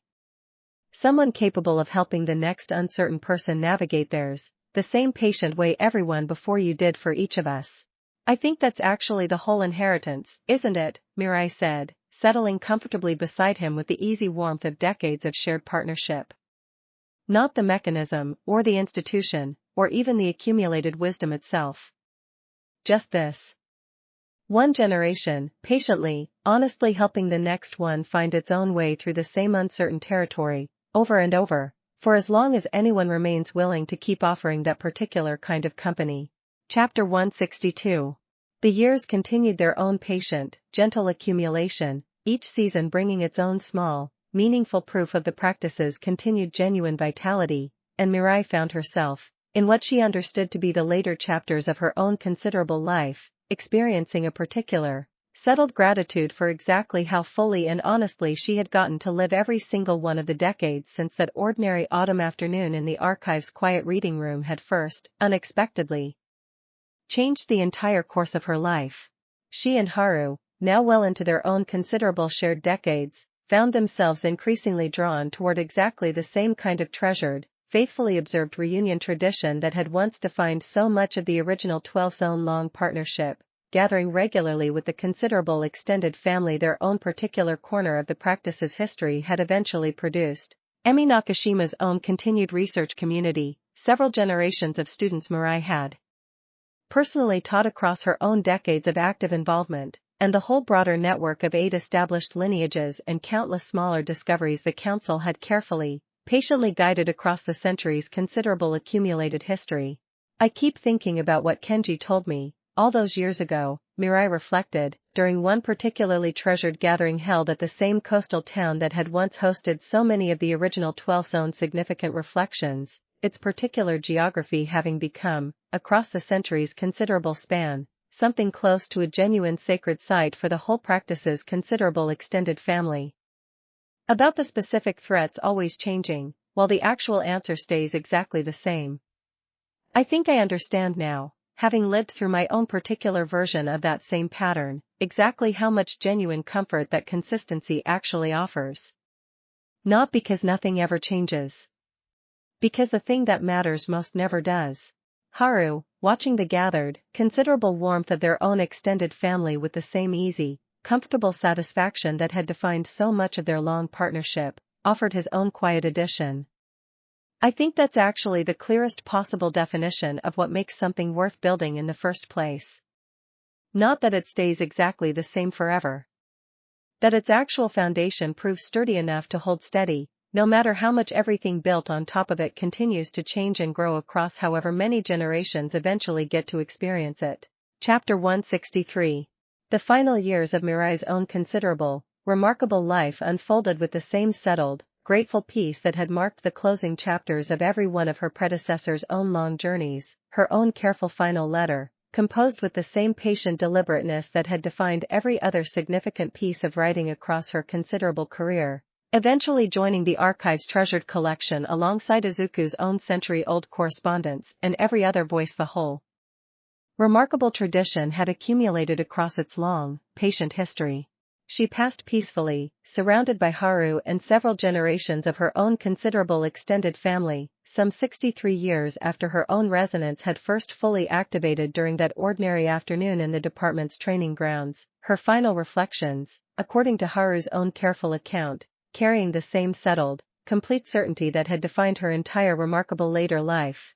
I was so uncertain, at the very beginning, she told him, during one of their final quiet conversations together. I didn't know if what I'd found was even real, let alone whether I was actually capable of carrying it honestly. I think the whole point, though, looking back now across everything the years since have taught me, was never actually being certain in advance. It was simply choosing, patiently, to keep trying anyway, one single honest day at a time, for exactly as long as the trying continued to matter. I think it mattered every single day, Haru. Thank you for helping me understand that so completely. The memorial that followed brought together representatives from every corner of the practice's now considerably expanded, genuinely global reach, honoring not simply Mirai's own significant individual contributions, but the particular, irreplaceable bridge she had come to represent between the practice's historical foundation and its continued, genuinely unprecedented growth into territory none of the original founding generation could have specifically anticipated a century earlier. Emi Nakashima, now herself well into her own considerable decades of continued research, offered the memorial's closing reflection, her voice carrying the particular weight of someone who had personally witnessed, across her own long career, exactly how far Mirai's own remarkable, uncertain beginning had eventually traveled. I think of her the way I imagine she once thought of Izuku Midoriya, she told the assembled crowd, someone whose single, honest willingness to investigate an uncertain, unprecedented discovery eventually proved capable of expanding everything the rest of us understood about what this whole remarkable practice was actually capable of becoming. I think, wherever she is now, she'd want all of us to understand something simple and complete. The story was never actually about any single person's individual journey, however significant that journey happened to be. It was about the honest, patient choosing that connects every single one of us, across every generation and every lineage this remarkable practice has ever touched, and will, I deeply trust, continue touching for as long as anyone remains willing to keep choosing it, honestly, one patient day at a time. The tide continued its slow, familiar, endlessly renewing rhythm against the same coastal shore that had hosted so many generations of the practice's own treasured reflection, the whole considerable, genuinely global family. The whole remarkable journey had eventually produced settling once more into quiet, grateful remembrance, and somewhere within that patient, honest continuation, the whole long story, still being written, still being lived, remained exactly what it had always, faithfully.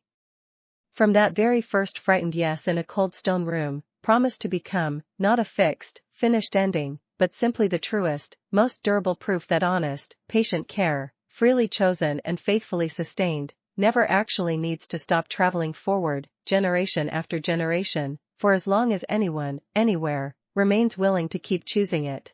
Chapter 164.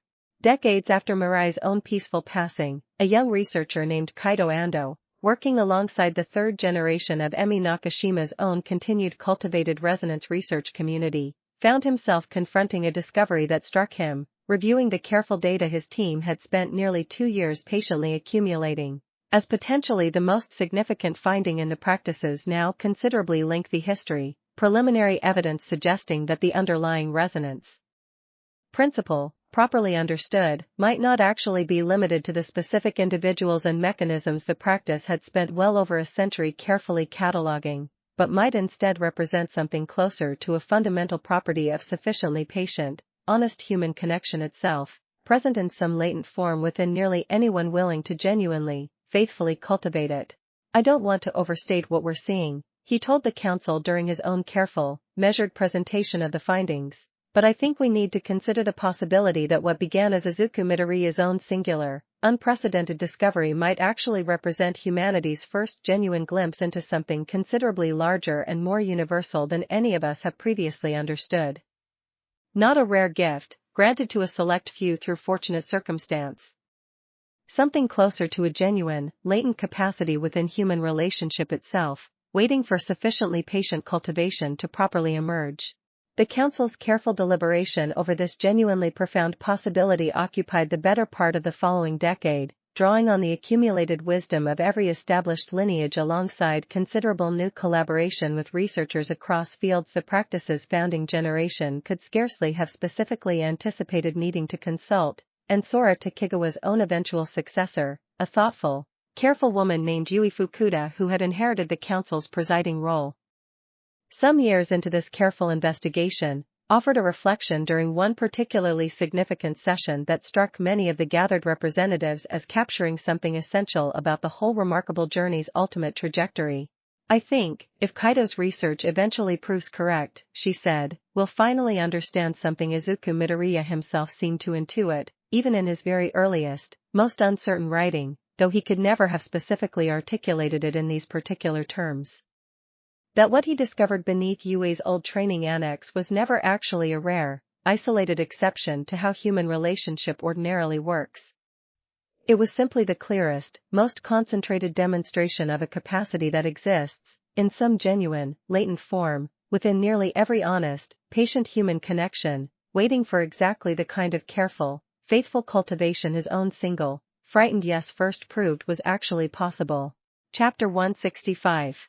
The implications of Kaido's continued research unfolded gradually across the following years, careful, patient investigation eventually confirming, to a degree of certainty the Council's own rigorous standards required before any public announcement, that sufficiently sustained, sufficiently honest human collaboration, cultivated faithfully across enough time and enough genuine mutual vulnerability, could indeed produce meaningful expressions of the same fundamental resonance principle that had first announced itself to a frightened teenager over a century earlier, though in forms considerably more modest and varied than any of the 8 established lineages' own specific, concentrated manifestations.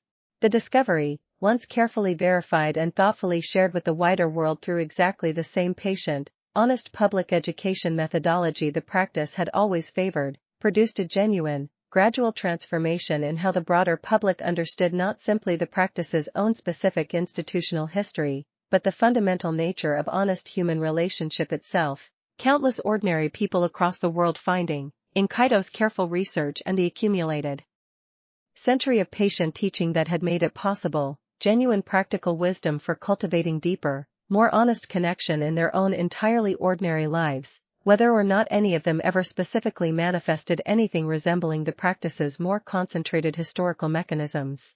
I think this is actually the completion of everything Izuku Midoriya originally set out to prove, Yui Fukuda observed, during the careful public announcement that eventually shared Kaido's findings with the wider world, though I suspect even he, in his own most hopeful moments, could not have specifically anticipated it extending quite this far. He always insisted that honest, patient care was universally available, to anyone willing to do the genuinely difficult work of actually practicing it consistently. We now have considerable scientific evidence suggesting he was, in some genuinely profound sense, speaking the literal truth, not simply offering an inspiring metaphor.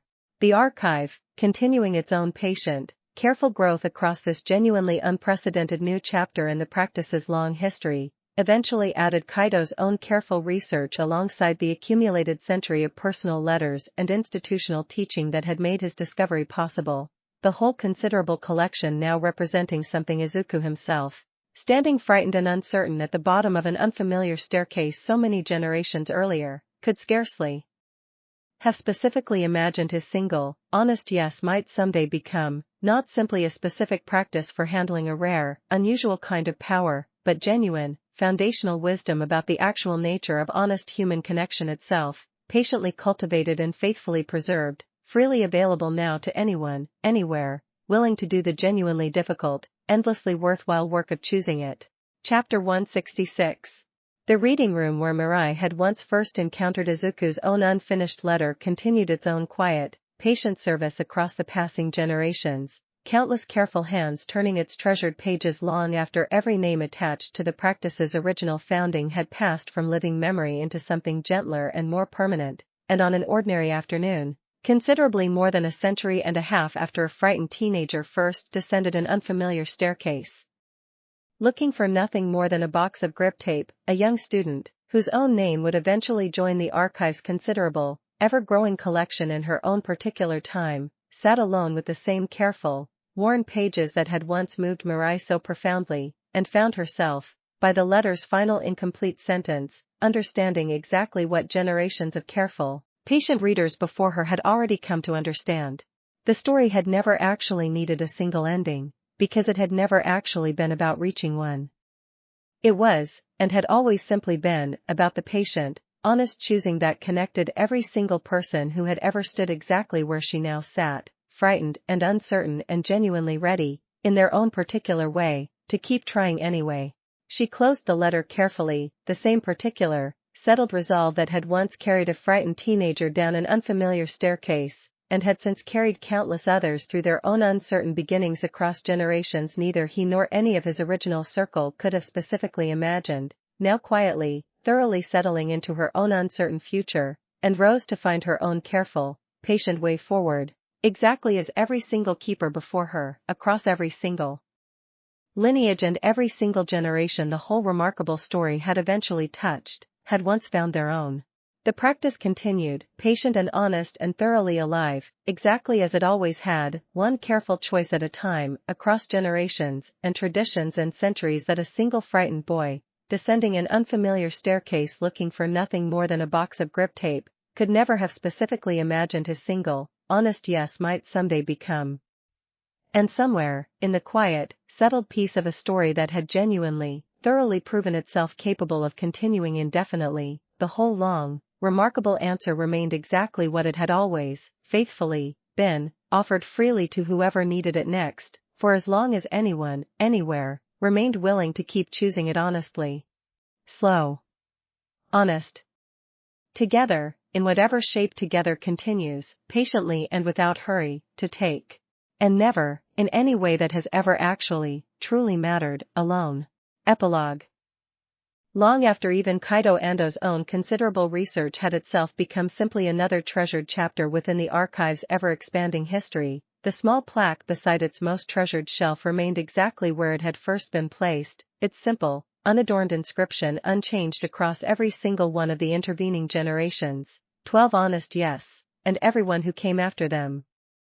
Beneath it, the letters continued their own quiet, patient service, read and reread by countless careful hands across countless careful years, each new reader discovering, in their own particular time and their own particular uncertain circumstance, exactly the same steady reassurance that had first been offered, so many generations earlier, by a frightened boy who had simply chosen, honestly, to keep trying anyway. The story, in whatever specific form it continued taking across whatever centuries still remained ahead of it, had long since stopped requiring any single name, any single lineage, or any single ending to remain genuinely, completely alive.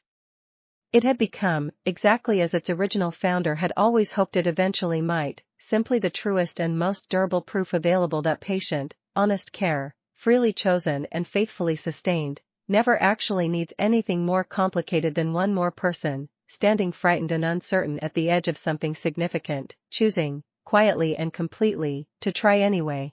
And so it continued, patiently and honestly, exactly as it always had, and exactly as it, quietly and faithfully, always would. Whoever eventually found their own way to that same quiet reading room, whatever century or circumstance eventually carried them there, would find, waiting patiently exactly as it always had, the same simple, complete invitation, not certainty, not guarantee, only the honest, steady company of everyone who had ever once stood exactly where they now stood, and had chosen, freely and completely, to answer yes. And in that quiet, patient invitation, offered freely across every single generation the whole remarkable story had ever touched, the truest inheritance of all finally, completely revealed itself, not a wheel, not a title, not even the considerable, genuinely global family it had eventually gathered together, but simply the enduring, endlessly renewable proof that honest care, chosen patiently and kept faithfully, was always, from the very first frightened yes onward, more than enough. The reading room's quiet lamps continued their gentle glow long after each day's last visitor had gone, illuminating, as they always had, the same careful, treasured shelf, and somewhere beyond its quiet walls, the whole wide, ordinary world carried on exactly as it always had, entirely unaware of just how many honest, patient lives that single small room, and everything patiently gathered within it, had quietly, faithfully helped to shape. But that, in the end, had never actually been the point either. The point, exactly as it had always, quietly, faithfully been, was simply this, that somewhere, in a quiet room or a cold stone chamber or an ordinary conversation between two people willing to trust each other honestly, the choosing continued, patiently and without hurry, for as long as anyone, anywhere, remained willing to keep offering it forward. That was the whole story, in the end, distilled across a century and a half of patient, honest telling, not a single dramatic ending, but an endless, gentle beginning, offered fresh to whoever next needed it, exactly as it always had been, and exactly as, quietly and faithfully, it always would remain. And so, quietly, honestly, and without any need for further telling, it did. The story remained, patient and complete, exactly as honest and as gently unfinished as the very first letter that had started it all those generations ago, waiting, always, for whoever came next. Nothing more needed to be said. Everything that mattered already had been, one honest generation at a time. The end, in the truest sense the practice had ever recognized, was simply another quiet beginning, waiting patiently for whoever chose to answer it next. And there, quietly, the long story finally, gently rested. Patient. Honest. Complete, in every way that had ever truly mattered. Just as it had always, faithfully, promised to be. Chapter 167. 2 centuries almost exactly separated the staircase from the crisis that finally, genuinely tested whether Kaido Ando's own century-old discovery about the universal nature of honest resonance could actually withstand deliberate, large-scale misuse rather than simply patient, gradual cultivation, and the woman who found herself at the center of that test, a careful, methodical historian named Yui Amamiya, had spent her entire career believing the archive's oldest documents belonged to a settled, finished history rather than anything she would ever need to personally, urgently apply. She worked, at the time the crisis first began revealing itself, as a junior researcher within the Council's now considerably expanded historical division, cataloging the accumulated 2 centuries of correspondence, curriculum revisions, and careful institutional memory that had grown, across generations of faithful preservation, into an archive considerably larger than any single scholar could hope to fully master within a single career. It was during this careful, unglamorous cataloging work that she first noticed a pattern in a set of recent public records that struck her as disturbingly familiar, though she could not, at first, place exactly why.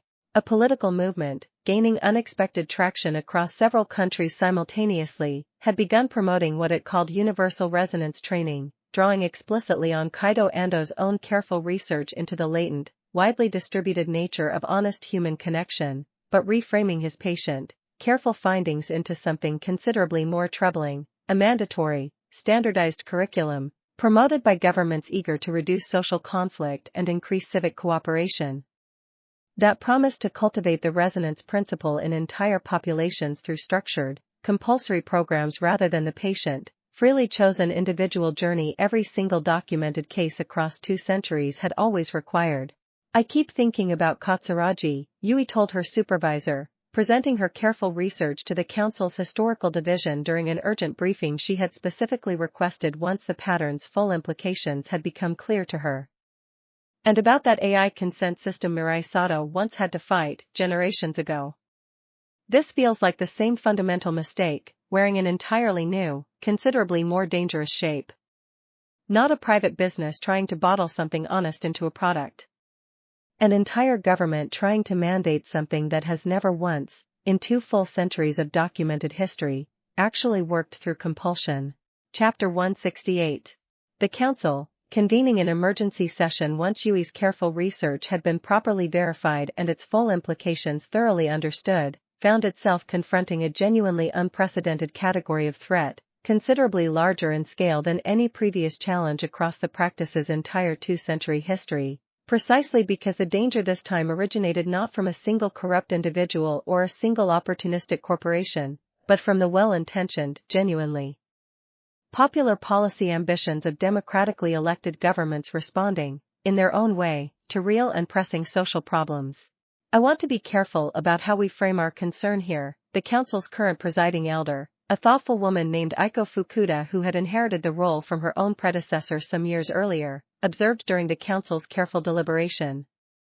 These governments aren't villains in the way Shindo or Katsuragi were. They're responding to genuine, serious social fractures, using the language of our own research as justification. I think that actually makes this considerably harder to properly address than any of our previous confrontations. We can't simply expose bad faith the way we did with Katsuragi, because in most cases, the faith actually appears to be genuinely good. We have to somehow demonstrate, clearly and persuasively, that good intentions alone can't substitute for the patient, voluntary process that has always been the actual mechanism, without simply sounding as though we're opposing a genuinely worthy social goal. Yui, invited to present her own careful research directly to the full council given her role in first identifying the pattern, found herself drawing on 2 full centuries of accumulated institutional wisdom to articulate exactly the distinction the emerging crisis required. I think the clearest evidence is already sitting in our own archive, she said. Every single documented case of genuine resonance, across every one of our now considerably numerous lineages, required the specific individual's own free, unpressured choice. Not simply theoretical consent, the way Katsuragi's paperwork once claimed to satisfy. Genuine, felt readiness, arrived at through the person's own unhurried process. I don't think that's simply a nice ethical preference we've maintained out of tradition.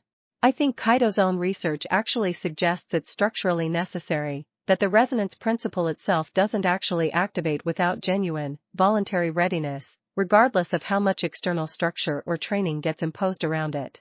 Chapter 169. The Council's careful, patient response to the emerging crisis drew on every strategic lesson 2 centuries of accumulated experience had taught the practice across its long history, though the sheer scale of this particular threat, touching potentially entire national populations rather than any single individual or bounded organization, required genuinely novel coordination that stretched the Council's established methodology considerably further than any previous challenge had ever demanded. Yui found herself, over the following months, at the center of a careful, methodical research effort specifically designed to demonstrate, through rigorous scientific documentation, exactly why the mandatory training programs several governments had already begun implementing were producing results considerably different from what their own promotional materials claimed, drawing on volunteer testimony from participants who had experienced the compulsory curricula firsthand. The pattern is remarkably consistent, she reported, during one of the Council's careful strategic sessions reviewing her accumulated findings. Participants describe going through all the technical motions the training requires, and experiencing some genuine shift in how they relate to the people around them. But it's shallow, unstable, considerably more similar to what Mirai's own research once documented in Katsuragi's clients than to any of our own genuine, voluntary cases. I think what's actually happening is that mandatory participation is producing something real, but fundamentally different from genuine resonance. A kind of performed, socially pressured cooperation that resembles the real thing closely enough to satisfy government metrics, without ever actually achieving the genuine, durable transformation the voluntary process has always produced.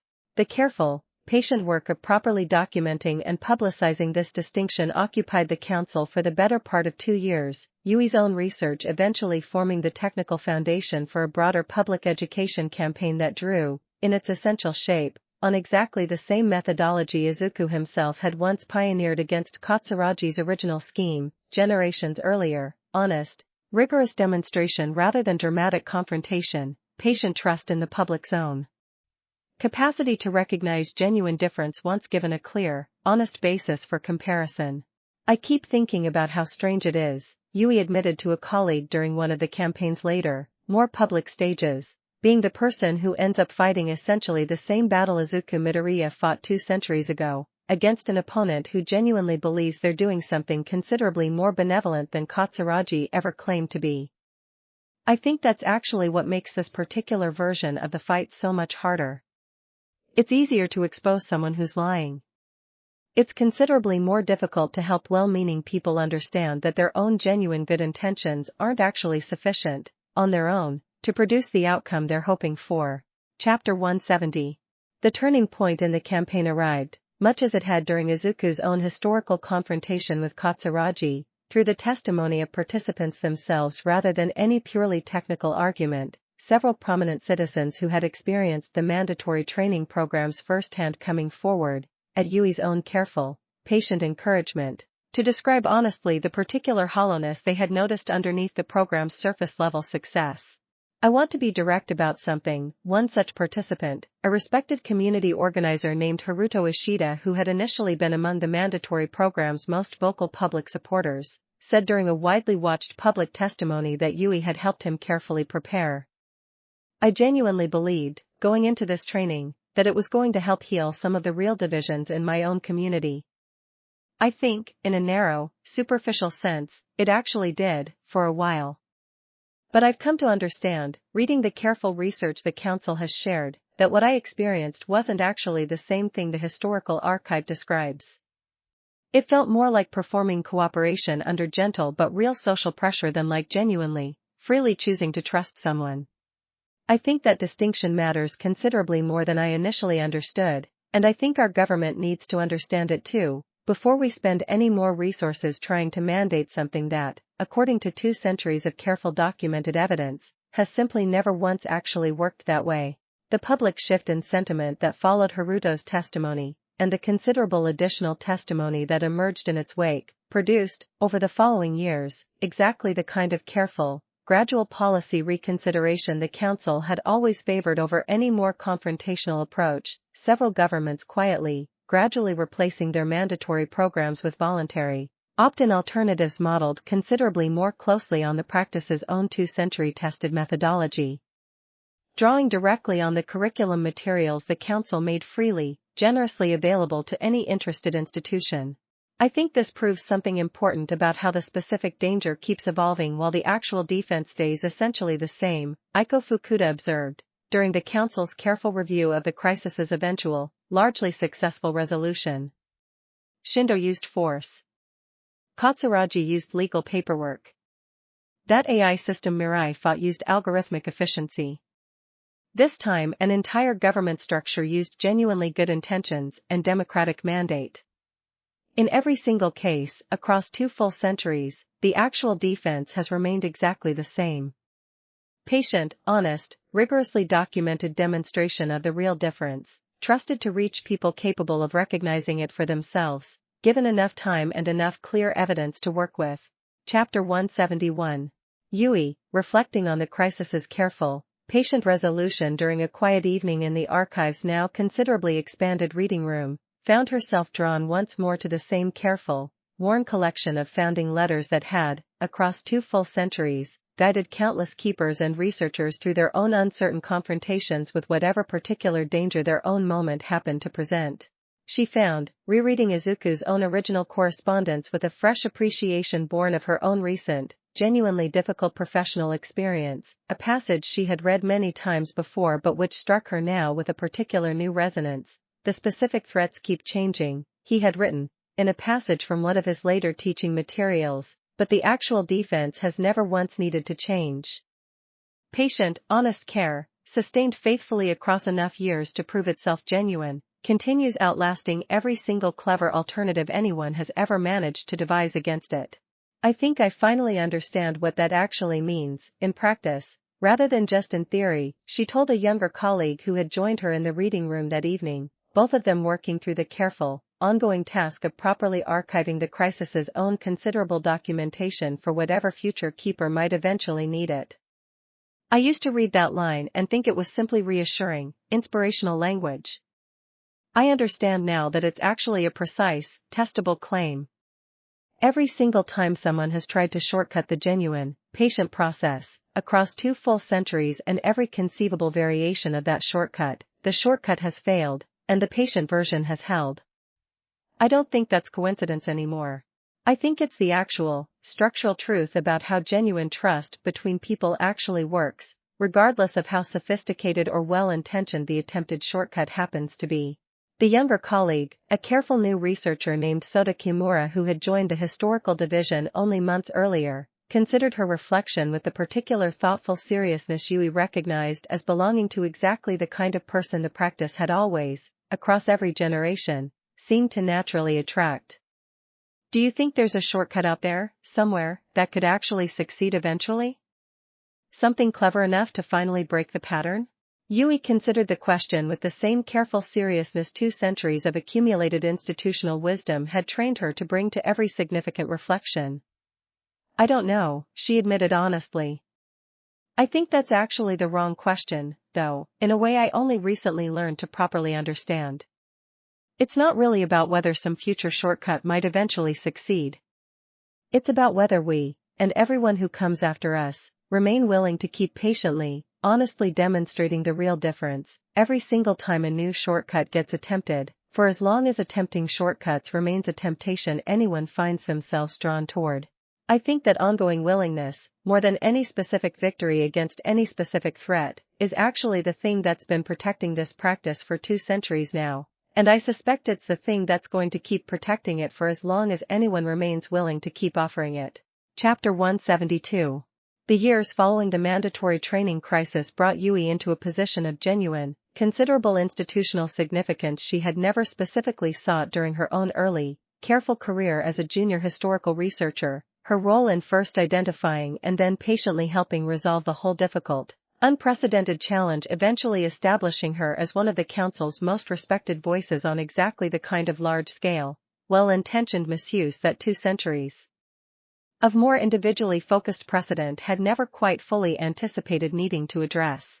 She found herself, during this period of expanding professional responsibility, drawn into careful collaboration with Sota Kimura, whose own thoughtful, methodical temperament reminded her, in ways she found herself reflecting on often, of the careful accounts she had read of her own predecessors' early partnerships across the practice's considerable historical documentation, Mirai and Haru's own careful courtship, generations earlier, offering a particular template she recognized, with some private amusement, unfolding again in her own unexpected professional friendship.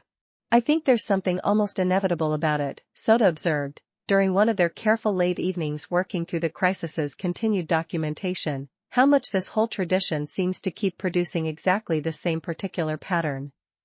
2 careful, thoughtful people, drawn together through shared, difficult work, eventually discovering they actually want considerably more from each other than simply professional collaboration. I think that's actually the whole point, in its own way, Yui said, recognizing, as she said it, the particular truth of an observation she had not fully articulated to herself until that exact moment. The practice has never really been just about the specific mechanisms, or even about defending against whatever particular threat happens to be current. It's about people, patiently, honestly finding their way toward genuine connection with each other, through whatever specific work happens to bring them together. I think that's true whether the connection in question is a formal bond with an actual resonance mechanism, or simply 2 people who spent enough careful, honest time together to discover they'd rather keep spending it that way. Their own eventual partnership, deepening gradually across the following years alongside their continued shared institutional work, brought Yui a particular, personal happiness she found herself reflecting on often during her own increasingly treasured quiet evenings, understanding, as she did, exactly how thoroughly her own life had come to mirror the same essential pattern that 2 full centuries of accumulated documentation had already so carefully, faithfully preserved. Chapter 173. The bicentennial commemoration, when it finally arrived, brought together representatives from a practice that had grown, across 2 full centuries, into something genuinely extraordinary in its scope and reach, 9 established lineages, Kaido Ando's own continued research community studying the universal, latent nature of the resonance principle, formal connections with 3 entirely separate independently developed foreign traditions the Council had carefully, patiently identified and connected with across the intervening century, and a considerable, genuinely global network of institutions, researchers, and ordinary practitioners who had, in their own particular ways, taken up the same essential principle Izuku Midoriya had first discovered beneath Yui's old training annex 200 years earlier. Yui, now among the Council's most senior and respected voices, found herself asked to deliver a portion of the bicentennial's careful, extended commemorative program, standing before an assembled crowd considerably larger and more genuinely diverse than anything even Mirai's own centennial address, a full century earlier, could have specifically anticipated.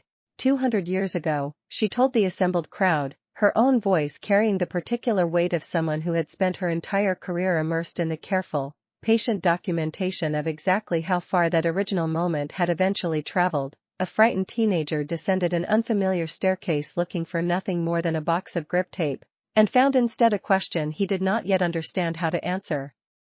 I want everyone gathered here today to understand something I've come to believe completely, across my own considerable years of studying this remarkable history closely.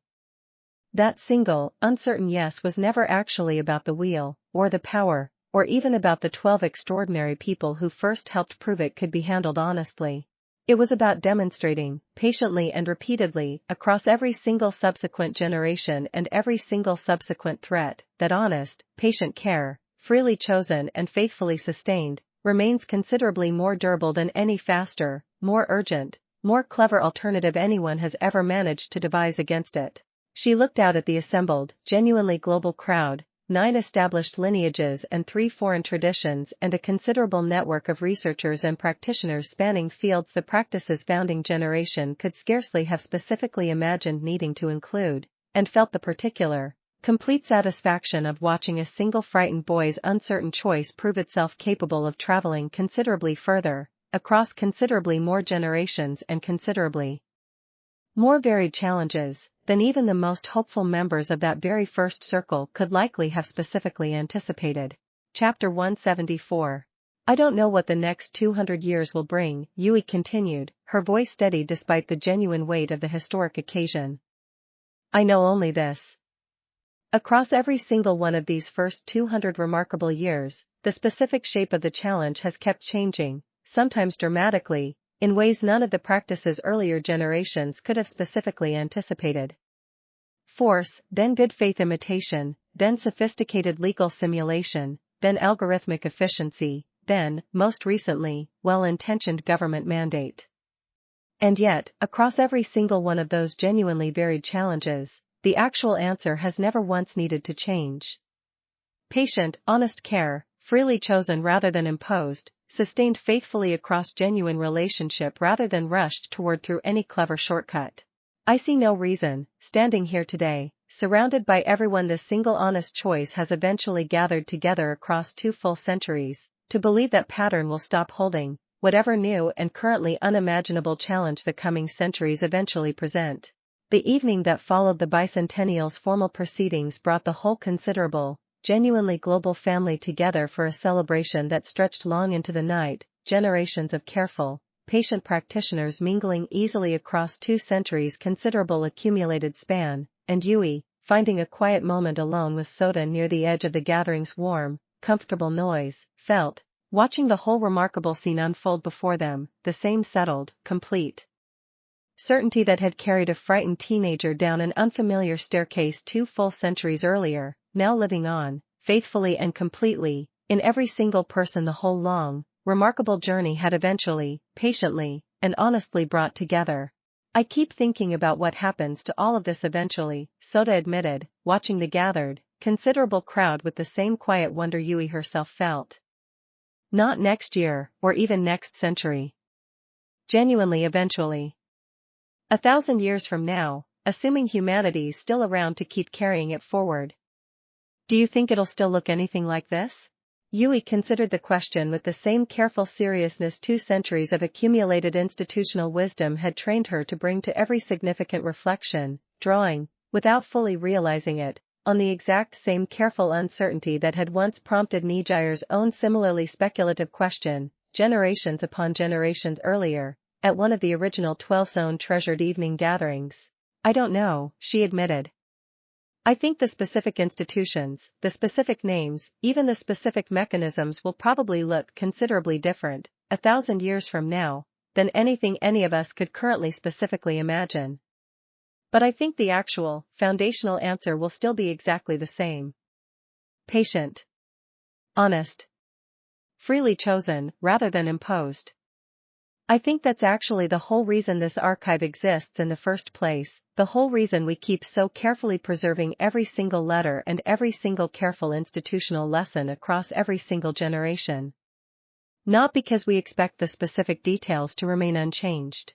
Because we trust, based on 2 full centuries of genuinely tested evidence, that the underlying principle itself is considerably more durable than any of us can currently fully appreciate, and that trusting it forward, honestly, 1 more generation at a time, is simply the truest inheritance we have left to offer whoever comes after us. Chapter 175.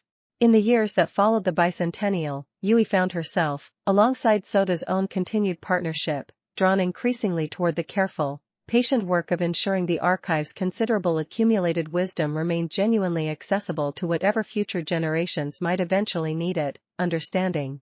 From her own particular vantage point as someone who had once discovered a genuinely dangerous new threat through nothing more exotic than careful, patient archival research. Exactly how vital that continued, faithful preservation actually was to the practice's ongoing capacity to recognize and respond to whatever new challenges the world would inevitably continue presenting. She spent an increasing portion of her own considerable career composing careful, extended commentary alongside the archive's original historical documents, drawing connections between Izuku's own earliest uncertain writing and the considerably more recent crisis she herself had helped navigate, ensuring that whatever future researcher eventually needed to recognize a similarly unprecedented pattern would have access not simply to the raw historical record, but to the careful, patient, analytical framework that had allowed her own generation to properly understand what that record actually demonstrated. "I think this is actually the most important work I've ever done," she told Soda, during one of their own quiet evening reflections some years into this careful, deliberate archival project. Not identifying the mandatory training crisis itself, significant as that was. This. Making sure the next person who needs to recognize some genuinely new, currently unimaginable pattern has the careful analytical tools to actually do it properly, rather than simply having access to 2 centuries of raw historical data without the framework needed to draw the right conclusions from it. Soda, listening with the same careful, thoughtful attention that had defined their entire partnership since those first late evenings working through the crisis's difficult documentation, offered his own quiet observation. "I think that's actually exactly what Izuku himself was trying to do, across every single one of his own careful teaching materials. Not simply pass down specific answers to specific problems. Pass down the actual capacity to keep finding the right answer, honestly and patiently, regardless of how unfamiliar the specific new problem eventually turns out to be." The years continued their own patient, gentle accumulation, each season bringing its own small, meaningful proof of the practice's continued genuine vitality, and Yui found herself, in what she understood to be a genuinely significant chapter of the practice's now considerably lengthy history, experiencing a particular, settled gratitude for exactly how fully and honestly she had gotten to contribute her own particular chapter to a story that had already, across 2 full centuries, proven itself capable of continuing indefinitely, one patient, honest generation at a time. Chapter 176. The final years of Yui's own considerable, remarkable career brought her back, in a fitting culmination of her entire life's careful, patient work, to the same quiet reading room where her own earliest research had first begun, now considerably expanded across 2 full centuries of continued institutional growth, but still carrying, in its particular quiet atmosphere, the same essential character that had once moved Mirai so profoundly, and that had, across every single intervening generation, continued offering exactly the same steady reassurance to whoever needed it most. She composed her own careful final letter during this period, joining the archive's now considerably extensive collection alongside Izuku's own original correspondence and every other voice the whole remarkable tradition had accumulated across its 2-century history, addressed, as every single one of the letters before it had been, to whatever future keeper might eventually need exactly the particular wisdom her own unusual journey had taught her. "I want to tell you something about shortcuts that I don't think the earlier letters quite captured in exactly this way," she wrote, in her own letter's careful, considered opening. "I spent my entire career watching people try to find a faster way to genuine trust, generation after generation, using tools and justifications my predecessors could never have specifically anticipated. Force. Paperwork. Algorithms. Even, eventually, genuinely well-intentioned government policy. Every single one of them failed, not because the people attempting them were uniquely foolish or uniquely malicious, but because the actual thing they were trying to shortcut simply doesn't work any other way. I want you to understand that with complete certainty, whatever specific new shortcut your own particular moment eventually presents, it will not work. It has never once worked, across 2 full centuries of careful, documented evidence. The only thing that has ever actually worked, across every single variation of the challenge, is exactly what it was on the very first day. Patient. Honest. Freely chosen. I promise you, that answer will hold for you exactly as faithfully as it has held for every single one of us who came before you. She passed peacefully some years later, surrounded by Soda and a considerable extended family. Her own particular chapter of the practice's history had eventually produced, her final reflections carrying the same settled, complete certainty that had defined the closing chapters of every one of her predecessors' own long, remarkable journeys. Chapter 177. The memorial that followed brought together representatives from every corner of the practice's now considerably expanded, genuinely global reach, honoring not simply Yui's own significant individual contributions to the historical division's careful, ongoing work, but the particular, irreplaceable clarity she had brought to helping the whole considerable institution properly recognize and respond to a genuinely unprecedented category of threat that 2 centuries of more individually focused precedent had never quite fully anticipated needing to address. Soda, offering the memorial's closing reflection, spoke with the particular weight of someone who had personally witnessed, across his own considerable shared decades with her, exactly how thoroughly her own remarkable, careful journey had eventually shaped the whole practice's continued institutional wisdom. I think of her the way I imagine she once thought of Izuku Midoriya and Mirai Sato both, he told the assembled crowd, someone whose own particular careful attention to a pattern nobody else had yet properly recognized eventually proved capable of protecting the whole remarkable practice from a genuinely significant danger. I think, wherever she is now, she'd want all of us to understand something simple and complete, the same thing every single voice across this considerable archive has always, faithfully, tried to teach. The story was never actually about any single person's individual contribution, however significant that contribution happened to be. It was about the honest, patient choosing that connects every single one of us, across every generation and every lineage and every genuinely unprecedented challenge this remarkable practice has ever faced, and will, I deeply trust, continue facing, for as long as anyone, anywhere, remains willing to keep meeting each new challenge exactly the same patient, honest way.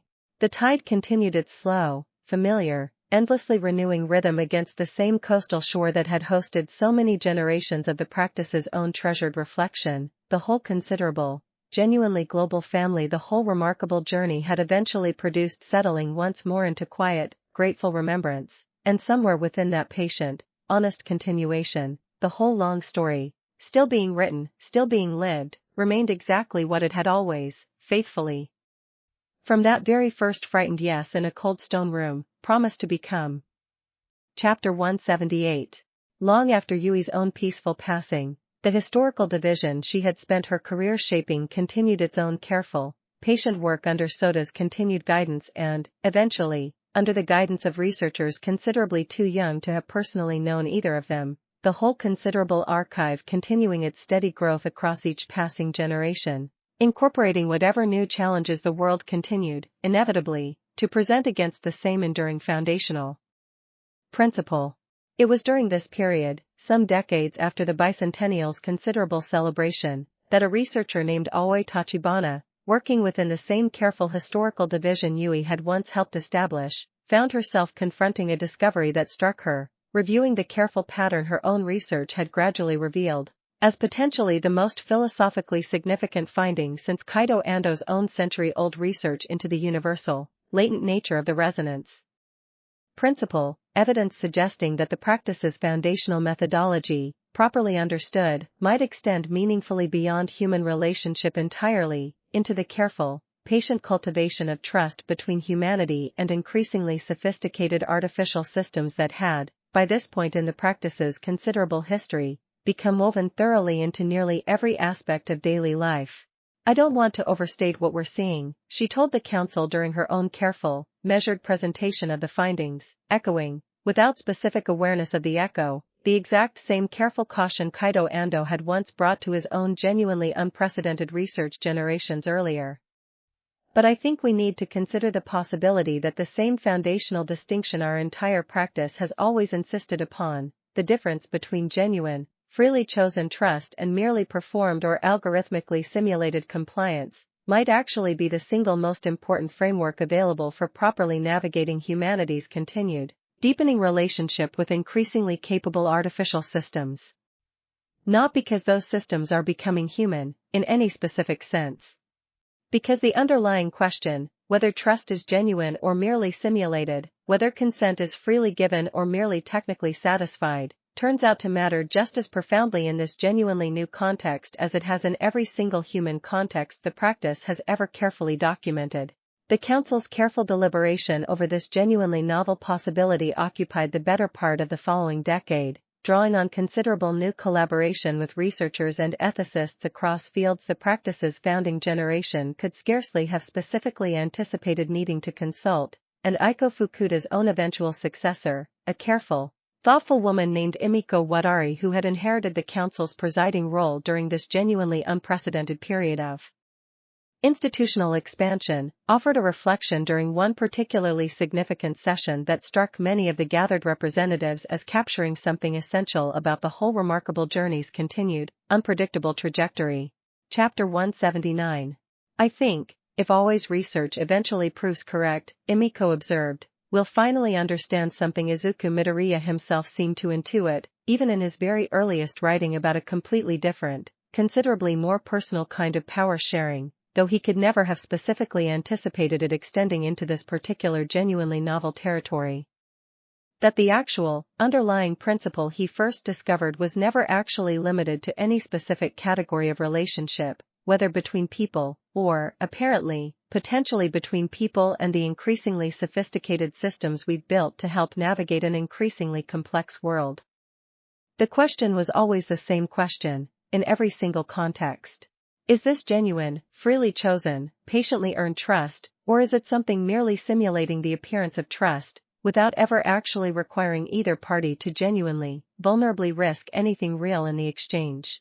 Always continued research over the following years, carefully collaborating with the same kind of technical experts Mirai Sato had once consulted generations earlier during her own confrontation with the AI consent simulation system, eventually produced a careful, thoroughly documented framework for evaluating exactly this question across humanity's continued, deepening relationship with artificial systems, drawing directly on 2 full centuries of accumulated wisdom about the specific, measurable signature that distinguished genuine trust from its various sophisticated imitations. I think this might be the most significant extension of the founding principle in the whole practice's history, she reflected, during a careful presentation of her completed framework to the full council some years into her research. Not because it changes anything about what we've always known to be true. Because it demonstrates, with genuine rigor, exactly how far that original truth actually extends, into territory none of us could have specifically anticipated the founding generation's careful, patient wisdom would eventually need to illuminate. The framework, once carefully verified and thoughtfully shared with the wider world through exactly the same patient, honest public education methodology the practice had always favored across its entire 2-century history, produced a genuine, gradual transformation in how governments, corporations, and ordinary citizens alike began approaching the careful, difficult question of properly evaluating trust in an increasingly automated world. Countless institutions across the globe eventually adopting some version of always careful methodology as a genuine, practical standard for distinguishing authentic engagement from its various sophisticated, technically compliant simulations. Chapter 180. Aoi found herself, in the years following her framework's considerable, genuinely global adoption, occupying a position within the practice's continued institutional life remarkably similar to the ones Izuku, and Mirai, and Yui herself had each, in their own particular time, come to occupy, a respected, treasured voice whose accumulated wisdom remained genuinely valuable, but whose direct, constant involvement had gradually become less essential to the practice's continued, thoroughly self-sustaining operation as each new generation of careful, capable practitioners took up their own particular corner of the whole remarkable, ever-expanding tradition. She found herself drawn, during this settled, later period of her own considerable career, into a partnership with a fellow researcher named Ren Yoshida, whose own careful, patient temperament in navigating the genuinely novel ethical territory their shared work required reminded her, in ways she often found herself reflecting on, of the careful accounts she had read of every one of her own predecessors' own particular partnerships across the whole remarkable, well-documented history. I think there's a specific pattern to how this always seems to happen, Ren observed, during one of their own careful late evenings working through the continued implications of always research. Someone discovers something genuinely new, something the archive's existing wisdom couldn't have specifically anticipated. They work through it carefully, patiently, usually alongside someone else equally committed to getting it right. And somewhere in that shared, careful work, they discover they'd rather keep doing considerably more than simply professional collaboration together. I think that's actually the clearest possible demonstration of the whole foundational principle, in its own right, Aoi said, recognizing, as she said it, the particular truth of an observation that connected, in ways she found genuinely moving, her own personal experience to the whole considerable weight of the practice's 2-century documented history. Genuine trust, patiently built through genuinely shared, honest work, tends to produce considerably more than simply the specific outcome either party originally set out to achieve. I think that's true whether we're talking about a formal bond with an ancient mechanism, or a careful research partnership between two people who discovered, through their own honest, shared effort, exactly how much they'd come to genuinely value each other's company. Chapter 181. Their own eventual partnership, deepening across the following years alongside their continued shared work extending the Aoi's framework into increasingly sophisticated applications, brought both of them a particular, personal happiness that mirrored, in its essential shape, the same pattern that had now repeated itself across generation after generation of the practice's careful, well-documented history, and Aoi found herself, reflecting on the particular continuity of that pattern during one of their own quiet evening conversations, returning to a question that had occupied her thinking with increasing frequency as her own career continued its steady, considerable progress. I keep wondering whether that pattern is actually inevitable, she told Ren, or whether we've simply been telling ourselves a story so many times, across so many generations, that we've started unconsciously living into its particular shape. I don't mean that as a criticism, exactly. I think I'm genuinely curious whether the connection is structural, something built into the actual nature of the work itself, or whether it's simply cultural, a pattern that's become self-reinforcing because everyone who joins this practice has read the same archive and unconsciously expects their own story to follow the same particular arc. Ren considered the question with the same careful, thoughtful seriousness that had defined their entire partnership since those first careful late evenings working through her framework's difficult implications. I don't think it actually matters which explanation is correct, he said finally. I think the actual value of the pattern isn't in whether it's structurally inevitable or culturally self-reinforcing. It's in the fact that it keeps producing genuine happiness, generation after generation, regardless of its underlying cause. I think that's actually a very Izuku-like way of thinking about it, honestly. He was never particularly interested in explaining exactly why patient honesty worked so consistently well. He was mostly just interested in the fact that it did, and in making sure that fact kept getting demonstrated, honestly and thoroughly, for as long as anyone remained willing to keep testing it. The years continued their patient, gentle accumulation, each season bringing its own small, meaningful proof of the practice's continued genuine vitality across a now considerably lengthy history, and Aoi found herself, in what she understood to be a genuinely significant chapter within that whole remarkable, ever-expanding story, experiencing a particular, settled gratitude for exactly how fully and honestly she had gotten to contribute her own particular voice to a tradition that had already, across more than 2 full centuries, proven itself capable of continuing indefinitely, one patient, honest generation at a time. Chapter 182. The 250th anniversary of the staircase arrived during the later years of Aoi's own considerable career, and the celebration held to mark it brought together, in its own genuinely unprecedented scale, representatives from every corner of a tradition that had grown, across 2.5 centuries, into something considerably larger and more varied than even the practice's own careful historical division could easily summarize in any single comprehensive account. 9. Established lineages descended from physical mechanisms, Kaido Ando's own continued research legacy into the resonance principle's latent, universal nature, formal connections with no fewer than 5 entirely separate independently developed foreign traditions the Council had carefully, patiently identified and connected with across the intervening decades, and Aoi's own considerable framework now guiding humanity's continued, careful navigation of trust in an increasingly complex, increasingly automated world. Aoi, now among the practice's most senior and respected voices, found herself asked to deliver the anniversary's principal address, standing before an assembled crowd considerably larger and more genuinely diverse than anything even Yui's own bicentennial address, half a century earlier, could have specifically anticipated. 250 years ago, she told the assembled crowd, her own voice carrying the particular weight of someone who had spent her entire considerable career immersed in the careful, patient work of extending this remarkable tradition's foundational wisdom into genuinely new territory. A frightened teenager descended an unfamiliar staircase looking for nothing more than a box of grip tape, and found instead a question he did not yet understand how to answer. I want everyone gathered here today to understand something I've come to believe completely, across my own considerable years of both studying this remarkable history and contributing, in my own particular way, to its continued growth. That single, uncertain yes was never actually a fixed, static achievement, complete and finished the moment the original 12 bonds were formed.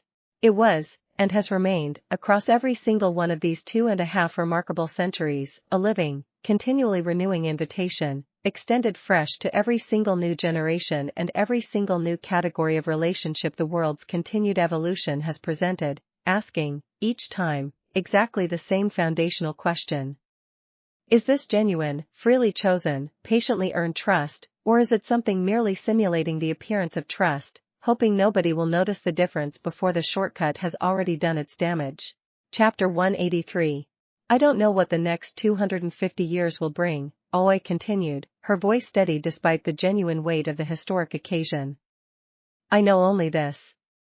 Across every single one of these first 2.5 centuries, the specific shape of the challenge has kept evolving, in ways none of the practice's earlier generations could have specifically anticipated, extending eventually into territory as genuinely novel as humanity's careful, evolving relationship with the artificial systems we've built to help navigate an increasingly complex world.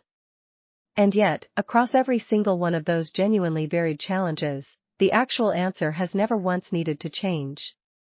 Patient. Honest. Freely chosen, rather than imposed or merely simulated. I see no reason, standing here today, surrounded by everyone this single honest choice has eventually gathered together across 2.5 full centuries, to believe that pattern will stop holding, whatever new and currently unimaginable territory the coming centuries eventually ask it to illuminate. The evening that followed the anniversary's formal proceedings brought the whole considerable, genuinely global family together for a celebration that stretched long into the night, generations of careful, patient practitioners mingling easily across 2.5 centuries' considerable accumulated span, and Aoi, finding a quiet moment alone with Ren near the edge of the gathering's warm, comfortable noise, felt, watching the whole remarkable scene unfold before them, the same settled, complete certainty that had carried a frightened teenager down an unfamiliar staircase 2.5 full centuries earlier, now living on, faithfully and completely, in every single person the whole long, remarkable journey had eventually, patiently, and honestly brought together. I think I finally understand something I've been circling for years, she told Ren, watching the gathered crowd's easy, comfortable warmth settle around them. The archive was never actually meant to answer every future question in advance. It was meant to demonstrate, thoroughly and repeatedly, that the same patient, honest process keeps working, no matter how unfamiliar the specific new question eventually turns out to be. I think that's actually the whole inheritance, distilled down to its simplest possible form. Not a specific answer.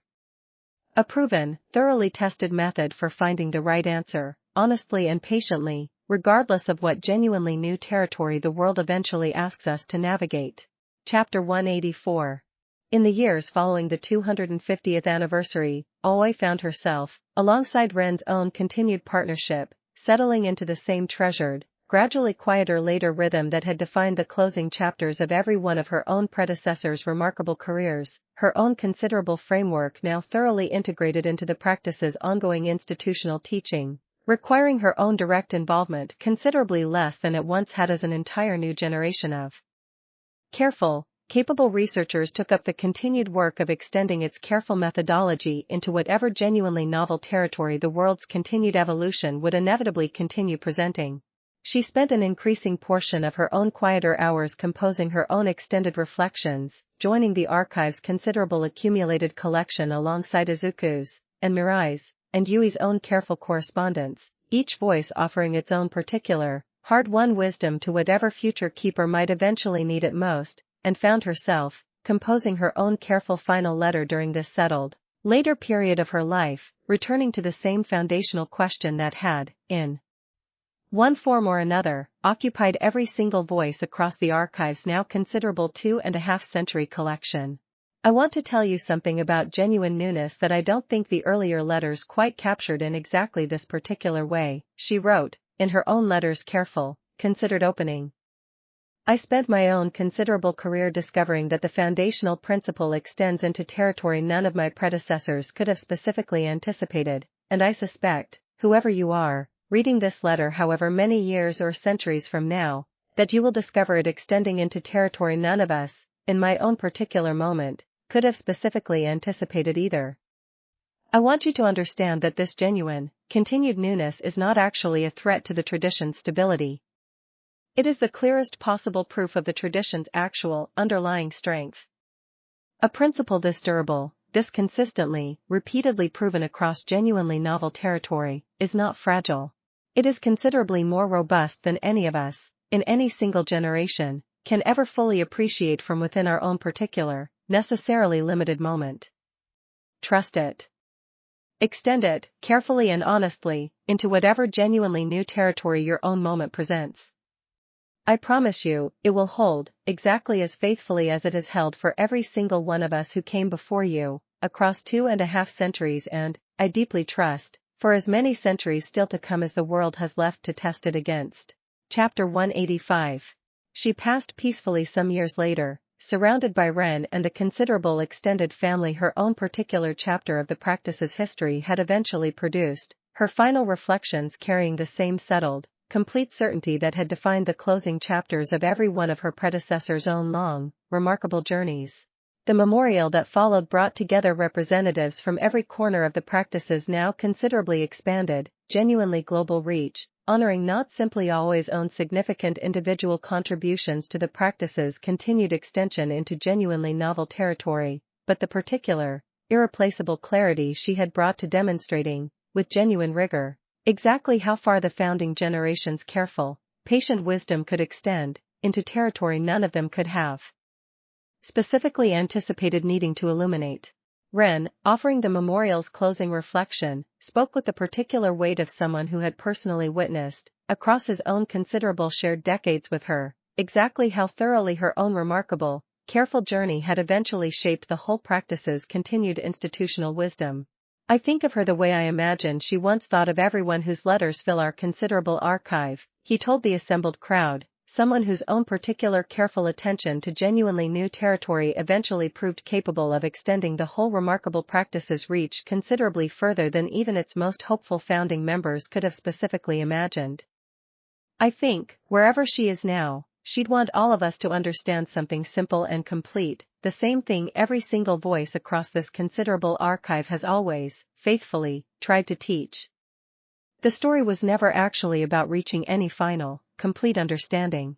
It was about the honest, patient choosing that connects every single one of us, across every generation and every genuinely novel territory this remarkable practice has ever ventured into, and will, I deeply trust, continue venturing into, for as long as anyone, anywhere, remains willing to keep meeting each new, unfamiliar question with exactly the same patient, honest process.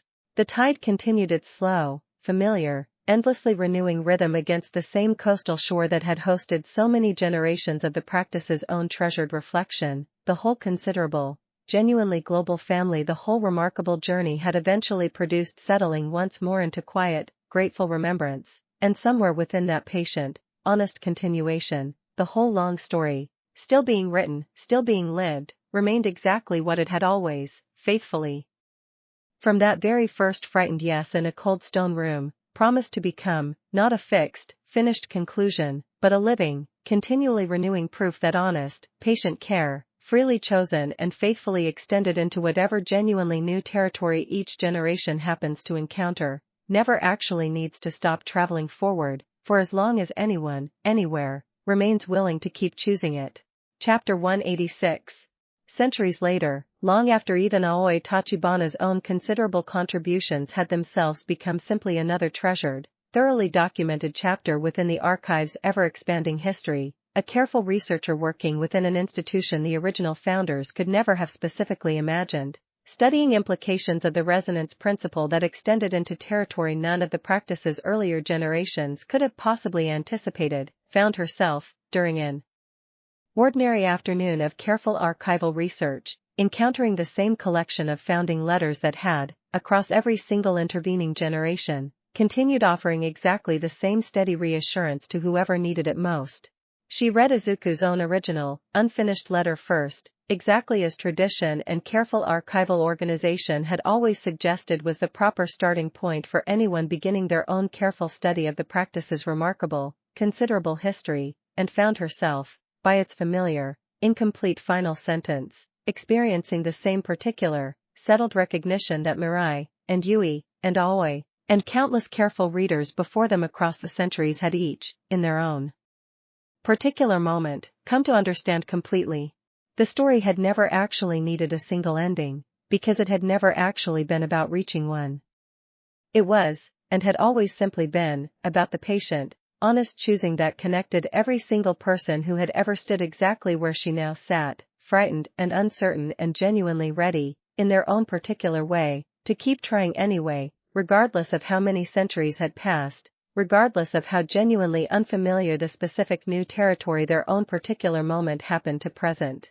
She closed the letter carefully, the same particular, settled resolve that had once carried a frightened teenager down an unfamiliar staircase, and had since carried countless others through their own uncertain beginnings across centuries neither he nor any of his original circle could have specifically imagined, now quietly, thoroughly settling into her own uncertain future, and rose to find her own careful, patient way forward, exactly as every single keeper before her, across every single lineage and every single generation the whole remarkable story had eventually touched, had once found their own. Chapter 187. The practice continued, patient and honest and thoroughly alive, exactly as it always had, one careful choice at a time, across generations and traditions and centuries that a single frightened boy, descending an unfamiliar staircase looking for nothing more than a box of grip tape, could never have specifically imagined his single, honest yes might someday become.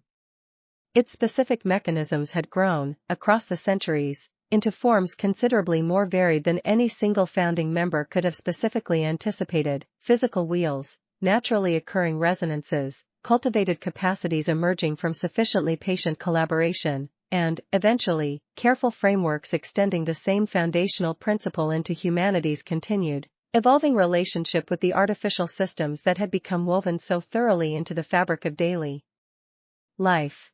And yet, across every single one of those genuinely varied, continually evolving specific forms, the actual, underlying foundation had never once needed to change. Patient. Honest.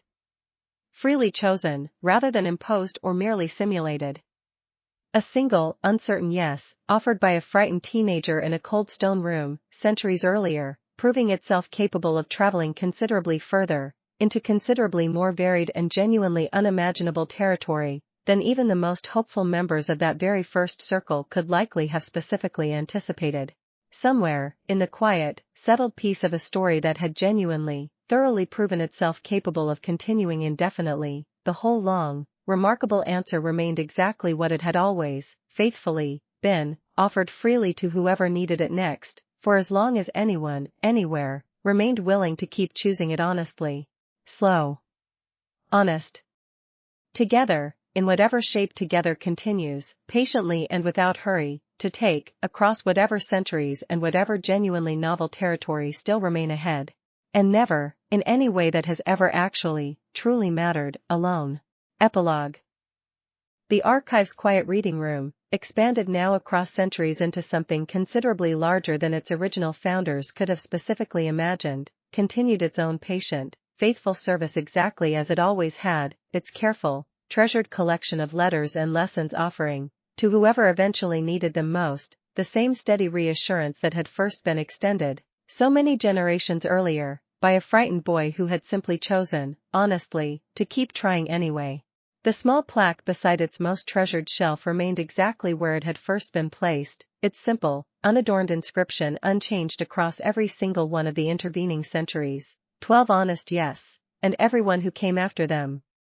Beneath it, the letters continued their own quiet, patient service, read and reread by countless careful hands across countless careful years, each new reader discovering, in their own particular time and their own particular uncertain circumstance, exactly the same steady reassurance that had first been offered, so many generations and so many centuries earlier, by a frightened boy who had simply chosen, honestly, to keep trying anyway. The story, in whatever specific form it continued taking across whatever centuries still remained ahead of it, had long since stopped requiring any single name, any single lineage, or any single ending to remain genuinely, completely alive. It had become, exactly as its original founder had always hoped it eventually might, simply the truest and most durable proof available that patient, honest care, freely chosen and faithfully sustained, never actually needs anything more complicated than one more person, standing frightened and uncertain at the edge of something significant, choosing, quietly and completely, to try anyway.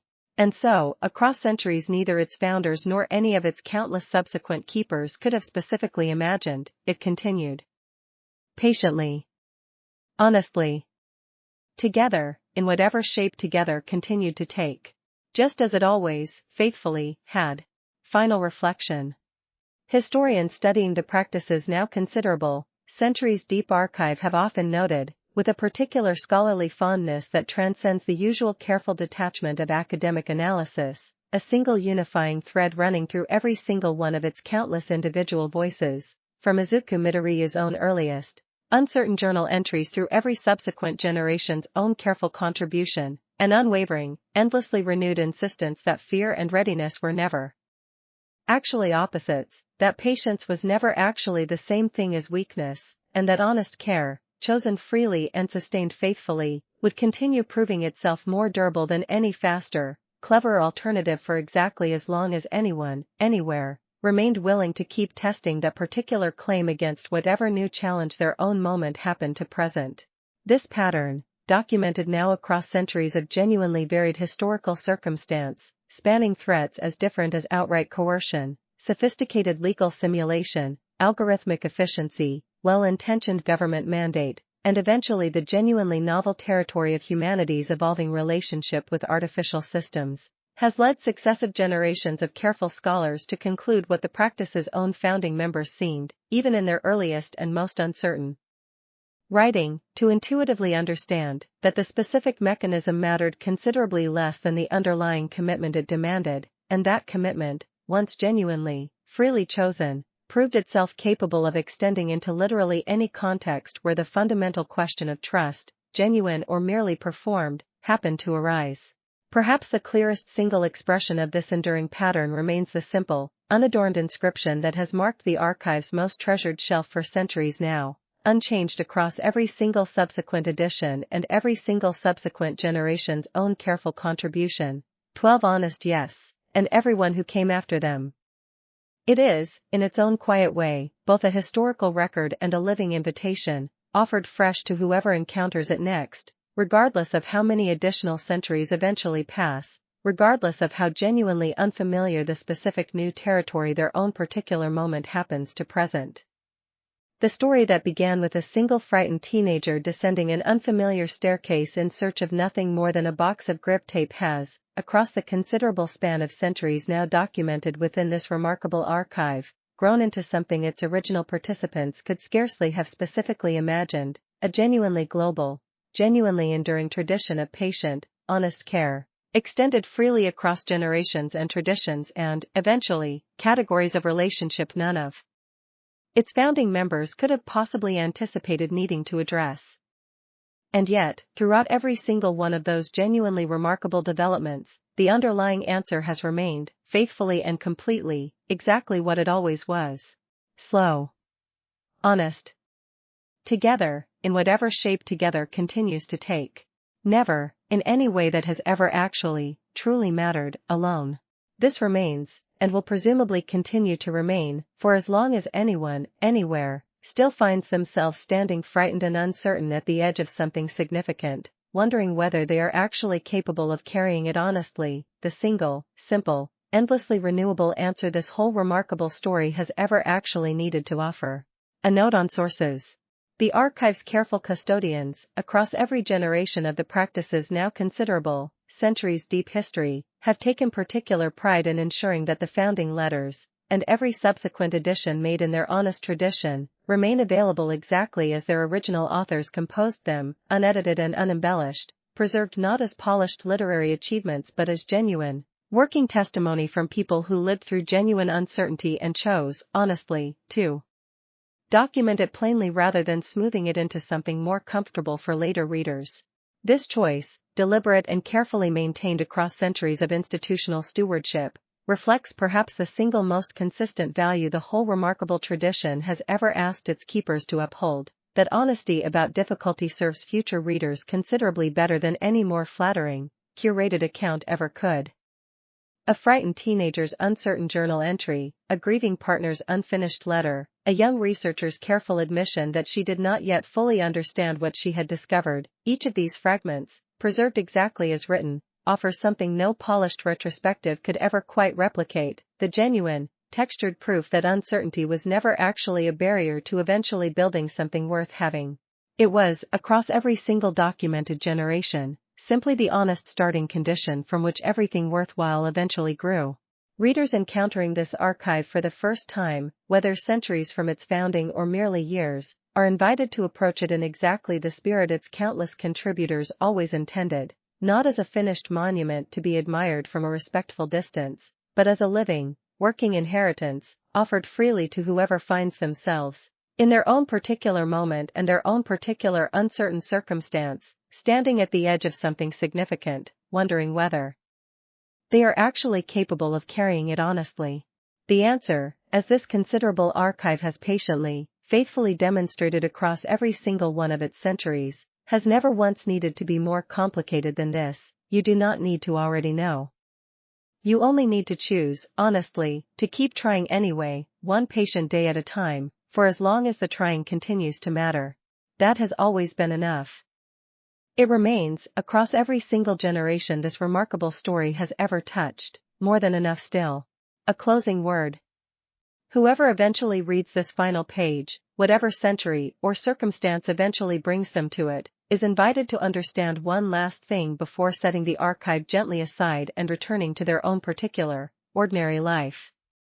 This story, spanning centuries and lineages and forms of relationship its original founders could never have specifically imagined, was never actually about becoming extraordinary.